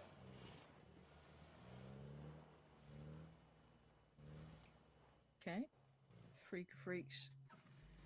Having a little drive around. They're still okay. I'm waiting for that circle update. This is where it gets kind of polarizing. I'm actually amazed that... Yeah, we'll see. We'll see how this goes. I think the next circle update is going to be the one that's going to be kind of cutting it to what sort of game we're going to have, because there's so much water in play. Okay, so Yasnaya Fields, very much in effect. That snaking road where TSM are, yeah, that becomes a very strong position. Suddenly Shoot to Kill and TSM have got themselves in a very prime spot. Now, whether or not they can hold this out is yet to be noted. Every team now needs to move north. And the problem being there was a load of teams over on the south side outside that new circle. And the problem with that is we know there's 3 teams already occupying Mansion. Now, they all need to find somewhere if they do want to rotate out of this. But Reapy actually crossing paths once again with K7. Lockslock actually going for the drive-by here on the loop.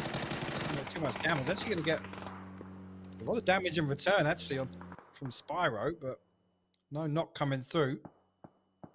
K7 are going to be granted some space up here, but again, with that new circle posting, you got to believe it's going to center up. Okay, Fuzz. Nice, hello. All right, if we're woken up, final game of the day. Is this when you do it? Is this it? Is this just it's all to the script? You know, they're following warming the up to plan. Now, I am looking towards the north because we saw Liquid on rotation. Now, we saw TSM take over the stronger compounds, but Genji and Liquid could potentially clash up here. This is a very literally an uphill battle for Liquid. These cars ain't going to be flying up there, and Genji are already towards the top side of things. If Liquid are unaware, Pew's already on the ground. He's got the gun out. He's ready to go. Ibby and Jeems, they're just driving past. Oh, Does he pull the no. trigger? Clib's out on foot as well. He's seen him. Oh, they are none the wiser. Oh, what a shocker this is going to be. Tap, tap, tap. He gets him too. Clib knocked out. Jeems tries to reply the slow drive-by. Not as stylish as Fuzzface, but we do at least have a bit of a trade. But by now, Lockie's gotten involved as well. Liquid, this could be a quick departure. Yeah, Ibby's actually pinned down the open. He's got to stick that first aid right now. A nade sent out. Not going to get anywhere close. Does have a UAZ and a rock for a little bit of cover, but... So pinched. Well, actually, Ibby gets to confirm onto Pio. That's pretty huge, and Mexi will find Esther. So Liquid actually turning this one round on his head. Both sides taking casualties here. I don't see any flushes yet either. That's a wild part. Mexi's angle's pretty good, but it's... You can see he's on a spin, but he's got the flush. Okay, Clip's unlucky as well. Liquid have done really well to keep this somewhat viable, and they can potentially get 4 up. Unless someone gets a flush, you can see Anonix is going for that, trying to be, you know, the last-ditch attempt. Ibby just going to try and maybe tuck behind the tree, but I think he's kind of done for. The nade's going to come out. I don't think he can survive this. Oath having their own problems in the back lines. Tags everywhere, 23 HP. He's surely going to be dead. He is. Liquid survive and could get 4 back up here. That's huge. Wait, what? FaZe just got crashed on by Oath there. It's both teams taking casualty. Attack all around, actually getting the third party onto this. Pack Caps will get knocked at distance. I think is that 3 down or just 2 down for Oath right now? It's 2. Okay, 2 knocked, and they got... Because I think FaZe keeps splitting in this. They've been on, like, 1-1s, 2-2s. They haven't been, like, you know, locked into a compound. I still see a FaZe logo way off in the distance. So they're still alive. It was just one of their players got isolated. So I wonder if they're going to be able to punish anyone for this. I don't think they can really do much to Oath at this point. So I really don't know. AAA on the move. You can see Svit back in the vehicle, having a go. Fuzzface, that should be a lock-in. It is. Nice work from Fuzz. Going to now get to the vehicle and get out of dodge. New set. Martin. Oh. Martin, did you press the button? Did you press the Yasnaya button? Is it time? 4 AM, man. Big brains. They got here right away. Yeah, and they can now regroup off this split, and with God V and Lou over controlling the police station, it gives them a really good foothold on the edge of the city now. SDK on the minimap, though, you can see them encroaching. Whether or not they're going to try and get round onto the other side. There's still lots of options to get into Yasnaya right now. So the teams that do want to commit that way can definitely still do so. There's lots of space out to the west as well. That's another consideration to make. Exactly. Do we believe the circles are just absolutely insane today and it'll go to Yaz, or will it go to the more traditional ending, which could be the field where STK is, to be fair, right now, very common ending, or towards the fields in the south? There, we're more used to that. Surely we don't get another city ending. We aren't that lucky. It's phase now. I mean, the teams believe it. Wow, I mean, I was just looking at it now. How many teams are actually just making a mad dash towards Yasnaya? Maybe in condition. Oh my, that was a disgusting knock there with the Barrel Yanku. Find EJ on the way out, but I think the rest of the freaks might be able to pass all the way into Yasnaya.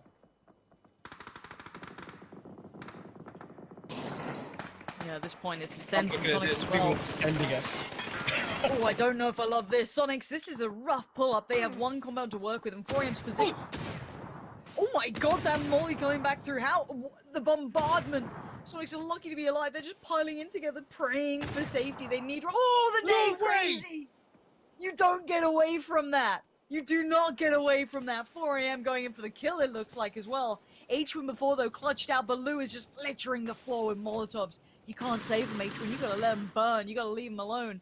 Adrian somewhere in between the two now as they do go down. Brilliant hold from 4 a.m. How brutal is that?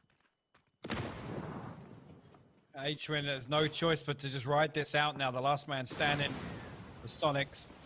Again, able to get into that middle section of the building, avoid all of that utility damage, but Sonics, man, just a rough start to the weekly finals, and I mean a rough end to day one as well. Yeah, I mean, Adrian's still alive, but yeah, this has not been the performance that we kind of wanted to see from them, considering how well they had been playing. At this point, Virtus.pro looking for what they can claim as their own, and there's not too much. There is a still plateau that they could go for. Relo is actually getting out of there. Not a bad shout from him. Move away. He held it for a little while, but this does open up a problem. Oh, easy on the parking there, Batulins. It does open up a slight problem for Oath because they can be seen if they crest that hill, but whether or not they do. Let's see where this circle goes. South fields, northeast fields. The city's still really in here. The city is really in this one. Again, lots of these teams, always 6 teams obviously made the move towards Yasnaya. Need to make some moves towards the south. STK trying to regroup, and actually Ansivel's going to find an important knock onto Lou there to try and just relieve some of the pressure on his teammates trying to regroup. But I want to see them get proactive now. They can't stay out there. Oh my god, VP! The roadblock's there for a reason, boys. You don't get to just turn up and take it. Balefrost is fine. As his pack cap's got to be a little careful on the vehicles where they can get in and get to cover. Finally, they pull up towards this roadblock. They're actually using this as a position. This is really sketchy. That's very visible. Yeah, Relo instantly plucked out by the SLR. That is... I mean, if the South was safe, then fine as a last-ditch attempt. I don't know if I like this rotation. Let's see if they can fortify it well enough. But look at this vision. Everyone just leering in. The TSG have really good eyes on this. Occupying the apartments. H-Win actually creeping on the outside. He's got to be careful. We're 4 a.m. on the inside and SDK on the out. And you can see on the X-ray, actually looks like SDK are starting to make moves towards the building. Navi. Trail the blue on the way into this one. Again, not a lot of options for them. It looks like they're going to try and wrap south. There is some space in the field, but whether or not there's a playable spot for a team, I don't think it's feasible. Infantry are spread here as well. Look, Yao Yang's position. You have to punish this rotation even further. Wow! That spray was phenomenal. Now, this is the problem. If you get past infantry, which they're not really letting you past, you have FaZe waiting happily on the other side with some very softened targets coming their way. So what a deadly duo that is. FaZe and infantry just locking out the south. That's their own. Na'Vi would have to really hit the deck, but Furia, where do they go? Sending it full in towards the north side of Yasnaya for now. That has been somewhat evacuated. Most of the teams that were there have headed to the south side, trying to avoid that maybe very, very deadly road cross that could come in later game. But we are seeing Oath with a bit of pressure now. We were worried about that position, and that's as to why it's a little rough around the edges. And it's Balefrost right now still alive, but Zenan tries to overpush, overaggress. Infantry again, keeping everyone humble. Only 1 kill though. Now 2. Now 3. I think actually, H-Win strikes onto Crazy, yeah. TK tries to shut down his rotation from K7. We get 1 out. H-Win's actually going to get the confirm as well, so... Still putting in work. The last man standing for Sonics. Don't write him off just yet, I guess. If he can weasel around well enough, go for it. There goes K7, found by Furia. Okay, we've got... I get, would you call that like a 70-30, 60-40 field to city ratio? Now, for someone like AAA, this is glorious. If it goes to the fields. For all those in the city, it's about to get busy. 4 a.m., they thought they were safe, but they're being watched on all fronts. You have a man behind enemy lines, which is H-Win, and now you've got the rest of North America. They're here to make a statement. They're at the door, and Uncivil just backhands God V, and now 4 a.m. are looking worried. They're having to get the reses. They're now down. A bad way, and look at this guy clearing through. He's just taking his time, but maybe shoot to kill are going to ruin this for him. He was taking revenge. That nade, so close. SDK going to try and brute force their way in here. You can see them stacked up, ready to clear through, but we've already got the numbers advantage on 4 a.m. Lou and Godby have it all to do here to defend this position. SDK getting closer and closer. Alo takes a lot of damage on the way in now. Luke's got right the way up onto the building. He will find the first. Luke will fall. Okay. 4 a.m. just got V now. Getting breached. The Feetsy show. The Tootsie's underneath, but he's good for one. He's got the flush on that too. They go one by one. They're going to fall one by one. Don't make a mess of this, SDK. God V is just throwing bullets at him. That rate of fire is rough. And H-Win tries to make the run. He's still alive. Kurt's found him at least on the cross for now. Nade comes in. Is there another victim? You got to back away from that. You don't want to get that damage on Civil. Puts himself in jail after this one. And now we are going to see H-Win gone. That is Sonic's now down in 13th. Oh, no. Godfrey is doing damage to them. The one-man stand. Shoot to kill or fall into pieces. It's these two feeling irrelevant. Trying to bait the noise. He's not having it. He's having none of what they're trying to sell. The timing there again. Godv reads the situation perfectly. Sees Kurt on the outside. And we'll get the flush as well. Completely uncontested. Uncivil and Luke now stuck in the ground floor. But Godv, he's got to find a way off this rooftop. He's going to opt to try and tank some fall damage here. It's a long way down. Into the bin, into the bin, into the bin. Ooh, he's good. He's good. Now, if you put down the smoke till his cover is dropped, but he just put a smoke down. I don't know how much they've heard of this. They might be slightly aware. They're not aware at all. And again, Godfrey is running rings around them. You're down to just Luke 12. What a tragedy in the making. He'll underestimate one angry man. And look what happens. The blue might be his grave, but he has done damage to North America here. Luke 12 can only watch as this all falls to pieces. And they underestimated the one man. And you can never underestimate God V. He's actually going to get the first aid as well. So Luke going to be on the back foot here in terms of damage from the blue. The 1v1 comes out, and actually God V is going to do it. He's got all 4 kills onto SDK. Oh my word. Incredible. He will die a warrior's death. Absolute hero for God V there. I don't care that he died to the blue. He just taught them a goddamn lesson. Do not mess with him lightly. He just schooled them on so many levels that was unreal. So well played. But now we need to look at this new circle, because this is where the bloodbath begins. We have 9 teams. It ain't going to be 9 once this circle closes. No. No, there's just a slice of the south side of Yasnaya, and you can see on the minimap already teams littered across what is going to be safe come this circle close. But I mean, TSM Furia, they're going to have to get into it. Liquid are going to have sightlines on anybody that comes out on top of that fight. The Oath now trying to pin down, well, Balefrost is the last man standing for Oath, trying to pin down Infantry over on the east side. Infantry don't really have too many options either. It's a hay bale or nothing really on the other side of the road.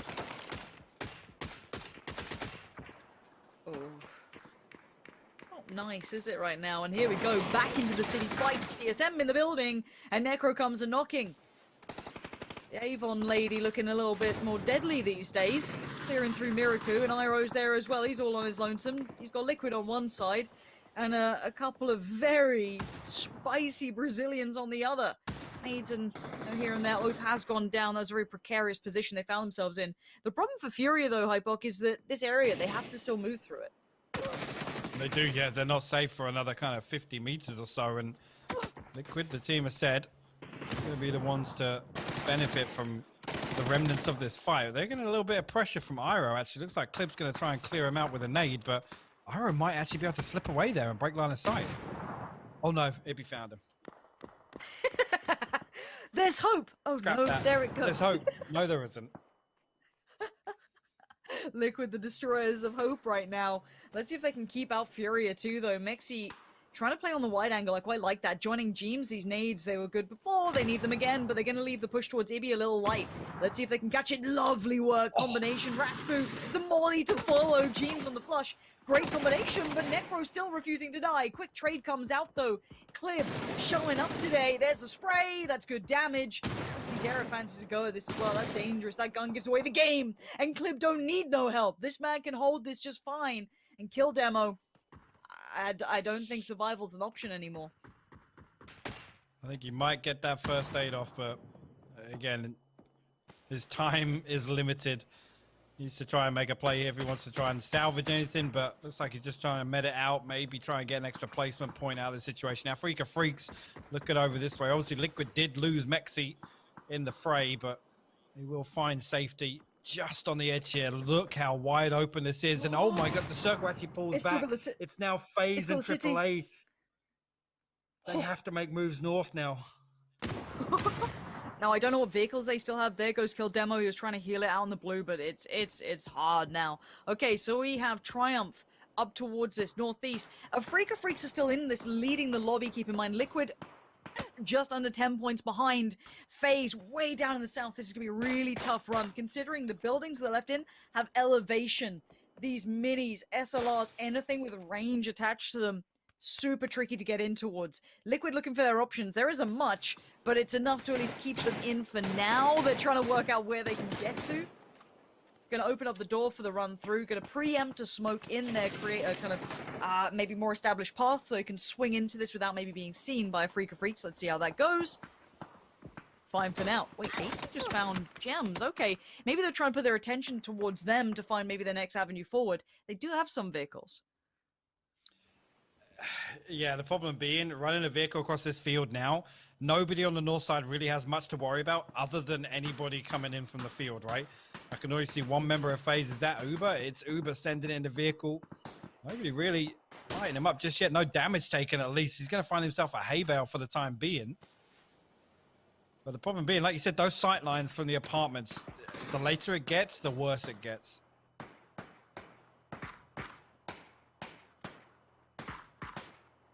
CAD waiting this out. He knows there's players around. AAA have made their way forward. They're rolling towards Team Liquid, and they're not happy with that. This is their stronghold. They don't want any company. Not today, thank you. Maybe going to put down one, but there's still players out there. Jay is using that car for cover and a couple of smokes here and there, but that's all he's got to hold on to.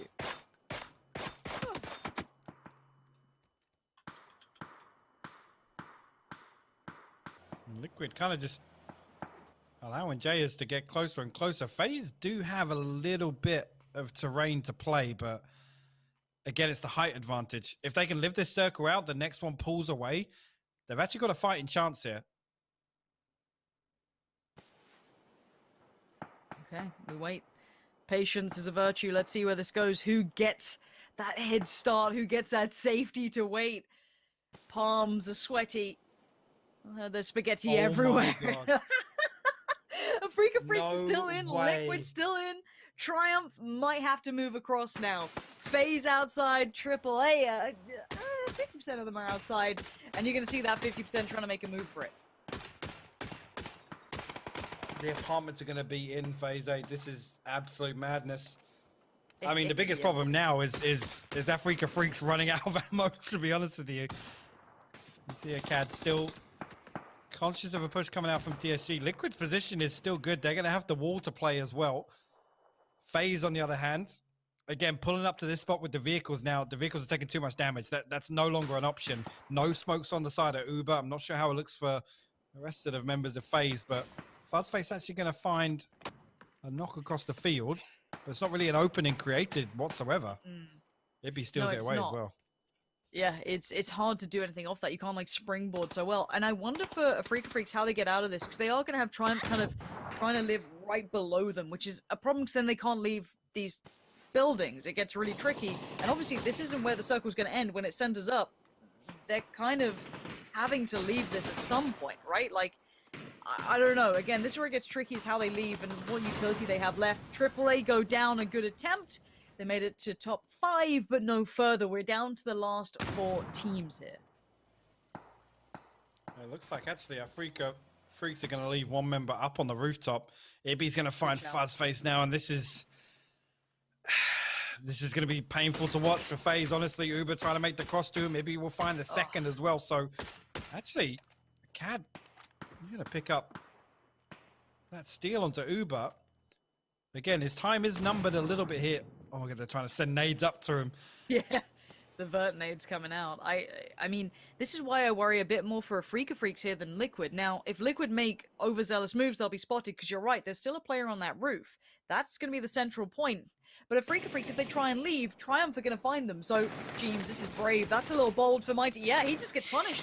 Players on the roof, players in the windows, they're not letting that go for free. Another nade gets sent to the roof. Doesn't quite find the target. A little underhand back, but pings off the wall. That could have been so dangerous. The TSG though in trouble. The second nade is fantastic. Pain will fall from that one. Great. Hikari though, actually yeah, Clib's aggressing onto it. Akkad will finally shut that down. It looks like Ibby's trying to reset and get the res onto James. James is back on his feet. This is huge. This is a 2v2v2. This is still fair across the board. Hikari's still knocked, and Triumph are holding this edge here. Oh my god, Liquid have so little to work with as well, just in the open on the field. They have the center point, though. They can make the best case for this. A Freak of Freaks, if they want another win, they're gonna have to make this one count. Jeem says no. Akkad goes down, and now their problems start to really compress.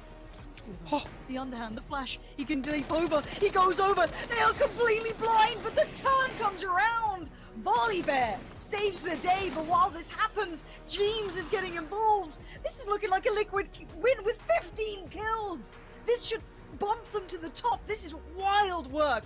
But still, a 2v1 in Hikari. Are they getting flashbacks? Are they being reminded of the mistakes they made in the past? Peering through the smoke, Hikari tries to find one. He doesn't get it this time. Jeems now moves up, finds a new angle to play with, pins him in the blue even further. The spray's there, and Liquid with the win. They finally right those wrongs from before. A huge victory for the European Giants. Absolutely massive. And that early move, although it looked risky, Jeems able to kind of give Liquid an opportunity to move early enough and take control of something in the field. And then just waiting for that fight over in the apartments to, I mean, really conclude itself. They were just there to clean up the pieces. Really, really good stuff from them. I cannot believe Phase 7 and Phase 8 shifts. Just absolute madness. But, I mean, Liquid holding on to a slice of the pie and then converting it. What a way to finish day one of the weekly finals. Brilliant stuff from them, and this is what I liked about that ending from Liquid. I'm glad you highlighted it. It's those kind of high risk, almost low percentile chances, right? Because there's no clean way they got to that center point. They had to sacrifice and try and pull themselves in there. Clib just trying to make a mad dash to a tree. I think it was Jeems who just made that run into the smoke, trying to forge a path. And while that happened, yes, the chances are you could have been picked apart, but it created that one opportunity to run out. So incredibly well done to them. Beyond that, though, a Freak of Freaks still terrify me as a team. So consistent throughout. They do finish second in this, but again, they have been present throughout today. Well, they absolutely have it. Again, we'll have to wait. I think I did just see it pop up there. Liquid obviously closing out in first place, which is a huge statement. Again, it was our Freak of Freaks that was really their kryptonite in that other Erangel game, the one ended up by Quarry, but they managed to close out this time. Really, really good stuff. And to be honest with you, I mean, the fashion in which coming through that game in Yasnaya, that was kind of like the war of attrition. It's not as if they were gifted onto that spot. They had to come in. They were fighting off TSM, Furia. A really hard-fought win there from Liquid. And also, God V destroying Shoot to Kill. That was a game to watch back. If you just tuned in and you missed a bit of it, catch that VOD. I promise you it's worth it. But before you get away from here, let's head over to the desk to hear them wrap up the day and give us those final scores and those final thoughts. That's right. Thank you very much, guys, for the phenomenal commentary, as always, as we've got Avenger and Frost here to break things down. I cannot believe what we just saw. Yes, Team Liquid gets themselves the victory, but what are all of these shifts? This was nuts. For Avenger, I'll start with you. Team Liquid gets themselves a very big win and pushes to number 1. Yeah, they managed to clutch that one with 16 kills as well. Insane by them, and also insane shifts. I bet you right now, if you're AAA or FaZe Clan, you're so sad, because those two hot shifts towards the city, you're like, all right, guys, there's no one in the fields. We've got everything. This is a free win. We're just gonna collect all the points coming out of the city. But no, it stayed there, and it stayed there for so long that it became really hard to play the fields. And Liquid just managed to clutch the situation. Obviously, Freaks and TSG had to play against each other in a situation on the east side. Liquid just played it super well. Teams clutched that completely and managed to get so many kills from that. Yeah, definitely so. But in those final moments as well, Ibby sticking the res on James Frost. So important for him to flex out into the middle of those fields whilst the fights were going on elsewhere. Whew. Yeah, James was trying to find an opening for the team itself, and that's when he got knocked. Of course, Ibby going for that res was really good, but what created that situation and made it all be possible was that Clib actually got one knock on Africa Freaks and was starting to push towards them to make sure he was drawing their attention, so Ibby could get that res up, and both Ibby and James could get into a better position. So basically, Clib was just sacrificing himself for them to get that win. for the greater good. That's right. And we will be remiss if we did not mention God V's heroic effort. They will be celebrating his performance in Valhalla Avenger. That was amazing. Yeah, that was insane. I was like, there's no way. First of all, they got a few kills off them. They were like, okay, they're coming up from library. They're playing in a situation where they're trying to get more because, of course, the shift went away from them. But Godby just clutching up like that. That was, I mean, he's got a lot of fans, and he gave some fans something to look at right there. Yeah, everybody using that gun in game is going to be proud, I think, when it comes to that kind of performance from someone like God V. Very, very impressive stuff. Let's take a look at the highlights coming in, and starting with you, Froz, here. As we start with a Team Liquid that went through the ringer, mind you. They took out Gen G in an amazing fight, and then were able to win. Yeah, and it was kind of odd because this fight was far up in the north towards Salva, where no one else was. And it all started with Liquid actually dropping in Millie Island, so they were pretty far away from the circle itself. They went for a late rotation, and we saw that Gen G was kind of waiting for that. So that's why they both ended up fighting on the north side there. And then, of course, we saw that the circle went a little bit south before the both hard shift to the north.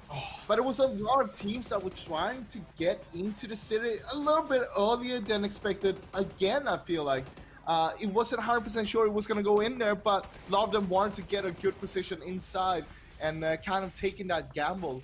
And yeah, it kind of paid off. You were on the south side, I'd say. Yeah. The slow-mo Godfrey death at the end. I think the replay team knows what they caught. It was a case of a 4v1 almost, and you're not trapped in here with us, you're trapped in here with me, because he found every angle and every opportunity. It was fantastic to watch. Yeah, and also this try from Hansia, honestly, I was like, okay, he's got one knock. If the other guy was a little bit further in the smoke, he could have completely ruined that, but of course, it just helped Liquid. They already had a good anchor there, and yeah, a lot of more kills for them for that one. Very nice indeed. And that is going to now, as we previously mentioned, Frost, sit Liquid in #1 here when it comes to our first day of the weekly finals. And considering what we saw, we have to be a little bit critical of what we've seen from Liquid so far in the overall tournament. I would not have pegged them to be #1 coming out of day one, but here we are with a phenomenal performance. Yeah, and I feel like they've been struggling a little bit. So I talked a little bit with 17, their coach, about it.